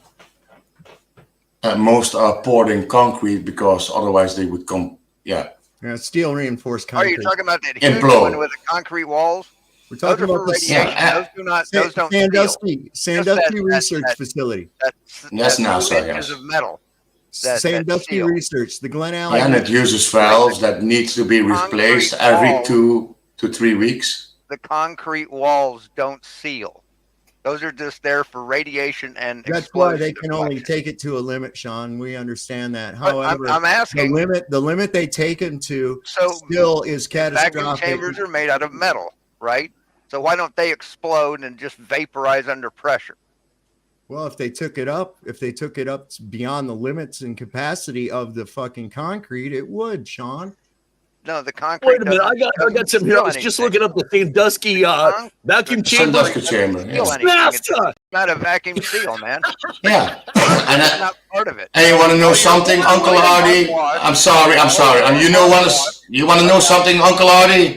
Your NASA brought out an article when they built the Sandusky chamber when it worked, and then they claimed the moon was in the Earth atmosphere. Why? Because Sandusky only goes to 10 to the minus 10 Thor. No, they didn't. Because there's still a little bit of trace of something. They've known for 50 years that the atmosphere, a thin cloud of hydrogen, extends beyond the moon. They've known that for 50 years. That's nothing new. Yeah, really. I mean, that's what's pretty good. Nobody's ever claimed that the moon is in our atmosphere. NASA does. That's what they claim in now. 2018. Yeah, they produced an article. The moon is within the Earth atmosphere. No, they said the atmosphere is extended past the moon. You have to turn your mic down just a little bit, bud. You're good. I mean, keep good volume and everything. Yeah. But yeah, that's what they're claiming now, Sean. They keep claiming new things every time their shit gets thrown out of the water, bro. You see this article that I have up on the screen right now, Sean? By you? You see the article I have up here on the screen. Try to not be in your emotions. See if you can do this without being emotional. Oh, I'm never in my emotions, man. Okay. You know, you don't need to be emotionally attached to an idea. Really, you don't. It's inanimate. So just relax. Okay. So you see this here. It says this is from 1900. I want to bring this up. Look, 1900. Right? Okay. And it says it is painful to read that Sir John Gorst, the head of the British Educational Department, is in serious trouble and has been threatened by Mr. Ebenezer Breach and other taxpayers of the city of Portsmouth in the Kingdom of England with prosecution under the Impostors Act. It seems that the schools of Portsmouth have been teaching the damnable and heretical doctrine that the earth is a sphere.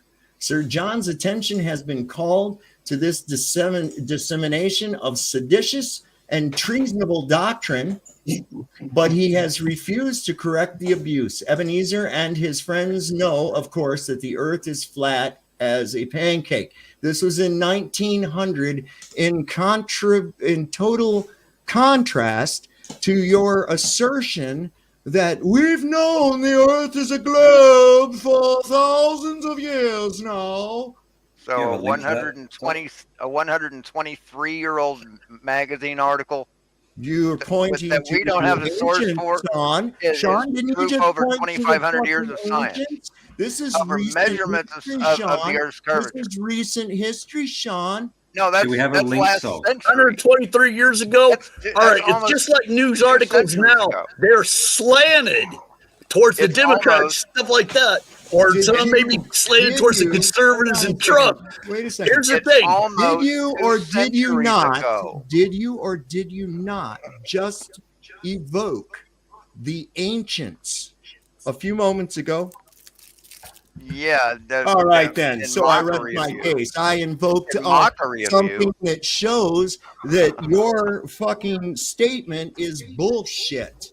No, I was Okay, mocking going by you. your I hold was on, mocking going you by because your you logic here, always you're claim saying the ancients knew and all what that was stuff. going on, but We then you can't don't go want to against. talk about Jupiter and Mars. May right? I? Those are the ancients. May I please? was You're mocking super you. loud, dude. May I please? Can we have a link for that? If you take the Earth, it turns around I'd in like 24 to link hours, as you use yes? that newspaper article. The Earth has The a whole constant thing. speed in 24 hours. That's night and day for us. And it turns around the sun in an ecliptic, as science claims. And that gives us the seasons as it turns around the sun. If I'm living in a place at 12 o'clock noon, high summer. Wait, stop. That's not the explanation for the seasons. The elliptical orbit is not the explanation for the seasons. Yeah, and the tilting, and it takes more factors, I know, sir. I'm sorry, but I'm trying to simplify it. If the Earth turns around every 24 hours continuously, so I am in high noon, high summer at 12 o'clock, wouldn't night and day switch when I'm on the other side of the sun, because the Earth turns continuously, so it would be backwards? Do you know what a sidereal day is? Yes. Then And you do you know what questions. Do you know what star refractions are? All right, let's go back here in a second about the ancient ones and all that. What about But it's simple as that. Aristotle or whatever? I forget his name, but he proved back. What was it? God, forget the time. If you're towards the sun on high noon summer, you're in darkness at high noon in winter. Down inside of a well, hang on, on one side of the globe, logic. he's there in Greece, and then down on another side, he had another guy that did it. Down inside of a well, they were pointing sticks up and measured it through the shadows at the exact same time, looking at it, and the shadows were different. The sun was set different. And they had mobile phones to call it through. The Earth was round with this mathematics. It was almost exact. It wasn't 100%, but it was almost exact by the same formulas we do today. Wouldn't that be assuming So by what you're saying, that the ancient ones, we had to listen to the ancient ones on everything they say, but this one went against the people that believed that the Earth was flat. So well, even on Aristophanes, if you take the lectures and the books, there are three different stories. So which story is right? Well, either amongst all of if they can't get one story right, go read chapter 2 and try to disprove that. That's on 100 feet. All right. And the Earth drops a curvature in miles. Actually, that's spherical. Hang on. Let's get back to MCAX. Hey, yeah, this is based on spherical. Geometry and trigonometry proves it is true. Artie, with your definition of it and your so-called mathematics and trigonometry, Artie's got to stop talking over people. We've seen your dumb book, Artie. Stop talking over people, okay? And don't start butting in the middle of when somebody else is talking already, right? It's okay for them to do it to me. Okay. Cool. All right. Good. Good. We all have this on the thing, right? We're all together with this. Yes, sir. All right. So now, but it's okay for them to interrupt. Okay. Go ahead. All right. Question for MCAX. Do you know what a sidereal day is compared to a solar day? A sidereal day is slightly longer than a solar day, except if you take astronomical days, and then you take mathematical days, and you take calendar days. It's the same with the fallacy from once every 4 years, we have a day extra. No, it's once every 7 years. No. And that's why every old building still is aimed at the stars. So there is no tilt. Otherwise, not one of those old buildings would be pointed at the North Star. Okay. A solar day is when the Earth rotates and faces the sun again. Okay. So it's actually slightly more than 360 degrees rotation. Yeah, 363.4, blah, blah, blah. No, about 361. 361. Okay. A sidereal day is 360 degrees of rotation, and it is less than a solar day. A solar day is a sidereal day is 23 hours, 56 minutes, and 4 seconds. All right. So your idea of that's great. How does that prove that you're moving and it's not the sky? You're assuming. Not intended to prove anything. Hold on, wait a well, second. if a sphere turns, get your assumptions out the fucking way here. If the sun is here standing still and we turn around the sun, Martin, if it's light here, it's dark there. Martin, it's logic. Martin, let me do this, right? So I want to go back to Uncle Artie's Eratosthenes, okay? Mm-hmm. Now, the conditions of Eratosthenes' prediction, so to speak, was based on parallel rays of the sun. Am I correct? Yes, I am. So, so where have you ever seen parallel sun rays on the earth? Rays radiate from the sun. And before you tell me that it's refraction through the atmosphere, that still makes your parallel rays not parallel. Now, that being said, the same experiment can be done with a local light source on a flat surface. I can recreate that exact same condition on my kitchen floor with 2 tall boy cans and a flashlight. Okay? Mm-hmm. So it is not proof of convexity nor of a level or any, it's not proof of really anything. Okay? Because it can be shown both ways. So we have to throw that out we have to throw that completely out, because it's not proof either way. So both sides need to stop invoking Eratosthenes, if he even existed, and his faithful servant's feces. Okay? I think the guy was a made-up shit thing that came about, but that's my opinion based on some other things that I've looked at. Now, in order to prove the medium of which these things you think reside in, we have to prove that medium. And one real problem with that is that you have a gas pressure system. And no gas pressure system, gradient or not, can exist without containment. This is not a claim. This is an immutable fact of nature. It's a claim. How are you not making a claim there? No, wait a second. If I, that is reality. That is reality. Yes, no, that's what Nathan Oakley said. Excuse me. What kind of a world do you live in, Roofy? Excuse me. That's what Nathan Oakley said. Can I say something?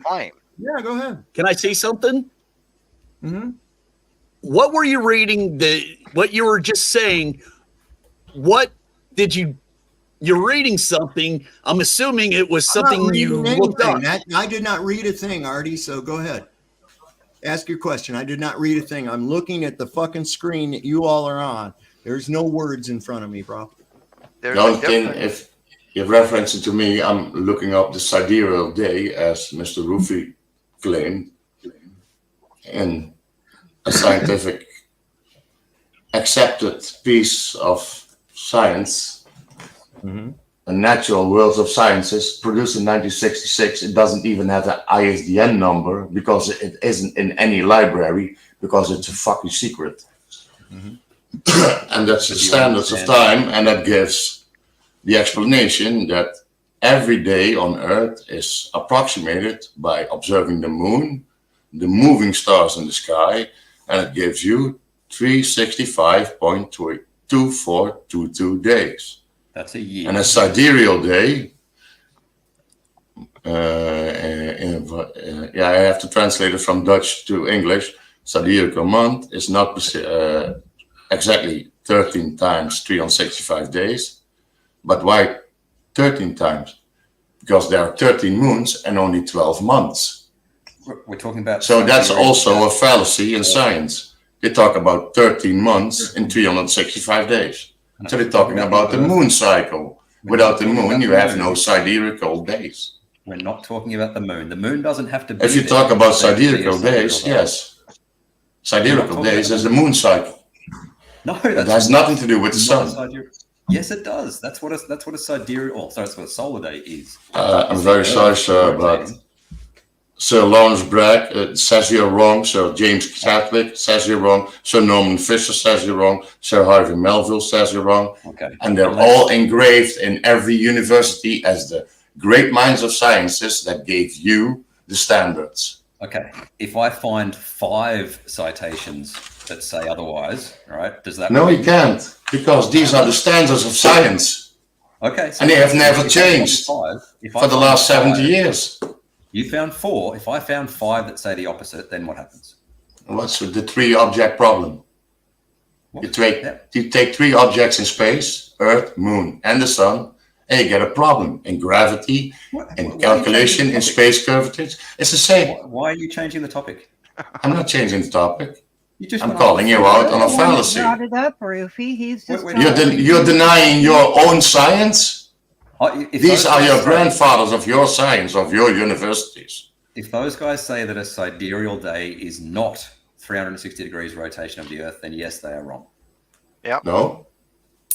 Science claims a sidereal day is based on 13 months in 365 days. No, it's not. 13 months. How about I just Google it? Let's just Google it and see what is a sidereal day, Google. I don't care about fucking Google. Are we really? We just got done talking about how unreliable Google can change on the moment. Yeah. Right. The Ministry of Truth, right? Oh, we have always been at war with Eurasia. Push the button. Eurasia has always been our closest ally. Push the button. We've always hated Eurasia. Get the fuck out of here with that dumb shit. Quote the Matrix now. I've literally just Googled what is a sidereal day. Would you like me to give you 5 references, more than your 4 references, that it's a 360-degree rotation? Well, if none of those names that are engraved in every university in Cambridge, okay, Swinburne in MIT, University of Technology, a sidereal day is. All your theories are based on their theories. Or a sidereal day is the time. And you never checked it. Halfway through a Sorry. A sidereal day is the time it takes for the Earth to rotate about its axis so that the distant stars appear in the same position in the sky. A solar day, yes, that's Swinburne University of Technology. And what do you need for a sidereal day? It's not there. You need the moon. You don't need the moon. Sidereal time, Britannica. Sidereal time as measured by the apparent motion about the Earth of the distant so-called fixed stars, as distinguished from solar time, which corresponds to the apparent motion of the sun. That's Britannica. Would you like 3 more? No, I understand your convictions. Okay. But a sidereal day is based on the moon and the stars, not the sun. No, it's not. That's why they say the other sun, and then they go sidereal. And they don't explain sidereal. You got a lot of fluff. Yeah. No, I don't got a lot of fluff. I got knowledge. And that hurts people. And I understand you have your diplomas and your titles and your status, but put any scientist of 3 different directions together, a mathematicist, an astronomicist, and they get into war. Martin, is there anybody on here that does not believe that a degree is achieved by taking information told to you and that you read in prescribed books and regurgitating it back when testing on it? Is it not? No, completely not. But theoretical physics, yes. Theoretical physics, yes. Math, yes. Can I say something? Never stepped foot in a science class. Anyone who says that has never stepped foot in a science class. Yeah. Natural science class. And all you're talking about practical science class. All you're talking not theoretical. When they say peer review, they give you the same formulas to be able to do it yourself. Well, you've got theoretical formulas and you've got actual formulas. Okay. As I said, math is the approximation of a problem. Approximation. So math has no exact answers. Not now, not ever, and it never had. All you're talking and then that about those holes into yours as well. With that, what you just said right there applies to yours. You can't have it both ways. Here's one thing I will say too: the Mayans knew about it. The Egyptians knew about it. When you plot the charts of the planets across the sky, they're retrograde. How can they go forward, loop back, and go forward from there? Tell me how that happens on your flat Earth thing. Kind of like if everything revolves around the Earth. Why are all the megaliths still on stars? Wait, do you not believe in math? I'm just curious. No. Really? Math is an approximation of a problem. Did you want an answer to that, Artie? It's a formula to approximate a problem. It has no exact answers. It never had. Calculus does. Trigonometry does. Can I just say something? Do you think the number 2 is an approximate number or an exact number? That's calculus, sir. That's not. That's 1 and 1. That's basic numbers. You calculate 1 plus 1. How's that not 2? No. Sorry. When we say the word calculus, MCAX, we mean like calculus of the infinitesimal. So differentiation, integration. Okay. Right? So not just adding things. Well, I was that might be an English versus Dutch thing. I was just looking at the numerological value of the number 2 itself. Now look at the definition of math. Absolute value, not an approximation. So math does have an absolute value to it if you can define the absolute value. Not everything is approximation. Right. Hey, well, furry Oleg. I like the furry part. That's pretty cool. I ain't seen you in a fucking coon's age, brother. Cool. Yeah. Shit, I forgot what I was even going to ask you. I'm a math nerd. All right. So would you agree? I love math. Yeah, I love math. I love the thinking. It's mental. Math. It's mental. And the Greeks knew that. Saying it's wrong. No, wait. It has no exact answers. Shit, can I have my show back? It does. Hey, let him talk. So here's what I'm asking you. If I have a mathematical formula and I calculate it out and it gives me an answer, right? If variables within that formula are not true or assumptive, is the answer given, even though it works out mathematically, does that answer actually describe reality? If you define those variables in a specific manner, yes, they can. Oh, you have to give he just said they were assumptive, and so without they knowing, wouldn't be. with only an assumptive value or even a made-up value, then it's not math to itself. make the equation worthless? Yes. Okay. It would be completely worthless. So this is why a lot of theoretical physics is nonsense garbage, because it's consensus. Can I ask a question? Based on assumptions, much like. But math is not based and I'm off going to get just back to assumptions. Sean. It's based off Do predefined you hear noise coming out of me? That means I'm talking, Sean, and I'm going to give it to you next, and only you, right? Okay. So Artie, God damn it! Why do you fucking people keep interrupting me? I just don't get it, right? There are 8 people here. I swear to God, nobody's got any fucking conversational decorum about him whatsoever. And it's disgusting. We're supposed to be grown adults here, and nobody can stop from being a fucking interrupting twat. And it's really quite irritating, and it takes us away from this whole thing. So, Artie, have you ever looked at the planetary movements worked out on a azimuthal equilateral map? If you have not, I suggest that you do, because they're quite orderly and quite a pattern, much like that you'll get with a spirograph. Okay? So this in no way, shape, or form, if you're looking at shit in the sky to determine what you're standing on, you're retarded. Okay, that's all I can say. You're retarded. That's like me wanting to know what the temperature of my pool is, and I go see if my neighbor got mail. Okay, that's how not related it is. You base it on the assumption of an axial rotation. You base it on the assumption of an orbit. You base it on an assumption of the distance and size of the star, the sun, which is actually incorporates assumed values in the calculation of that distance, and they're quite easy to pick out when you're shown.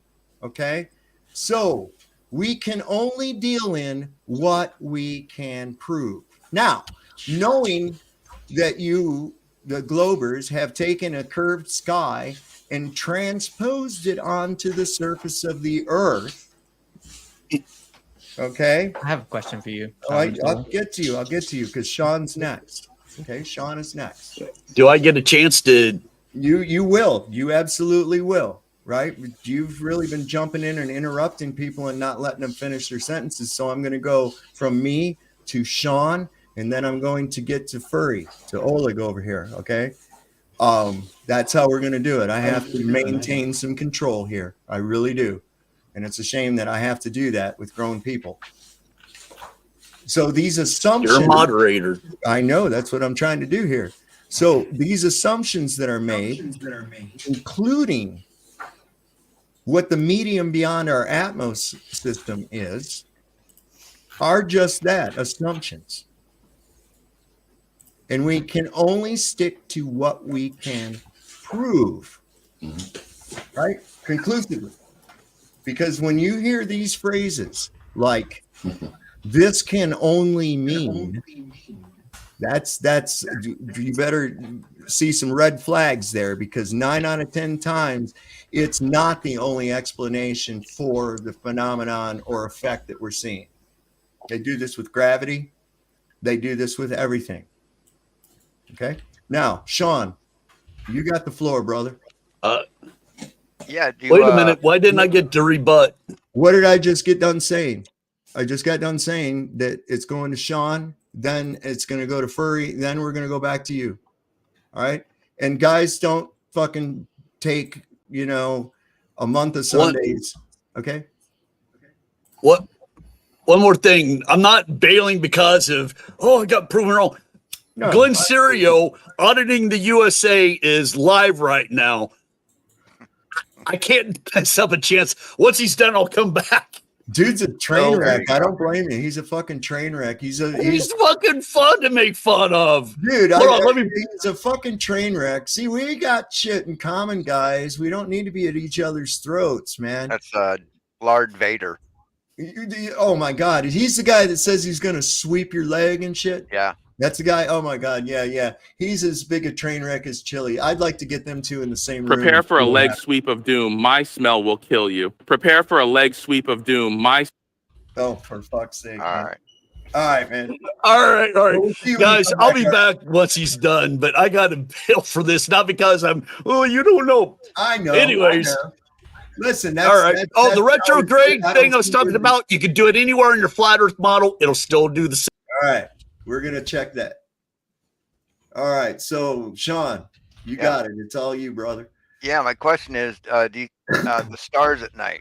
Mm-hmm. Well, you say you can't tell what the floor is by looking at the stars, right? Yeah. I've got a video proving you wrong. Really? Well, do we know the medium in which these stars are located? Because that's going to play a big. Hold on. That's going to play a big role. Video. That's going to play a big role in your viewing of these objects. It really is. Not really. Yeah, it would. Let me ask you something. Let me just ask you something before I show your video. Do you have it up to share? Have you shared it? No. Okay. No. I mean, I can describe it. All right. So here's the thing. So if a curved lens, right? Mm-hmm. And we actually do see in a curve. Like your eye? Well, yeah, like your eye, but I want you to just consider this before you refute and all that. I want you to consider this. So let's just imagine that the containment of our Atmos system were a transparent material in the shape of a dome. Maybe kind of like I don't know whether it comes up and does like this or like this. Either one would be a distortion of view, but especially if you go like this, right? All right, like a contact lens almost. Now, let's imagine that above that transparent barrier, was water. And suspended in the water are what we call stars. Wouldn't viewing them from different areas on the Earth be distorted as to what they should work out to be geometrically? We showed an example the other night, and I can pull it up again, of a man in a curved glass pool. And you could clearly see that he was well far away from the pool wall, and he was facing a different direction, but his image under the water appeared to be close to the pool and turned almost 90 degrees from his actual orientation.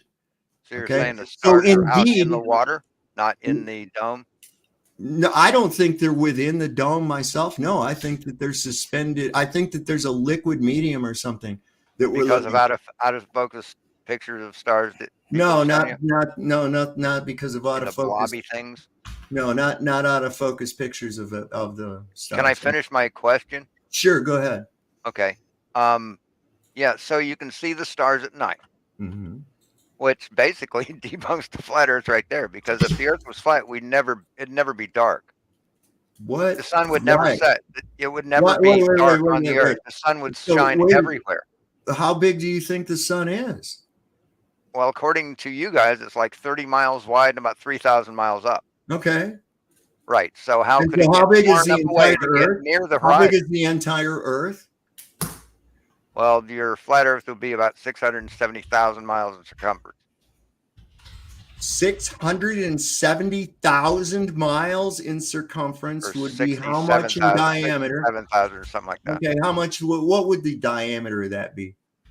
Diameter would be, well, 24,000.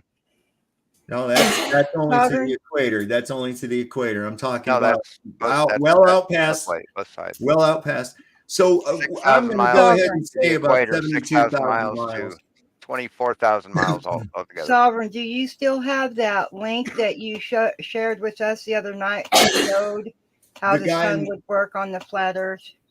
Which Oh, one? please. It was that little graph thing.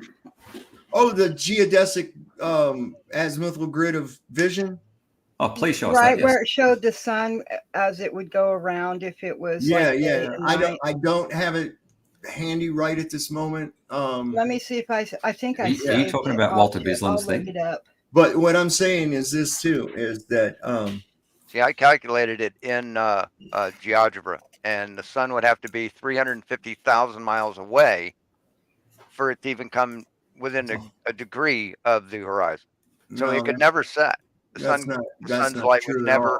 No, Are you that's not talking true about at all. Walter I Bisland's don't thing, know though? where you're getting these things at, especially your size of the Earth. Your size of the Earth is woefully small. The Earth is if you're only 24,000 miles around the equator, right? Right. The Earth is much bigger than that. Okay. The diameter of a circle. Yes. That There has you go. the What's the diameter of the circle south altogether? pole of a sphere stretched out as its perimeter Right. would be 24,000 miles wide. Okay. So 24,000 miles wide, right? Mm-hmm. All right. And so now tell me that again with your son. Tell me that again, why everybody would see it all the time. I get Sean's reasoning Because of because geometry. No, the things we were told in school, because the sun lights everything. But if the sun just lights added the link. everything, even at night we wouldn't see stars because the sunlight passing the Earth would block out the rest of the stars. We have to also be careful not to confuse sunlight. It's like a flashlight going over a flat surface. And on a side note, why are these straight lines of longitude marked off in degrees of a circle on your flat Earth? If that's the authentic Earth map, why are these straight lines of longitude, the radiating lines from north out? They're not. They're circles. No, the ones going from the North Pole out to the wall, out to the ice wall. Why are those measured off in degrees of a circle? In the southern hemisphere, you have to recorrect under the between 30 and 60 degrees every time, otherwise you get off course with your ship because the squares are bigger. It's because those lines of latitude, Sean, those lines of latitude are radiating. No, the longitude. So unlike the longitude lines, unlike the longitude lines, they're merely denoting the degrees from around the 360. That's all. We Okay. can test The that. So But it's circles, flat. the It's circles. flat. There wouldn't be a 360 going from south or north to south. It's all straight and flat. That's Yeah, right. Well, So why are they marked off in degrees of a There is circle? no 360 degrees from north and south. 360 degrees is only Well, east to west or west to It's east. marked off that way. No, it's 90 not. degrees well, is because you're 90 thinking degrees of is it. the Think of it like the clocks of a hand. The very center point where they're connected is the north. look up Everything on the any globe. outer portion where the numbers are would be the south. As you make the circle, you either go east or west, which means right or left in that circle. Does that make sense? But as you're at the North Pole, it's 90 degrees north. And as you travel down toward the equator, it's 0 degrees at the equator. And then you hit south, it's 90 degrees again. And then if you go north again, you hit 0 at the equator. And when you get to the North Pole, it's 90 again. See, that's The degrees of a equator could circle just on a globe. But why are these straight lines of longitude, the ones that radiate from north out to the south perimeter, why are those all straight? Why Because are those they're all marked off straight in lines. They're degrees all of a straight circle? lines of degree radiating You don't from have the north. you don't have straight lines of a degree. A degree is a Yeah, you curve. do. Yes, you Yeah, do. you do. What's the degree angle between 12 o'clock noon and 3 No, o'clock? that's an angle. I'm talking about But a an straight angle line is defined Yes, as two straight right, lines connected together. right. Could I denote those two lines not using the hands? Could I draw a line between there and the other, and that there's an angle there, isn't there? There's an angle there. And so each bit of measurement that I do radiating from the center point would be a measurement of degree, Sean. See, the correct answer is because if you wrap that back around a sphere, That's then not the it's correct a circle, answer at all. and then you have degrees of a circle going north Also, to south. That's for that's navigation, the correct And then when you try to navigate it, you're going to get fucked up and lost, brother. No, for navigation nowadays, only works on a sphere. for navigation nowadays, we use London as the zero meridian. Do Yes, you that's actually think London. that they used a But globe? it used to be Luxor. Yep. And before that, it was Samaria. So how can you take a zero meridian on a globe and replace it to somewhere else and still get to where you were going? You can't take the zero from the center point. It was Samaria, then Luxor, now it's in London. Okay. And your map will say 0 degrees longitude is London, where the old maps will say 0 degrees longitude is somewhere else. What's the problem with that? Yeah, well, How can you replace the zero meridian? Still concentric. You have different maps. Because your calculations will be off. It's if you're using the wrong map, circles yes. around center with radiating degree lines around the fucking whole center. That's it. We can test that, Self. We Well, can you test go whether ahead they and get test it bigger. all you want. I've been trying to get somebody to prove a gas pressure system without fucking containment for fucking a week now. Let's not change the subject then. You don't What subject would you understand- like to talk about? No, go ahead. You guys go ahead with your thing there. I'm just saying all the nonsense in the world you want to come up with is not going to make what you believe so. I'm just saying. We can test whether longitude lines have Go a ahead. Let's see you test have that. less Do you know that under the equator you need another compass to navigate? Yep, sure. Okay, All right. So just a second here. I promised Oleg. Just weighted different. Did you have something? He's very patient, man. I have to give him that. Thanks. We all are some of the most long-winded motherfuckers I think on the internet. I really No, do. you're fine. But that's cool. What did you get, Furry? You're fine. What are you defining as provable facts, by the way, versus theoretical? I would say that there would have to be concrete evidence of it being a consistent thing. It would have to be consistent. I know, for instance, consistently that if I try to put air in a tire, for instance, that has a hole in the side, that it will never inflate. I will never get any air pressure into it, right? Ever. And if I don't have the lid on my pressure cooker and contain it, then I'm not going to get pressure. I'm just going to get boiling water, which basically is pressure, but it's being released at all times. There's equalization, there's entropy occurring. So there's another example as to that. So I see consistently through every example in nature that there is no way that I can have a pressurized gas without something to contain it, whether it be taking it into my lungs from this pressurized closed system into this pressurized closed system, or what have you.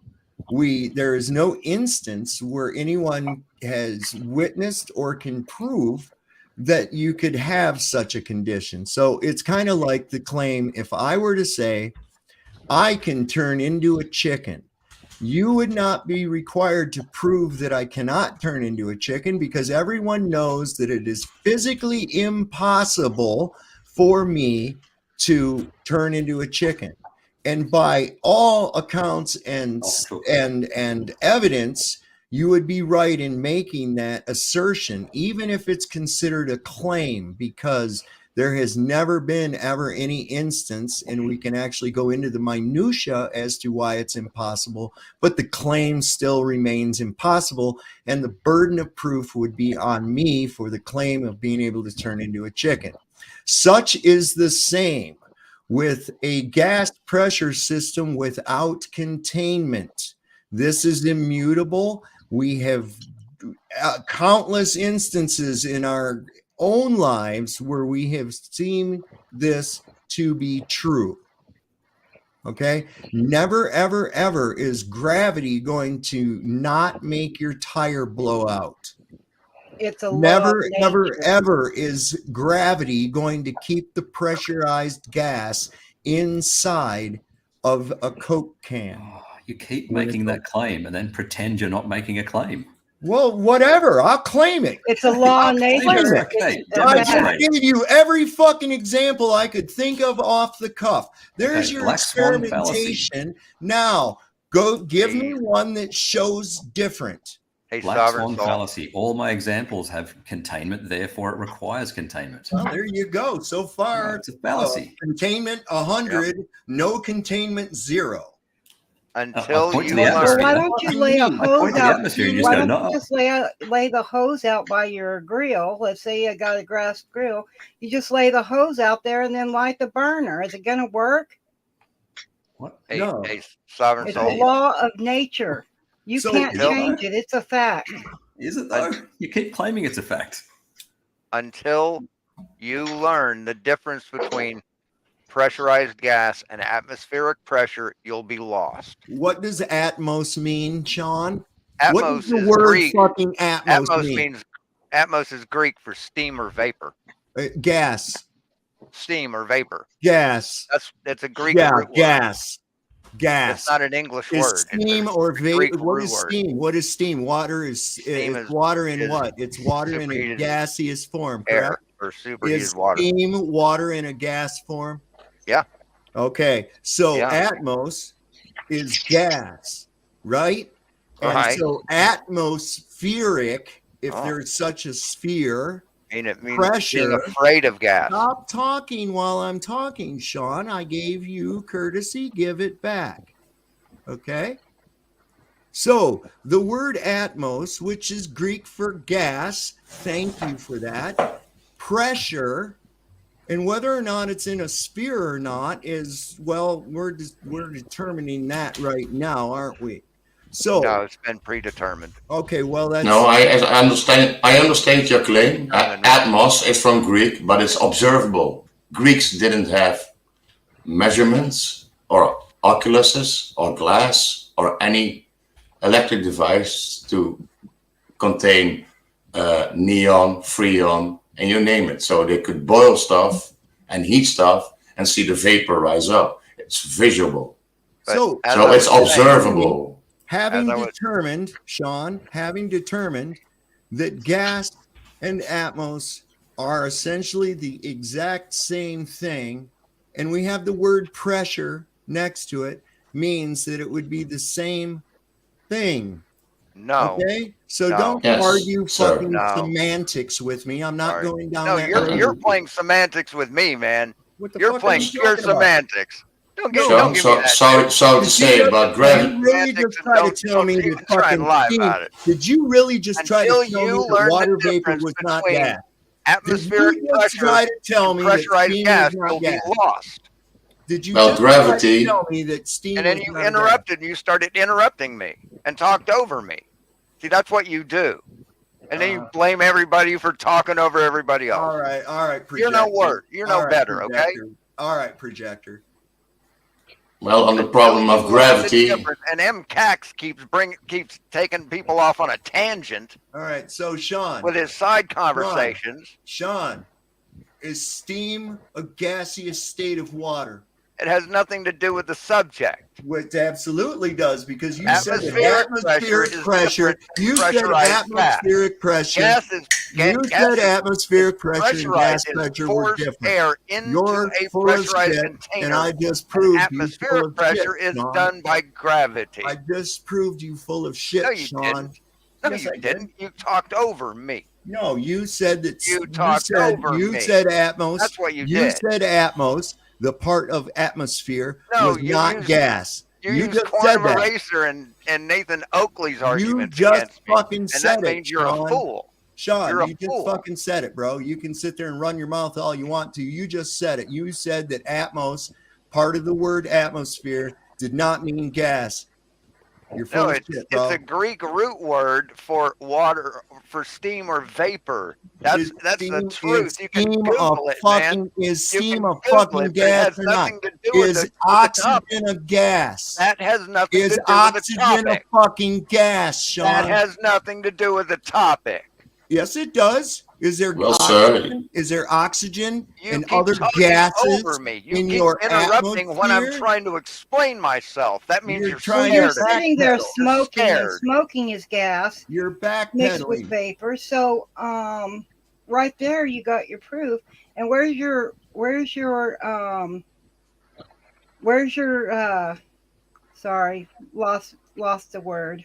Can I continue? Well, if I'm correct, Sean, you're claiming gravity has to do with vapor and gases. Gravity has to do with vapor and gases. Yes. Right, and there's no gravity coming on. But gravity falls away when you use terminal velocity. Yes, it does. Absolutely. Terminal velocity is any medium falling in a medium. Wind resistance, dude. No, it's not. Wind resistance. No, it's not. It creates terminal velocity. Absolutely. It's also the gases in the atmosphere. Sorry. Right. So I guess I'm hearing the more dense the atmosphere, the slower you fall. And then you started preaching over me. No, I didn't. And now you made it. give me more time. Get over it. I'm going to hold you to it. I'm going to hold you to your stupid statement. You don't like when truth comes into your echo chamber. That's not truth. You're stupid. You don't like it when truth comes into your echo chamber. So you have to talk over everybody and interrupt them and take them off on side tangents. And that's what? That's you. Okay? I'm out of here. You're a fuckwit. You will always be a fuckwit. You just claimed that Atmos didn't have it wasn't gas. There's no gases in the atmosphere, Sean? What? Rage quit, retard. And gravity compresses the atmosphere. So that's why I said gravity falls away in terminal velocity. That's right. Yeah. Because it is another medium. Yeah. You can talk about buoyancy and fluctuation, or lighter than air or heavier than air, but it's still the medium where it's in. And even the air we don't see, it's a liquid. Who's banned? Yeah. Who's banned? Somebody on here just said that somebody was banned. Oh. And I think they was talking about the other dude. Oh yeah, I don't give a fuck. I don't watch this shit anyways. I'll be right back, y'all. So y'all carry on. I'll be right back. I had to come back to Oleg with the stars, observing the stars through a medium. It's the old, I looked it up for you, old telescope, the first one made by Herschel, then Foucault. And then Newton made a reflector, a star reflector. And they later did the test using a telescope and using the medium of water. And that distorted the star vision and inclination, declination, azimuths, and everything. So it depends on the medium, and that's why I think there are no telescopes in the Arctic, because you get the ice crystals in the air, and most of them are on high mountains in dry areas, because the atmosphere there is thinner. So you get through your lensing a hollow or a bolo lensing or radio telescoping. You And get look, a better image. we have to consider the medium, and anybody that says Yes. don't is really missing out, because look, if you're going to use these optics and decide exactly what they are, we have to be able to determine the medium. And the only way that we can determine that medium is if we had a way to get through the physical containment that is necessary for our gas pressure system or Atmos pressure system, whatever the fuck you want to do it. I can't believe that idiot really tried to float the idea that Atmos didn't mean gases. I really don't. But anyway, let him go with it. That's fine. We can discuss if it's a dome or a canopy or a triangle or a pyramid. But this also offers another problem, because knowing that we must have a physical containment for a gas pressure to exist, and if we are going to assert that the Earth is a globe, this means that you also believe that there is a bubble, a physical bubble around this globe floating in a void, when you still don't know what the medium of that void actually is. Now, just because they shoot something up into the air, tell you there were people on it, and then come on a television screen, have people cheer and clap, and they were looking at computer screens, the same ones they were running all the countless numbers of simulations that they were running prior to the actual mission. But this time, the difference was they were told it's real. So, of course, they believe it's real. You're going to believe it's real. They get up and they cheer and they hug each other, some of them with tears in their eyes. And then they come on some little camera and show you some guys in a crew cockpit of some kind acting like they're in space. Now, what actual verification does anyone have that that is real? The actual people going up in space and telling the actual stories about it? You mean like the Polish astronaut and the Russian astronaut who have come out and said that the Earth is indeed flat? And there's no way that they got into space. They merely got into the upper extremes of the atmosphere and came the fuck back down. Yeah.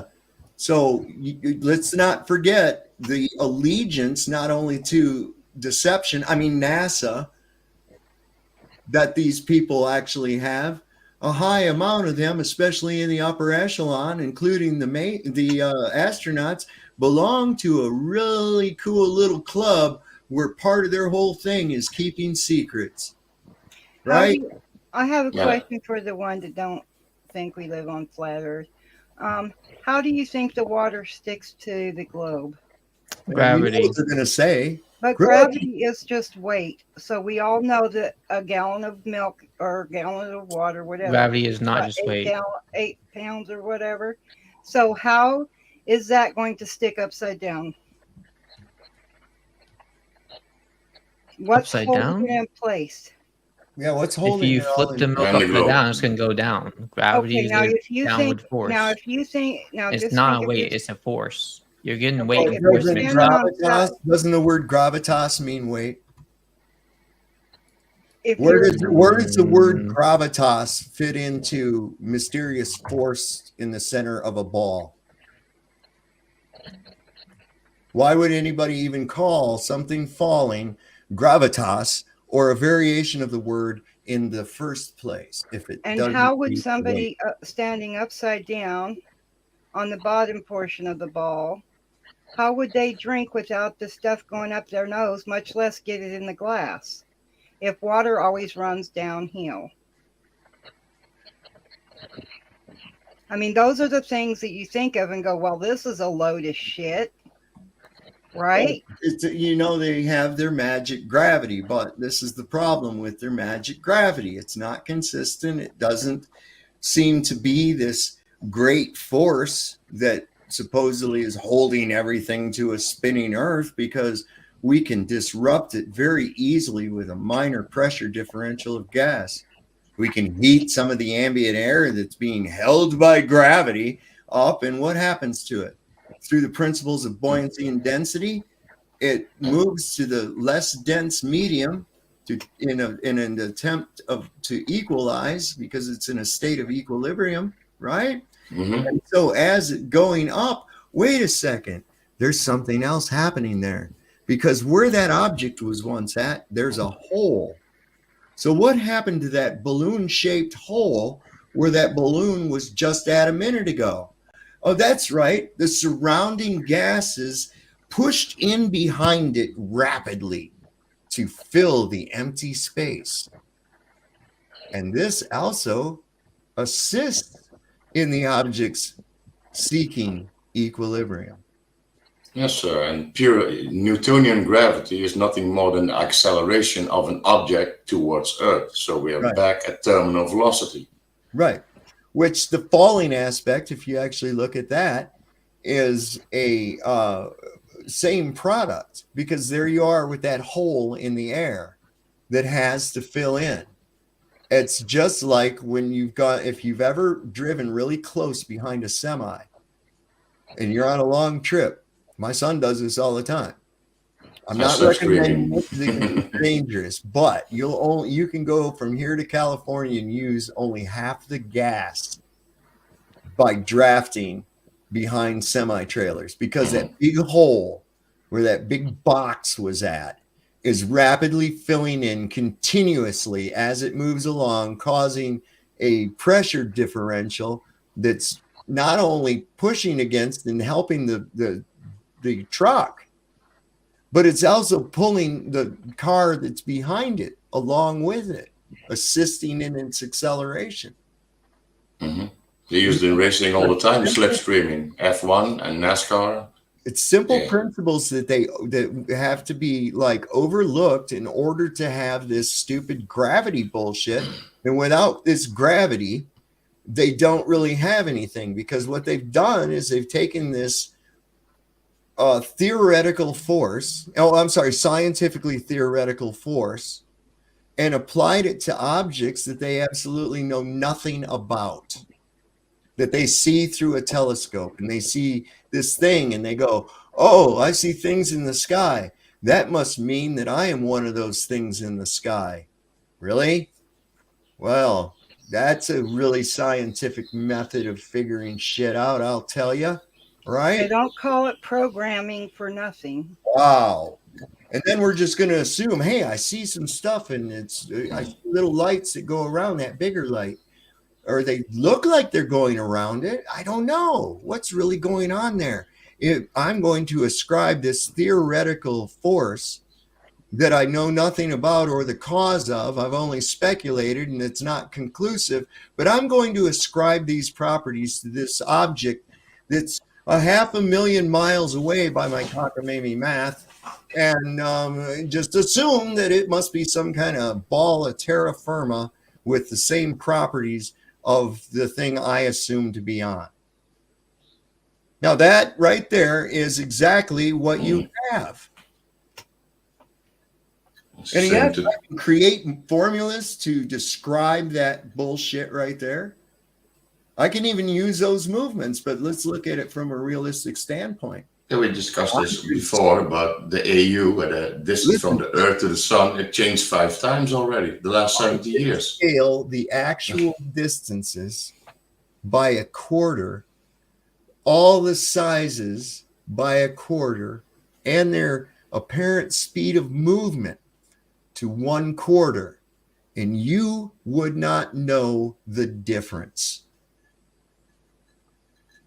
Okay, so if I can do that, what does that mean about your actual numbers? That they can change over time because we have better estimates to estimate better. But no, Oleg, it means that I can take the actual numbers and fuck somebody's mind by scaling it up, because if I can scale it down, I can scale it up. If we're using the scale factor, sure, it would work. Sure. But we'd have to use a linear 1-to-1 ratio factor to make those other Okay, numbers so work. we start with the AU, right? And even Professor Michio admitted that all astronomy is probably off by a factor of 10,000. Yes. 10,000. It's a lot, man. That's a lot. So it's a guess if it's off by 10,000. We have to go to what I call an assumed value of the AU.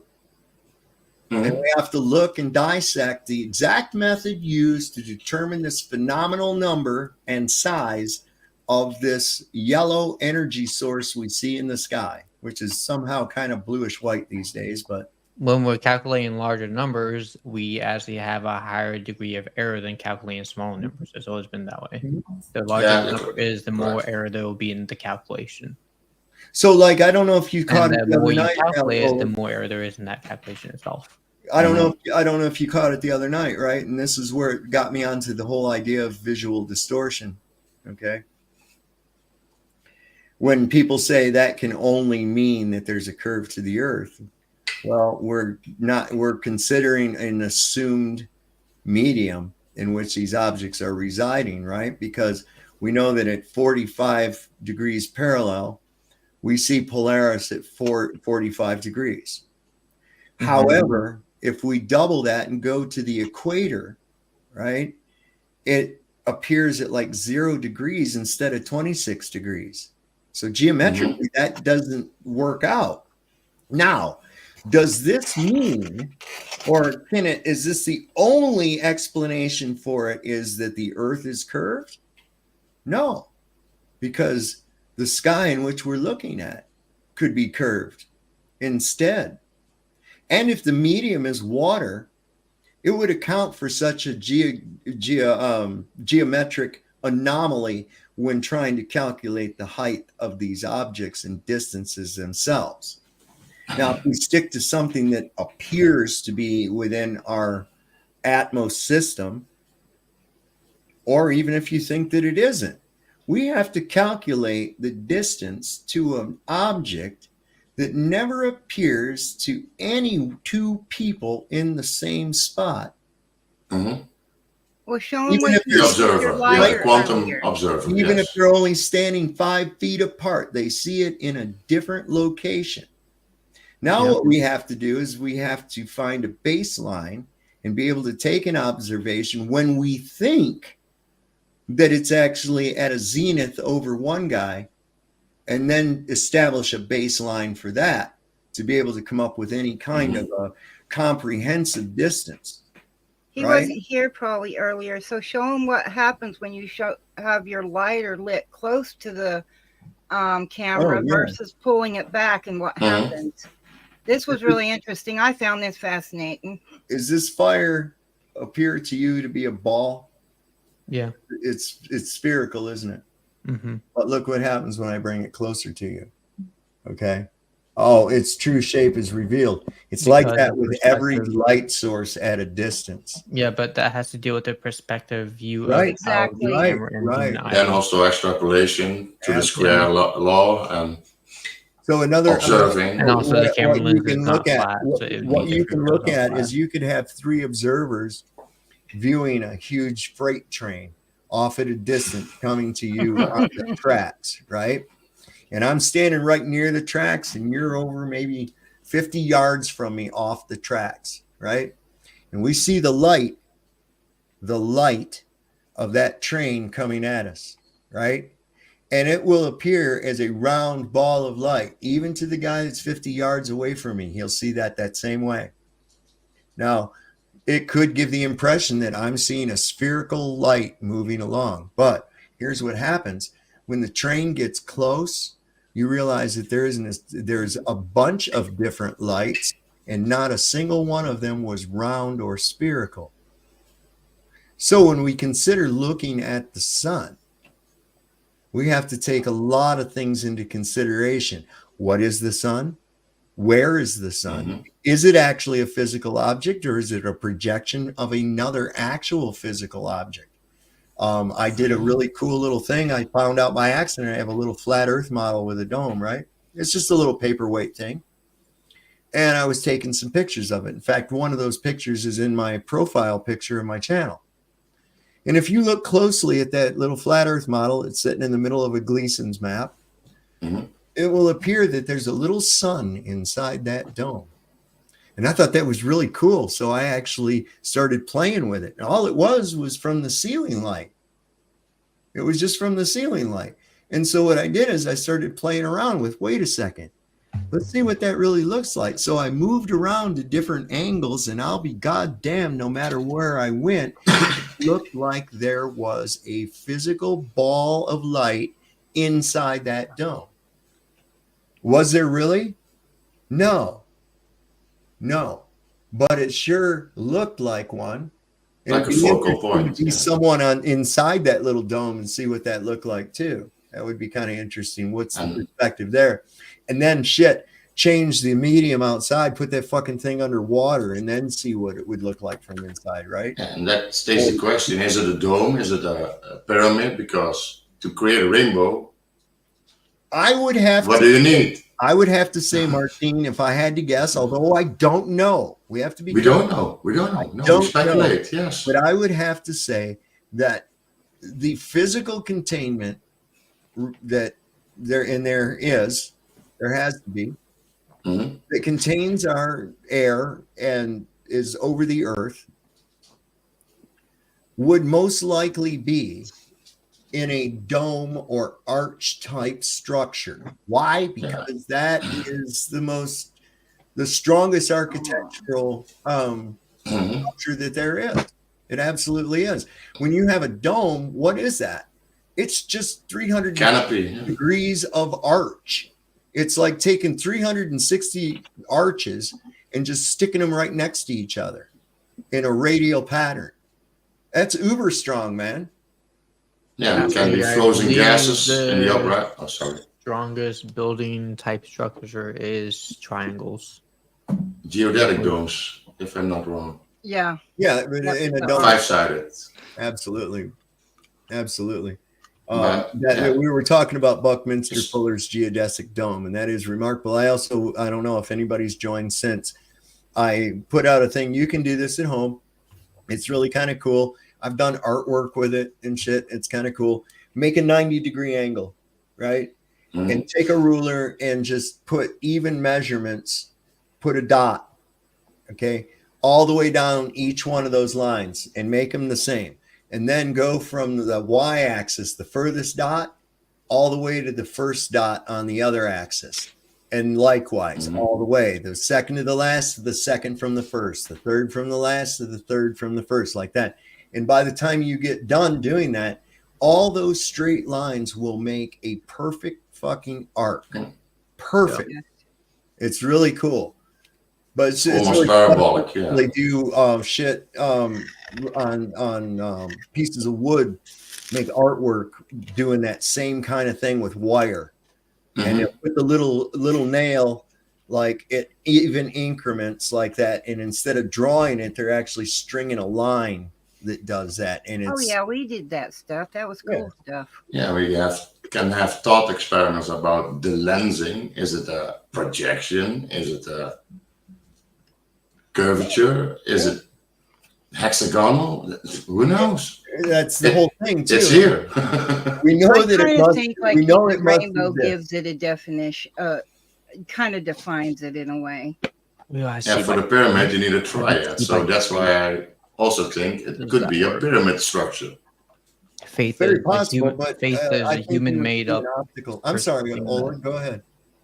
Glenn was like, who was it? Glenn from Boston says you have to see by faith, not by sight. All right, faith is a word that we've decided to create just to fulfill our own desires in terms of how we believe or think in terms of. So I don't think that you can see something by faith. Sight is something that is physically observed. Faith is not something that you can physically observe. It's just a belief that you have created yourself for whatever reason you want to have faith for. It's not a physical thing that you can have. I'd like to welcome onto the panel Iron Horse. Iron Horse, how are you tonight? What's on your mind, brother? Hey, brother. I'm going good. I just got home from work and I was listening in on the way home, and I was listening to the talking about sidereal day and all that sort of stuff. And I thought how much I really wanted to scream at the friggin' I had it on Bluetooth. Scream at the radio as I'm driving home. I thought I could add a bit. I don't want to interrupt the kind of discussion though, so you guys keep going with what you got. What did you happen to catch ZX's experiment that he was going to prove a gas pressure without containment. Did you happen to see it? I was just watching that now. Yeah. Yep. Yeah. It's I don't know about you, but he just proved. I saw him cut it out. But on the sidereal day, I hope I'm not wrong, because yeah, it's one of the oldest science books. I got it from my grandpa. So, and it talks about sidereal days, needs the stars and the moon, and then you have solar days. Well, and that's what he denied, because he didn't want to look it up. Right. He only took Google and said, "This is it." Right. So yeah, I don't think the moon is involved, to be honest. It's got nothing to do with the moon. The moon is on its own lunar cycle of about 29.4 days. But the sidereal day is actually the star rotation. You know how we see the star trails going around Polaris every night. If you're living in the north, we don't see it here south of the equator, but it's actually the star moving in their own little cycle, and they move at 23 hours and 56 minutes and 4 seconds. That's why it's called sidereal. So they've back-engineered the globe to match that. But you were quite correct in that you said how day and night should swap places in the 24-hour period of time, because the physical clock, like one I've got up behind me here, it's a 24-hour clock. It can only rotate 360 degrees. And they're trying to say that the Earth rotates 361 degrees. And so if it did, then the clock would be out by a degree each day. But the clock stays the same all year round. So the Earth, if the Earth was in motion, it can only rotate 360 degrees per 24 hours. But when we're just looking up at the sun, it's the one moving 360 degrees per 24 hours. And that's why it's always overhead every day. The sidereal day is the star rotation, which is why up to about every 30 days, the sun seems to be in a different constellation of the zodiac, which is why we have our zodiac signs every month. And the sidereal day just explains the stars' motion. So they try to say that if the Earth is going around the sun, then the sidereal motion of 23 hours, 56 minutes is why we see slightly different stars as we go around the sun. So it works for that, but the clock can only go 360 degrees exactly. So 24 hours, 360 degrees. So every single rotation of the Earth, if it was going around, would change day and night in 6 months' time. So you're wrong with that. It's nothing to do with the moon. That's how we nighttime navigation. Nighttime navigation. If that's we what it's used didn't for. have a concrete term, if we didn't define what 1 degree was mathematically and how it works in a circle, we wouldn't be able to find time without that. Right. Well, that's the problem with history. Definitions get lost in time because everybody thinks it's a clock, a 24-hour clock, but it's a chronometer. Crow. I wanted to respond to M. Ball here, who said that there really isn't much to prove. We exist in that pressure, and there's no evidence of a dome. There's no evidence of air except we breathe it too. So the only evidence we have of that is what? By breathing. Air is oxygen particles along with other particles, which is gas. So we can't prove that air exists. Yes, we can. You know what this is all based on? You know what her statement is based on? No. It's based on, I don't see it. That's what it's based on. If you don't see it, then it must not be real, right? That's a terrible logical reason for something to not exist. We've already determined, M. Ball, physical container must That would mean that atoms don't exist by your logic, which would mean we would not exist since we are made out of atoms. Right. Well, to take it into a dark place. Go down that route. To take it into a dark place, oxygen oxidates metal. It makes fire burn. So it deteriorates every material on Earth. And yes, so do we breathe oxygen or nitrogen? You can put a jar over the candle, and the candle will go out because it runs out of oxygen. Yes. You put more oxygen back in, it will burn. It will actually burn a lot brighter if you add extra oxygen too. So we can tell that oxygen exists. And it's only 7% of the atmosphere, and then you have the noble gases, and the rest is hydrogen. So basically, M. Ball, we've determined, until determined otherwise, and I'm sorry, that's just going to have to be the standard, that in order to have gas pressure, and the experimentation has been done, lots of experimentation that proves that you cannot do this, because people have tried to fill tires that have holes in them, inner tubes that have holes in them.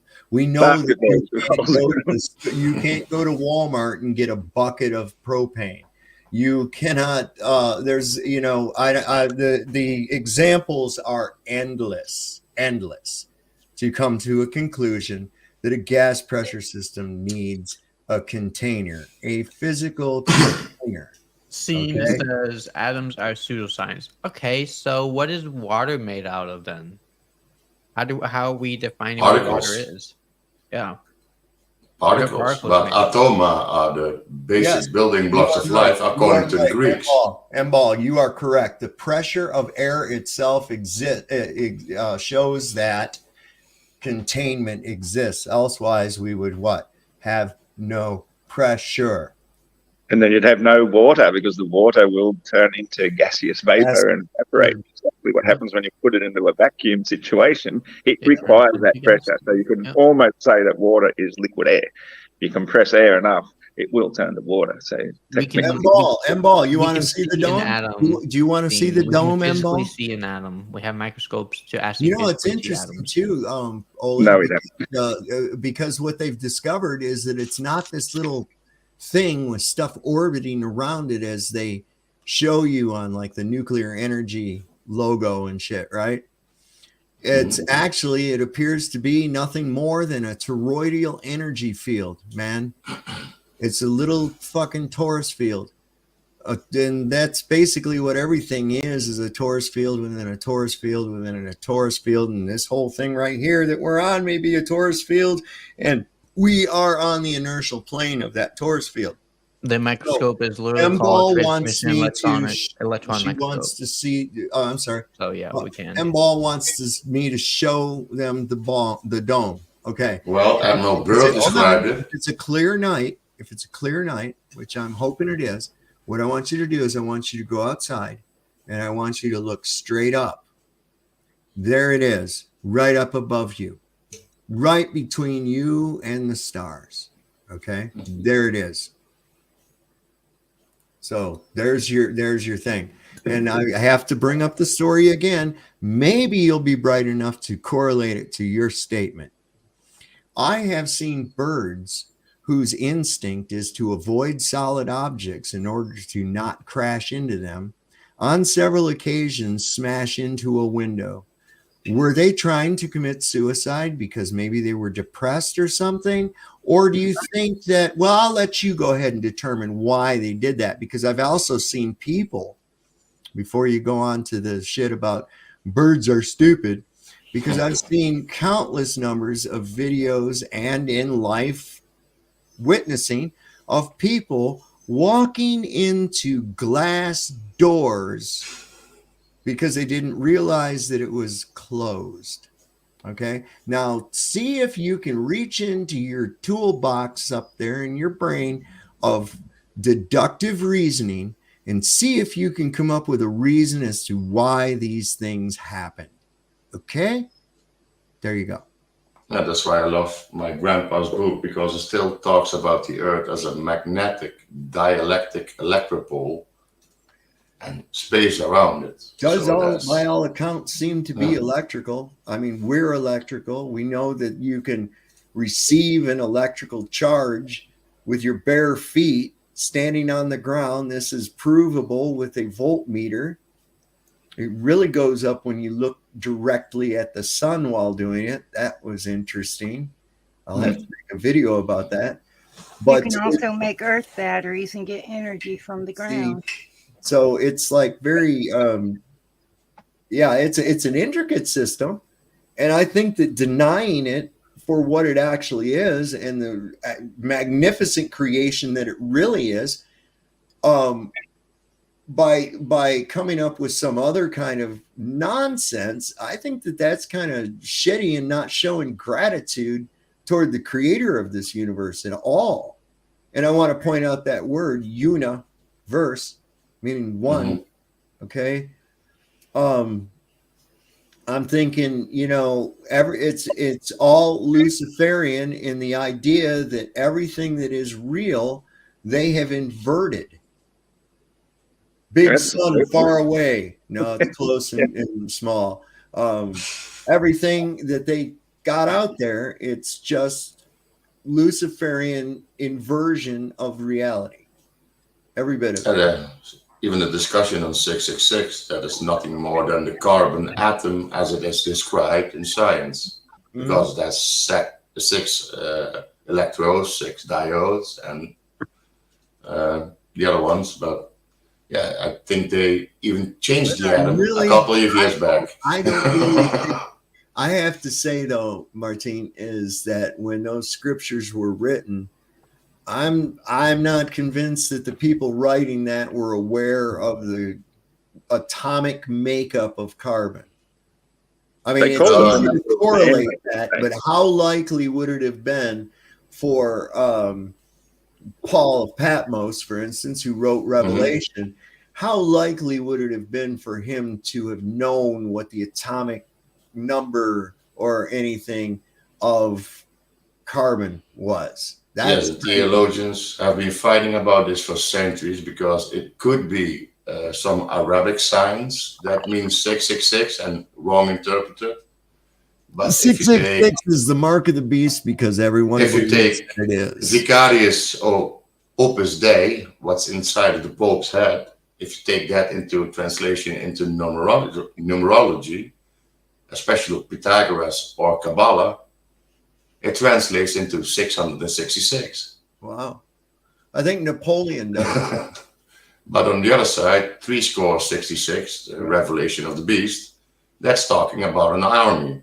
60 is 3,066 people, because you could only have any seat in the Senate of Rome and have a purple sharp and have anything to say if you had 1,000 soldiers, a mille. So 60 is 3,066. Score is is not 20. 600.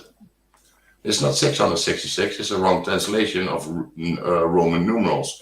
That's a discussion going on. I thought it said 600, 3 score and 6. I could be off on that, but that would mean 6,666 then. 1 score is 20.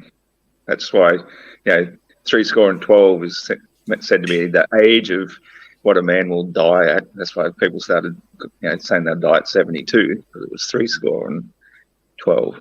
So, but yeah. Accept that, yeah. I could be off on my Roman numerals, sorry. There's so many things going around. Yeah, well, score, I think, is a different word altogether. Yeah, 1 score is 20 for whatever reason. A dozen is 12. So, there's lots of different terms that might not translate too well in English, but when they say 3 score, that does mean 60. Yeah, it's the same with the I, and that is for the year 1000 is claimed to be a J from Roman numerals, but they didn't have the J sound.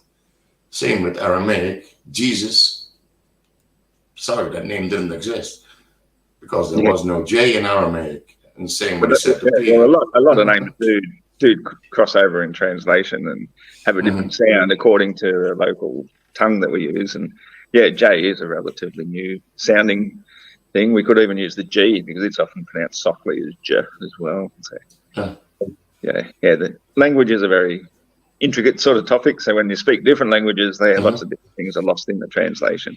Even simple things like, somebody who fell out of a boat, it was automatically, they were so scared, he's going to drown, he's going to die. But if you could tread water, if you just relaxed and chilled in water and you'll be fine, they might translate that down the track as walking on water because it said tread water.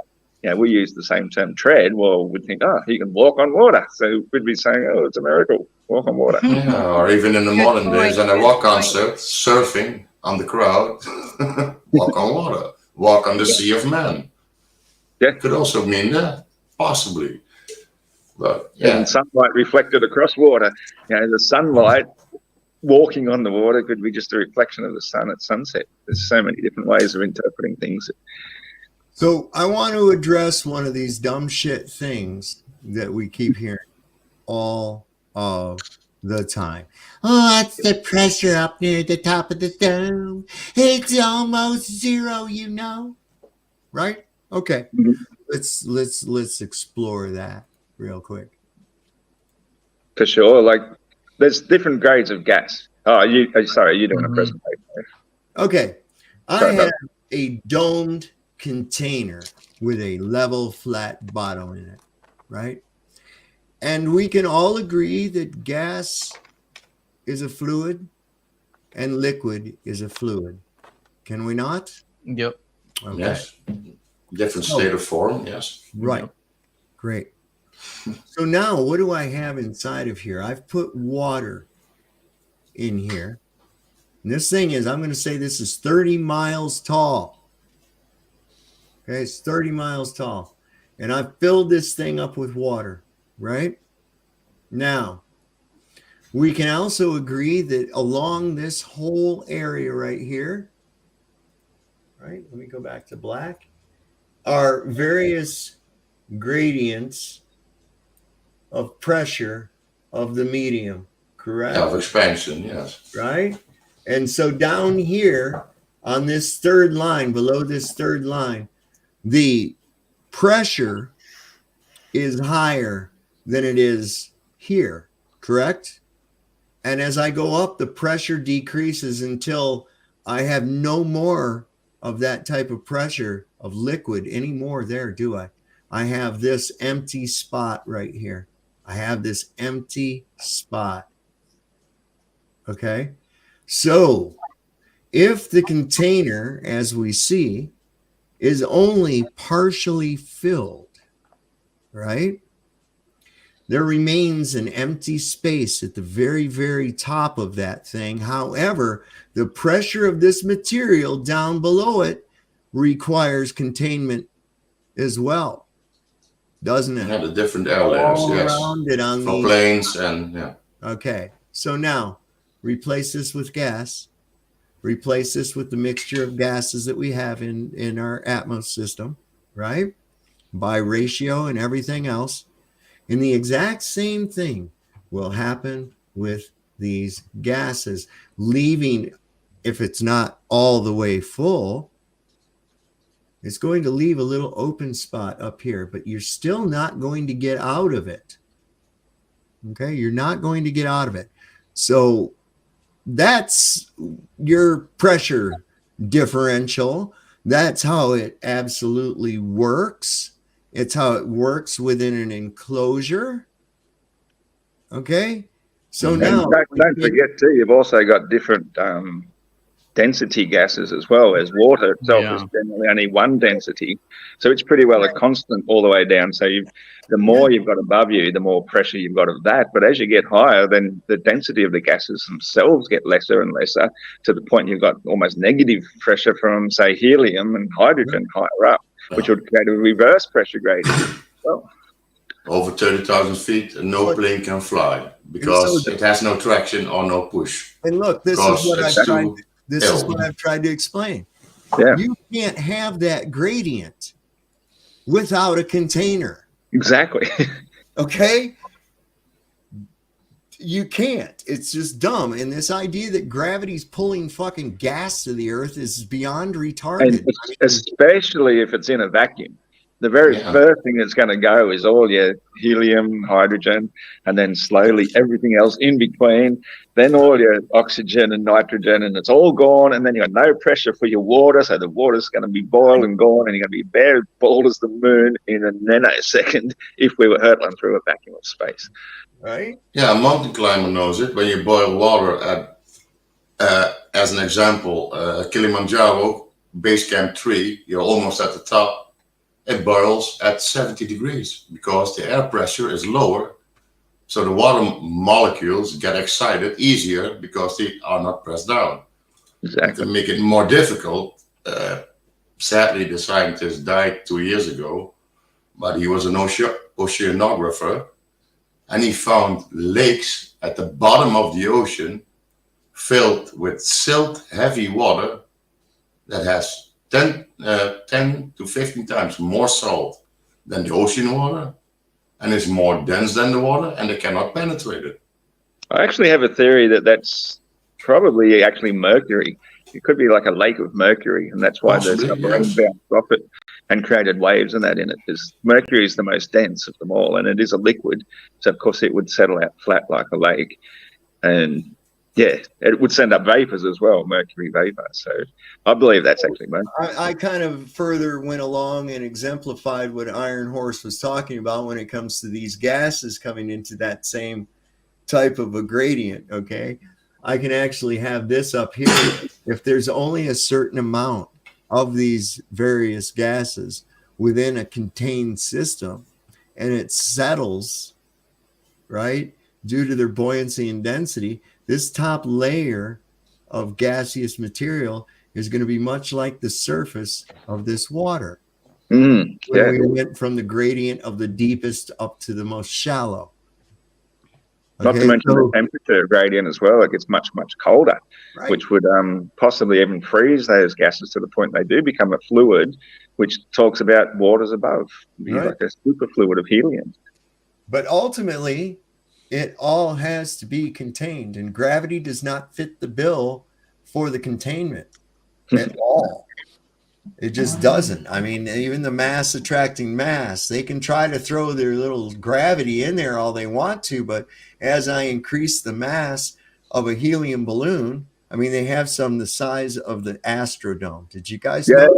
And they go up even higher, faster because of. I mean, they're big enough to take a thing as big as the International Space Station actually up into the air to a large place like that right there. So I don't know. You see a thing go across the sky, and you go, "Look! It looks like gravity is a set constant, though, so you can't really increase.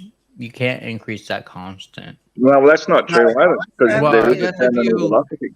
Because as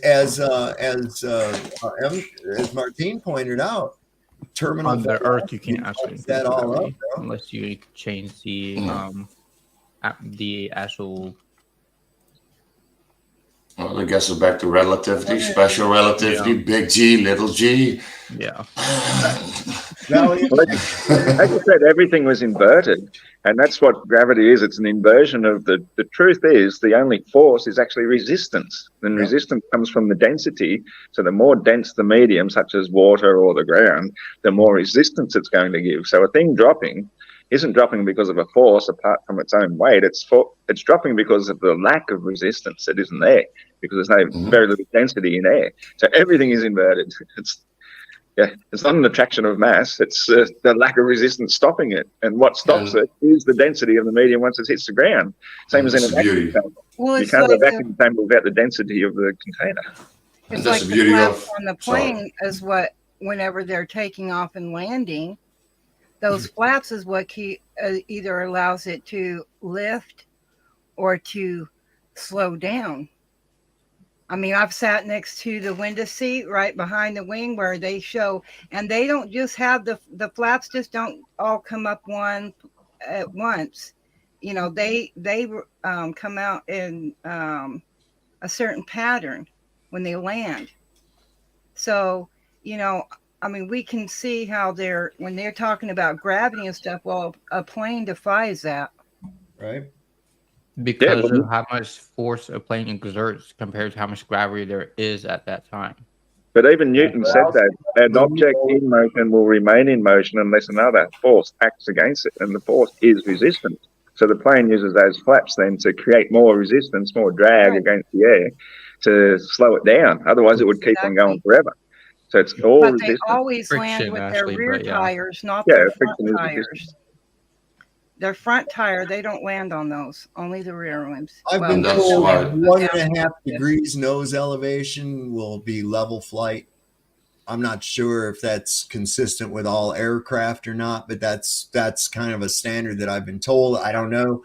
I only took control of a small Cessna for a short period of time until the Canadian Airspace told me that I was invading Canadian airspace. Yeah, they have to. A cruising airline has to nose up by about 3 degrees to maintain its altitude, and they actually designed it that way by having the wings at that slight tilt. 30 degrees, yes.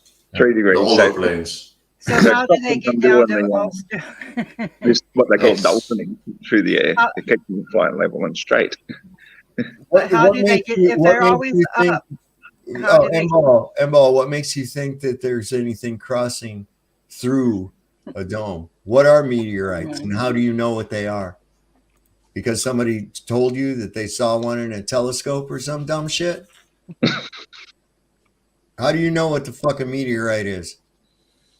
Hey, ZX, I hope the Valium kicked in and you're out of your emotions now and can talk. Yeah, I just pretty much joined for a few minutes to say hello to Oleg. How are you doing? I'm doing great. How are you? And you know, I just developed a theory from watching what's been going on here. Mm-hmm. And that theory is that you know, I don't believe that a camera can tell you anything about your reality. That's probably true, especially since photographs can be manipulated. Well, I was meaning specifically me using a camera. I don't see how that's going to tell you anything about your reality. Anything. I do see how it can be easily used for looking for ad homs, which, you know, supposedly you don't get involved in, but you want to look at my face and pick it apart for some reason. Well, no, it's you know, that's a great theory. I would encourage you to explore it further. Perhaps. So you think my face is going to tell you something about your reality? Did I say No, that? but I can confirm that lensing works in a microscope, but Yeah. electronic lensing is nothing more than a human program in a chip. So what even makes if it you right? so basically, even if you saw my face, you wouldn't be seeing my face anyway. You would be seeing a representation of my face. We would be seeing what our eyes can see visually. Yeah. But it has nothing to do. It has nothing to do with the shape of the Earth, is where that pretty much, or the dimension that you are in. What was the false equivocation that you were trying to make with this theory? Well, earlier you were talking about how I'm so, you know, ugly that I don't want to show my face No, on I the didn't camera. say you were ugly. And I I told asked you if when that I was a first reason. joined your channel that I had a radio face. I asked if that was a reason. I did You know what a radio face is, right? No. Okay. Ugly. So what? Somebody on here knows what a radio face is. It means that I maybe am not as attractive, and that's fine. But Well, is why that an would ad hominem? Is that an ad hominem that you're searching for? No. Or is it anything that's going to tell you your reality? Why are you trying to give me one? I asked. No, I'm just curious because I don't Well, see let me how it ask can you, ever are show you afraid your to reality. show your face on camera because you're ugly? That is a legitimate question. Yes, and I've said it on my channel. I have a radio face. Then I understand your reluctance. Yeah, and it doesn't do anything except for even pick out an ad hominem with that statement. Why? It does not tell you anything about your realm. It doesn't tell you a thing about your realm. Wait a second. It How did you tells you about my face being ugly, but it doesn't tell you anything about your realm. Okay, that's cool. But Sir, do you believe in lighthouses? hold on. How can the Earth be round with lighthouses? I didn't say the Earth was round. I've never claimed on his channel that the Earth was round. You do know that, right? I've never claimed on my channel that the Earth was round. But you guys get triggered and automatically start talking about round. I am asking, or at least trying to ask, It's spherical. questions. Stop to be fucking interrupting me, everyone, please. Not round. Okay. So, my question is, how is Thank you, Martin. you saying that your reason for not coming on is because you're homely and you're self-conscious of it, or whatever the reason being? I didn't say I was self-conscious of it. I just don't feel like shit. You know, I'm saving you and your viewers. Trust me. Are you going to let me finish? Sure. Or are you going to keep butting in? I'm a noble penguin. I can wait. All right, cool. So, how does you making a statement in response to my question, saying that you feel that you're too homely for whatever reason? What does that have to do with your reality? I mean, you keep going on the homely. I'm sorry for interrupting, but you keep going on the homely, which doesn't make any sense to your reality. Did you or did you not say the reason you won't come on camera is because you're homely? Exactly, but that doesn't have anything to do with your reality, and you're trying to somehow mend words to make it do something. Then what are you trying to claim? You're trying to claim an ad hominem. Okay. Look up the definition of an ad hominem. Do I have to kick you off the show, or are you going to let me fucking talk? Is it an ad hominem? No, it's not. It's not. It's not a personal attack. I asked you a question. Listen to the fucking question, you moron, please. Okay? Are you afraid to come on camera or reluctant to come on camera because you are ugly or something, leaving it open to other fucking reasons that you could possibly have. Now, when you came back and gave the reason as that it was because you thought that you were homely and didn't want to subject people to it or anything else like that, what the fuck did I say? I said, okay, I can understand that reasoning. No, you haven't said. Ready to I'm move not on, asking. and Well, was ready to move on I'll before wait you for somehow hours of twisted it talking. with your fucking ball head logic into the idea I've never said ball on your that I channel. made some kind of an That's ad another hominem dishonest at you. comment. So you twisted what I said in order to fit your poor me narrative. I didn't twist what you said. I said you wanted to see my face so that you can develop ad hominems. That is fact. No, that's an assumption. That is fact. The only reason you would care so much about seeing my face is so you can develop some sort of ad hominem. Okay, Oleg, my friend, you are obviously on the other side of the spectrum when it comes to flat Earth globe. Am I correct in assuming that? Yep. You're showing yourself on camera. Yep. And regardless of what you think of yourself or anything else, as anyone, Well, I have a here, beautiful face, as so I any- like the face. Well, there you go. That's the fucking attitude. That's the attitude. That's what I'm talking about, brother. So, is anybody here, including myself, made an ad hominem toward your appearance in any way, shape, or form tonight? Did you say that ugly? was an assumption Okay, that there you you go. Were I your would have words to agree with ugly? Sovereign Sit in terms of human, for whatever how you pronounce your name, that you are assuming that Sovereign Sit Soul is going to make an ad hominem attack. Well, he did. When he has not done so, in fact. Okay, Oleg, he did. He said when I was Well, off air that I was ugly and hideous and I could not show my face. I was terrified to show my face. Those were all ad hominem attacks. Okay. Now, my question is not at. Hold on, Oleg. Well, let me talk to you. My question is to you. Mm-hmm. Will my face tell you anything about the realm that you live in? What does your face have to do with the realm of me being? Yeah, flat or round. Flat or round, because that's the Oh. whole debate here. Does my face tell you anything about flat or round? Actually, Thank you. Well, actually, That's the- irrelevant, and that's Actually, exactly the what an debate- ad hominem is. actually, Or it's the a straw debate- man. Which one is it? So actually, Zerzus, is here's what's going on with that.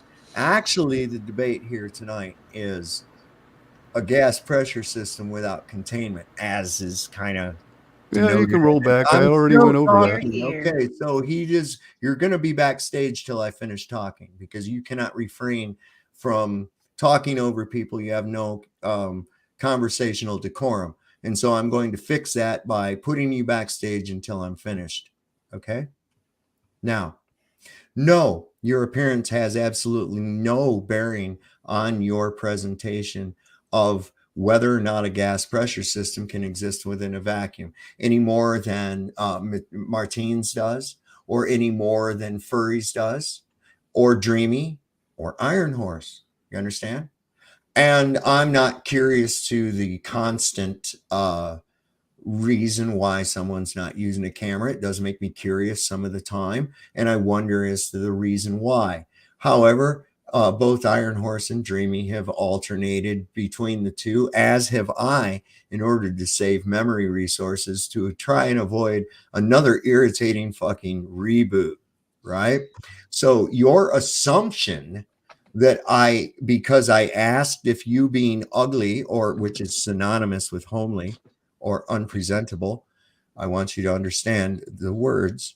So I used that in a question to ask if it was because you were ugly or something, right? Yeah, Leaving the that's not door necessarily open an for attack. several other different possibilities. I, being totally ignorant of the reason behind it, did you expect me to list every possible reason why you would do it? Or are you still on the pity pot?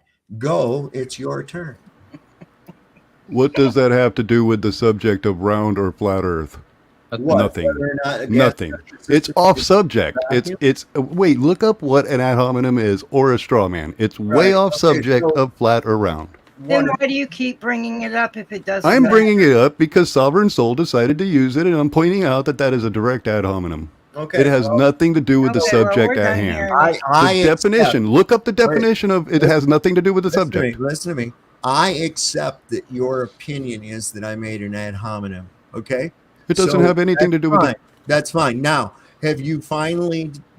Can you finally show a gas pressure system without containment? Your last experiment failed miserably. The Well, not audience really. It was a barometer. to M-Ball and you voting in it was overwhelmingly that the not only did this thing not meet the criteria of what was needed, it did not meet the criteria of it, but it failed completely. And everyone, pretty much the consensus is that your experiment did not produce the results that were required by the experiment. You know, basically, I created a barometer. I understand that viscosity and all that other stuff has to do with it. But the primary source of the energy is the natural 14 psi. And then you have whatever 9 grams, then you have whatever 9 grams of dropity pulling the water down, creating a vacuum inside. Now, when I tilted it, it has nothing to do with the viscosity. The vacuum inside gets closer to the screen, and that 14 psi is able to force its way past the water, clearing the jar. Mm-hmm. It's a barometer. It is barometric pressure is exactly what I was showing What you. did it fucking clear? What did it clear? Oh boy. The jar. I already went over, you don't know the difference between containment and container. No, we already went over the jailhouse. Wait, rewind. You're interrupting me now, Rewind sir. there. Rewind. Bubble You're Gum interrupting Boy. now me. Rewind, Yeah, we already. Bubble Gum Boy.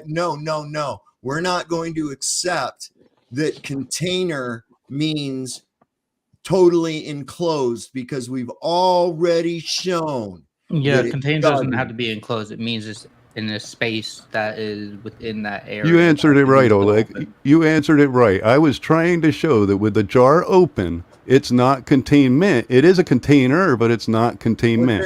And we went over this big thing about the prisoners in the jail and if the jail was containment or not. And I said if you open up the doors, it's not going to hold any of those prisoners in that jail. So it's clearly not containment. He went over some great detail about if we built a 20-foot wall that had no roof and we had the prisoners in it and it was no door. Is it containment? And I very clearly answered that the prisoner can throw a ball 20 feet up and outside of the prison, which means it's not containment. It's very simple, and I don't know how that wasn't But the prisoner's still seen. contained, isn't he, dumbass?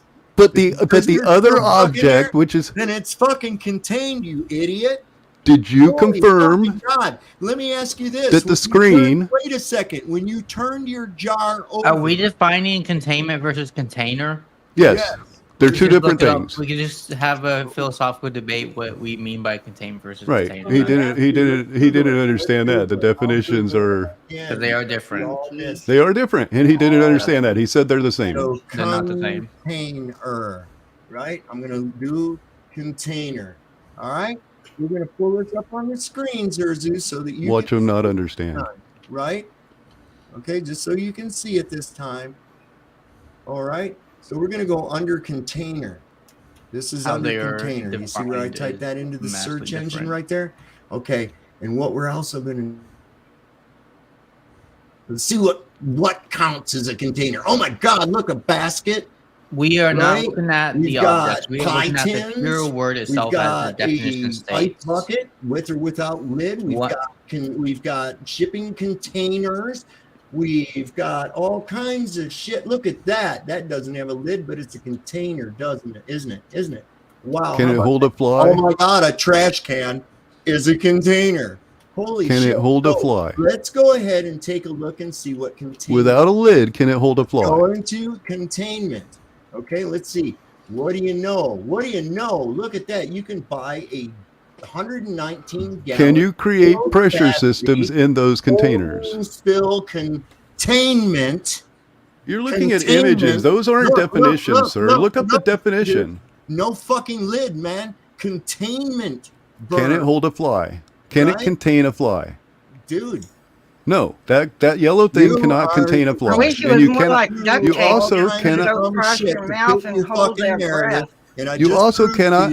I just proved to you that containment does not necessarily mean totally enclosed. You cannot create a vacuum without it completely enclosed. That is why I showed you in my experiment. That is why I showed you in my experiment. You're talking over me again. You gave me you stopped, and I took my chance. You just fucking said that you need a containment for gas pressure, which a vacuum is, you retard. God damn, man. Fuck you and your pedantic shit, man. You try to fuck with me on that shit. You failed. Your butt hurt. You came over here acting like a goddamn martyr, and then you just failed again. Don't even, bro. We just showed. Look, does anybody else still need to see that? Anybody else like to see it? I'm going to show you something that's not totally enclosed. And look what it says. You can get a just right 119 gallons spill what? Containment berm. No lid. Because if it had a lid on it, the fucking oil wouldn't go into it. Dumbass. Holy shit. But you can enclose it with a lid so the oil doesn't. You can enclose it. So containment and container are not different terminologies, meaning whether or not is enclosed all the way around or not. Does it? As was asserted by ZX. Right. Yeah, and every experiment done on Earth is done under pressure of atmosphere or the height where you're at. Normal is 2 atmosphere of pressure at sea level. You go higher up, it becomes less. If you go under sea level, like here in the Netherlands, it's a little bit higher than 2.2 atmospheres. But still, if you do it in a vacuum, even a light vacuum, everything changes. Right.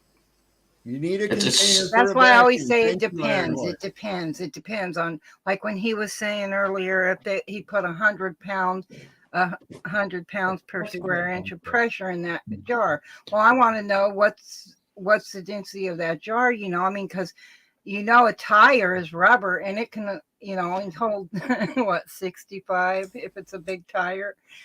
So yeah, I mean, it depends on a lot of different factors. Yeah, and on the element scale, what are you containing? You can contain definition gold in a block, but water, that's difficult. You need a swimming pool or a bucket. I'm gonna show you how air pressure is much more of a force, if you want to call it, than supposed gravity. I don't even have to demonstrate it because you can do it in your own mind, because we've all done this. We think of a containment more for like epidemics perspective. Like when you're using epidemiology and we have a virus outbreak, we would contain. My mom works for the health department, so and the purpose of that containment is to make sure that stuff doesn't get out. There you go. Versus a container is something that you can physically store and it can still be not really, because isn't a building, for instance, Walmart, isn't that building a container for the store? I guess it's a container. Yeah. So but it's not containment unless buildings. We've got high-rise buildings that are a container. But it's not containment unless you decide. Yes, they are. Try to walk through the wall.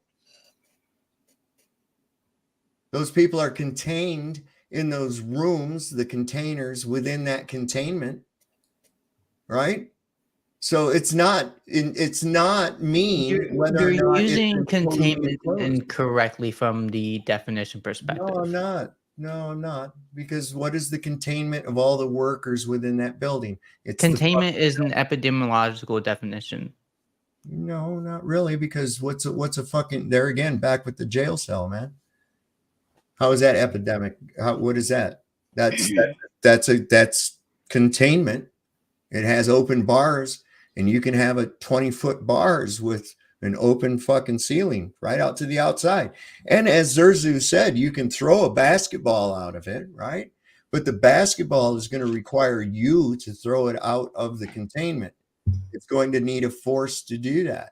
And You're not going to flap your arms and just go up out of it at all. Why? Because you're contained in the container.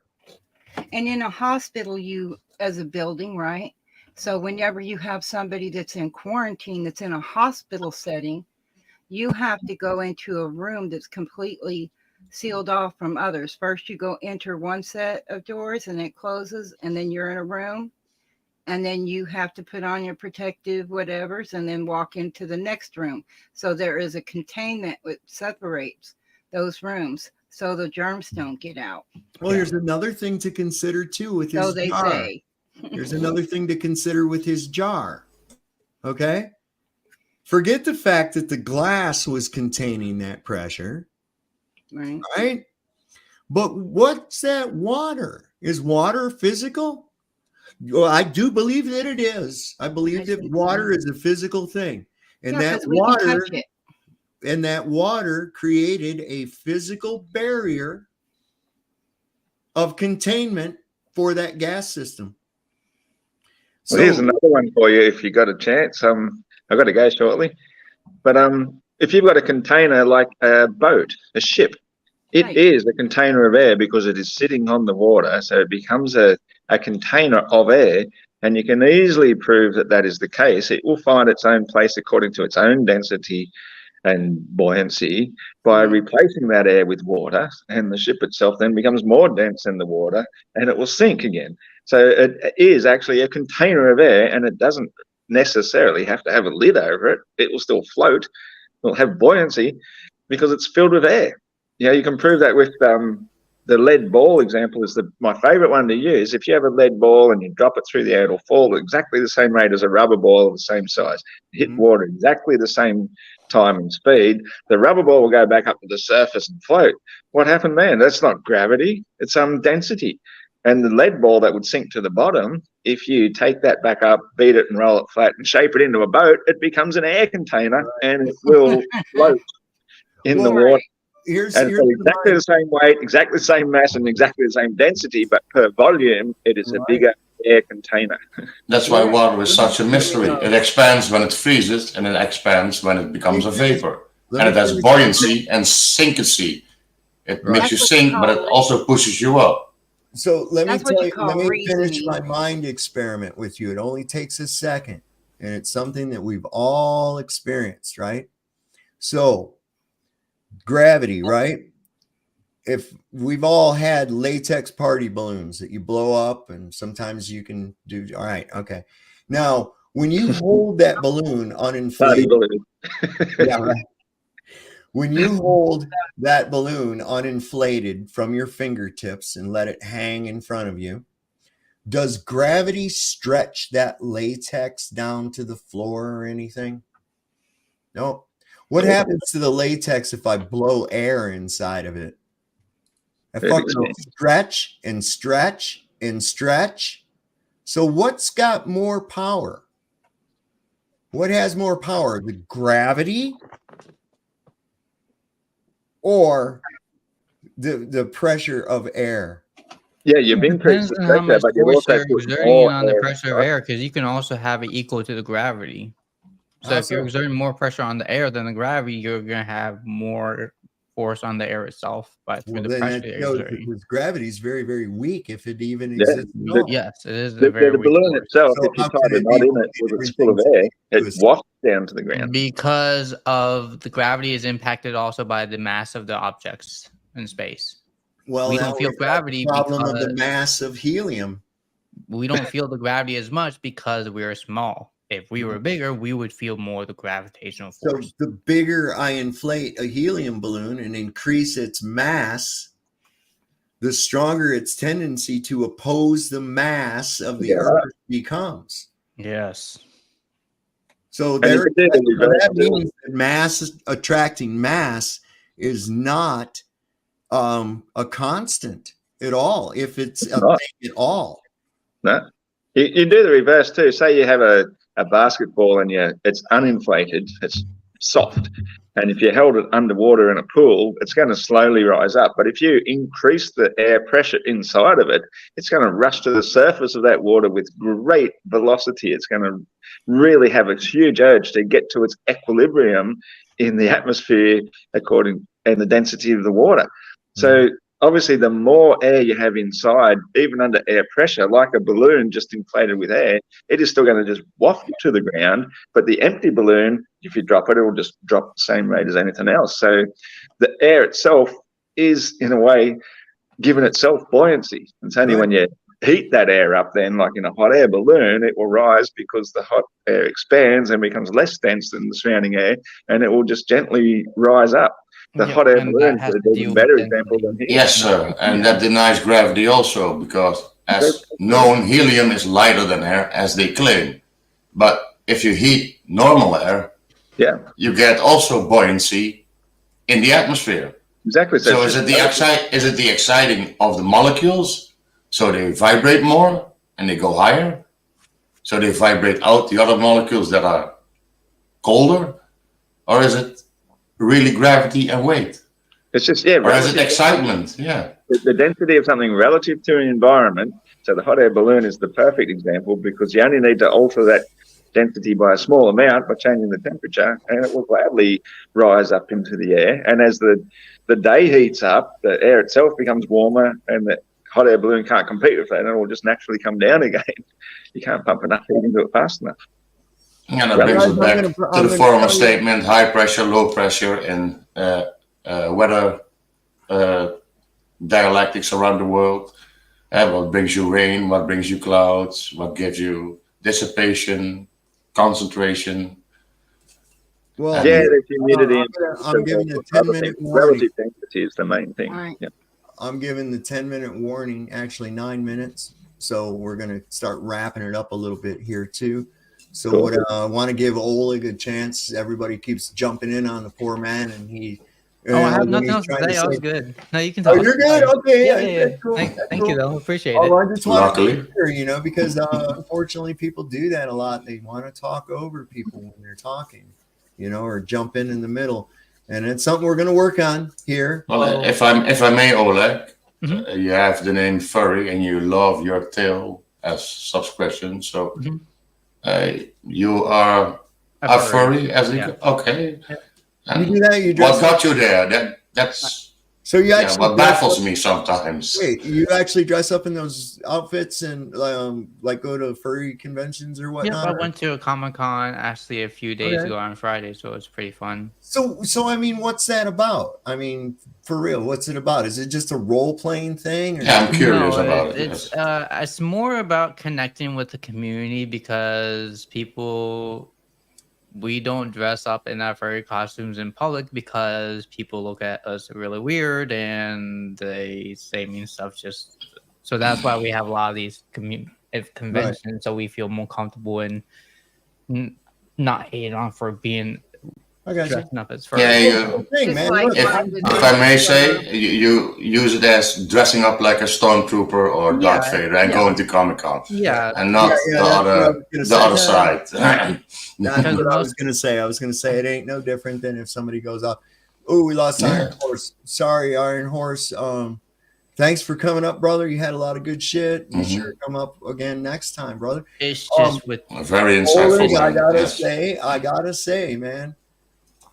Kudos to you for being the only Globie that didn't freak out and rage quit. Although I can't really say for Ruhif, he might have had something to go. He has things on, happening within his home and shit too.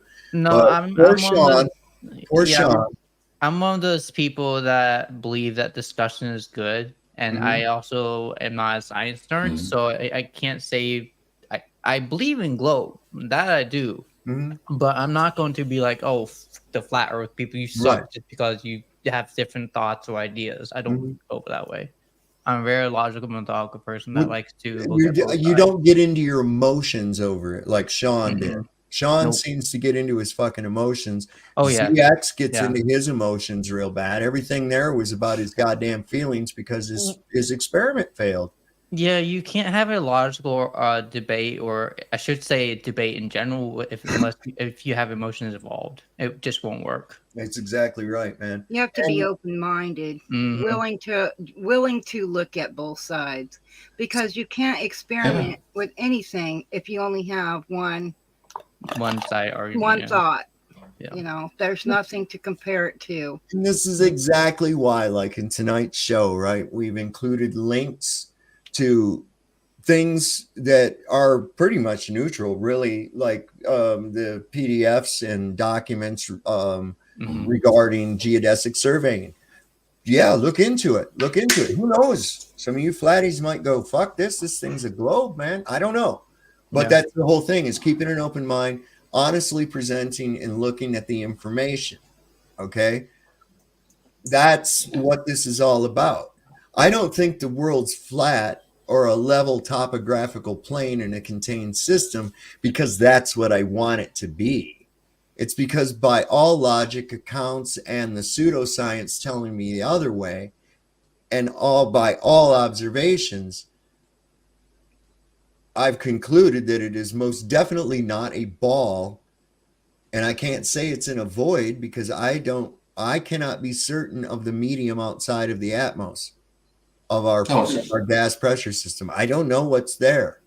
It's a speculation, and that's why discussion is important. So you can discuss the idea and get. And even tonight, I got some new ideas to look into. The reality is, science has been wrong before many, many times. Yep. Every 100 years. Well, you know, at one time, the top leading minds of the world believed that mice could spontaneously generate from nothing.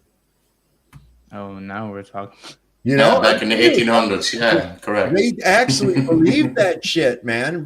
Yeah, they actually believed that until it was proven conclusively that it cannot occur. But this was a held scientific belief. Yeah. And so we have to be really careful. And what it is that we have to also know that scientific research will always favor the results that the people paying for it want to have. Well, otherwise, you don't get paid or hired. You understand? This is really screwed up science. So when someone who is actually a scientist, you know, and is trained in the discipline of scientific study, when he comes to a conclusion that doesn't agree with the status quo, he's obliterated by the rest of these people that are believing the nonsense. And so then they go by what everybody believes and not by what has been shown, what is scientifically demonstrated. Well, look at how many scientists they've killed and have lost their lives simply because of what they were talking about, the subject. Well, even complete theories that are denied. 2005, there were some scientists supporting the Big Bang was a fallacy, and they had a whole theory about it, and they discussed it. And in 2009, it got dug under. 2015, I believe, you have the Axis of Evil star map. Yeah, that technically shows through telescopes that Earth is in the middle. Yeah, but they deny it because it can be. Yeah. Well, there again, looking at things in the sky to determine the condition of where you're viewing them from it's retarded. It really is, especially when you don't have any knowledge. Really, the knowledge you have is built on assumption of what these objects you're looking at are. Then what good is it, right? It's just like in a formula with an assumptive value placed in it, right? Sure, it calculates out, but is it reflecting reality? No. It's reflecting a twisted version of what you want reality to actually be. So what I'm going to do here is I'm going to go ahead and everybody go around one time, something short that you want to leave everybody with, and then I'm going to sign out because we're got. Thank you all for the discussion and for the insights, and I have some new ideas to dive into. Yeah, thank you. Right. And, I have nothing to say. All right, well, thanks for coming. You're welcome anytime. Thank you. Be sure you subscribe and hit the bell because I'm kind of erratic on my streams, but I try to stay consistent. So people are getting kind of an idea as to when I go on. And again, with my hyperspace problem, that's pissing me off, but I'll fix it. Hyperspace. Dreamy, anything with you, babe? Just have a good night and keep an open mind. Keep learning. All right, guys. Keep Well, I want to questioning. yeah, man. So I want to thank everybody for coming on. I'm going to go back down here through the chat one time and see if there's anything relevant that I need to address. I want to thank everybody for joining us tonight. It got a little heated at points in time, but that's what happens when people bring their emotions to the table. I do find myself, I get irritated when somebody tries to throw some kind of flim flam on me that I know is something different than it is. Like, for instance, the definition of what containment versus container is. There isn't really a difference. It's just a variation of the same word is all. And to assert that that only means something that is hermetically closed is ignorant. The experiments so far to prove that there can be a gas pressure system without containment have failed again. So we can add that to the list of things that cannot prove a gas pressure system without containment. Along with that, filling a tire with a hole in it, trying to grab a handful of compressed air, compress it like that, and there it is. Anything like that you want to try, it's just not going to work. And so once again, I want to thank everybody that came up tonight, even Sean Hawkins. I'm sorry you rage quit and you didn't like me holding you to the standards of which you used. So like we always say, the Lord loves a working man. Don't trust Whitey, and see a doctor and get rid of his ass if you can. Good night, everybody.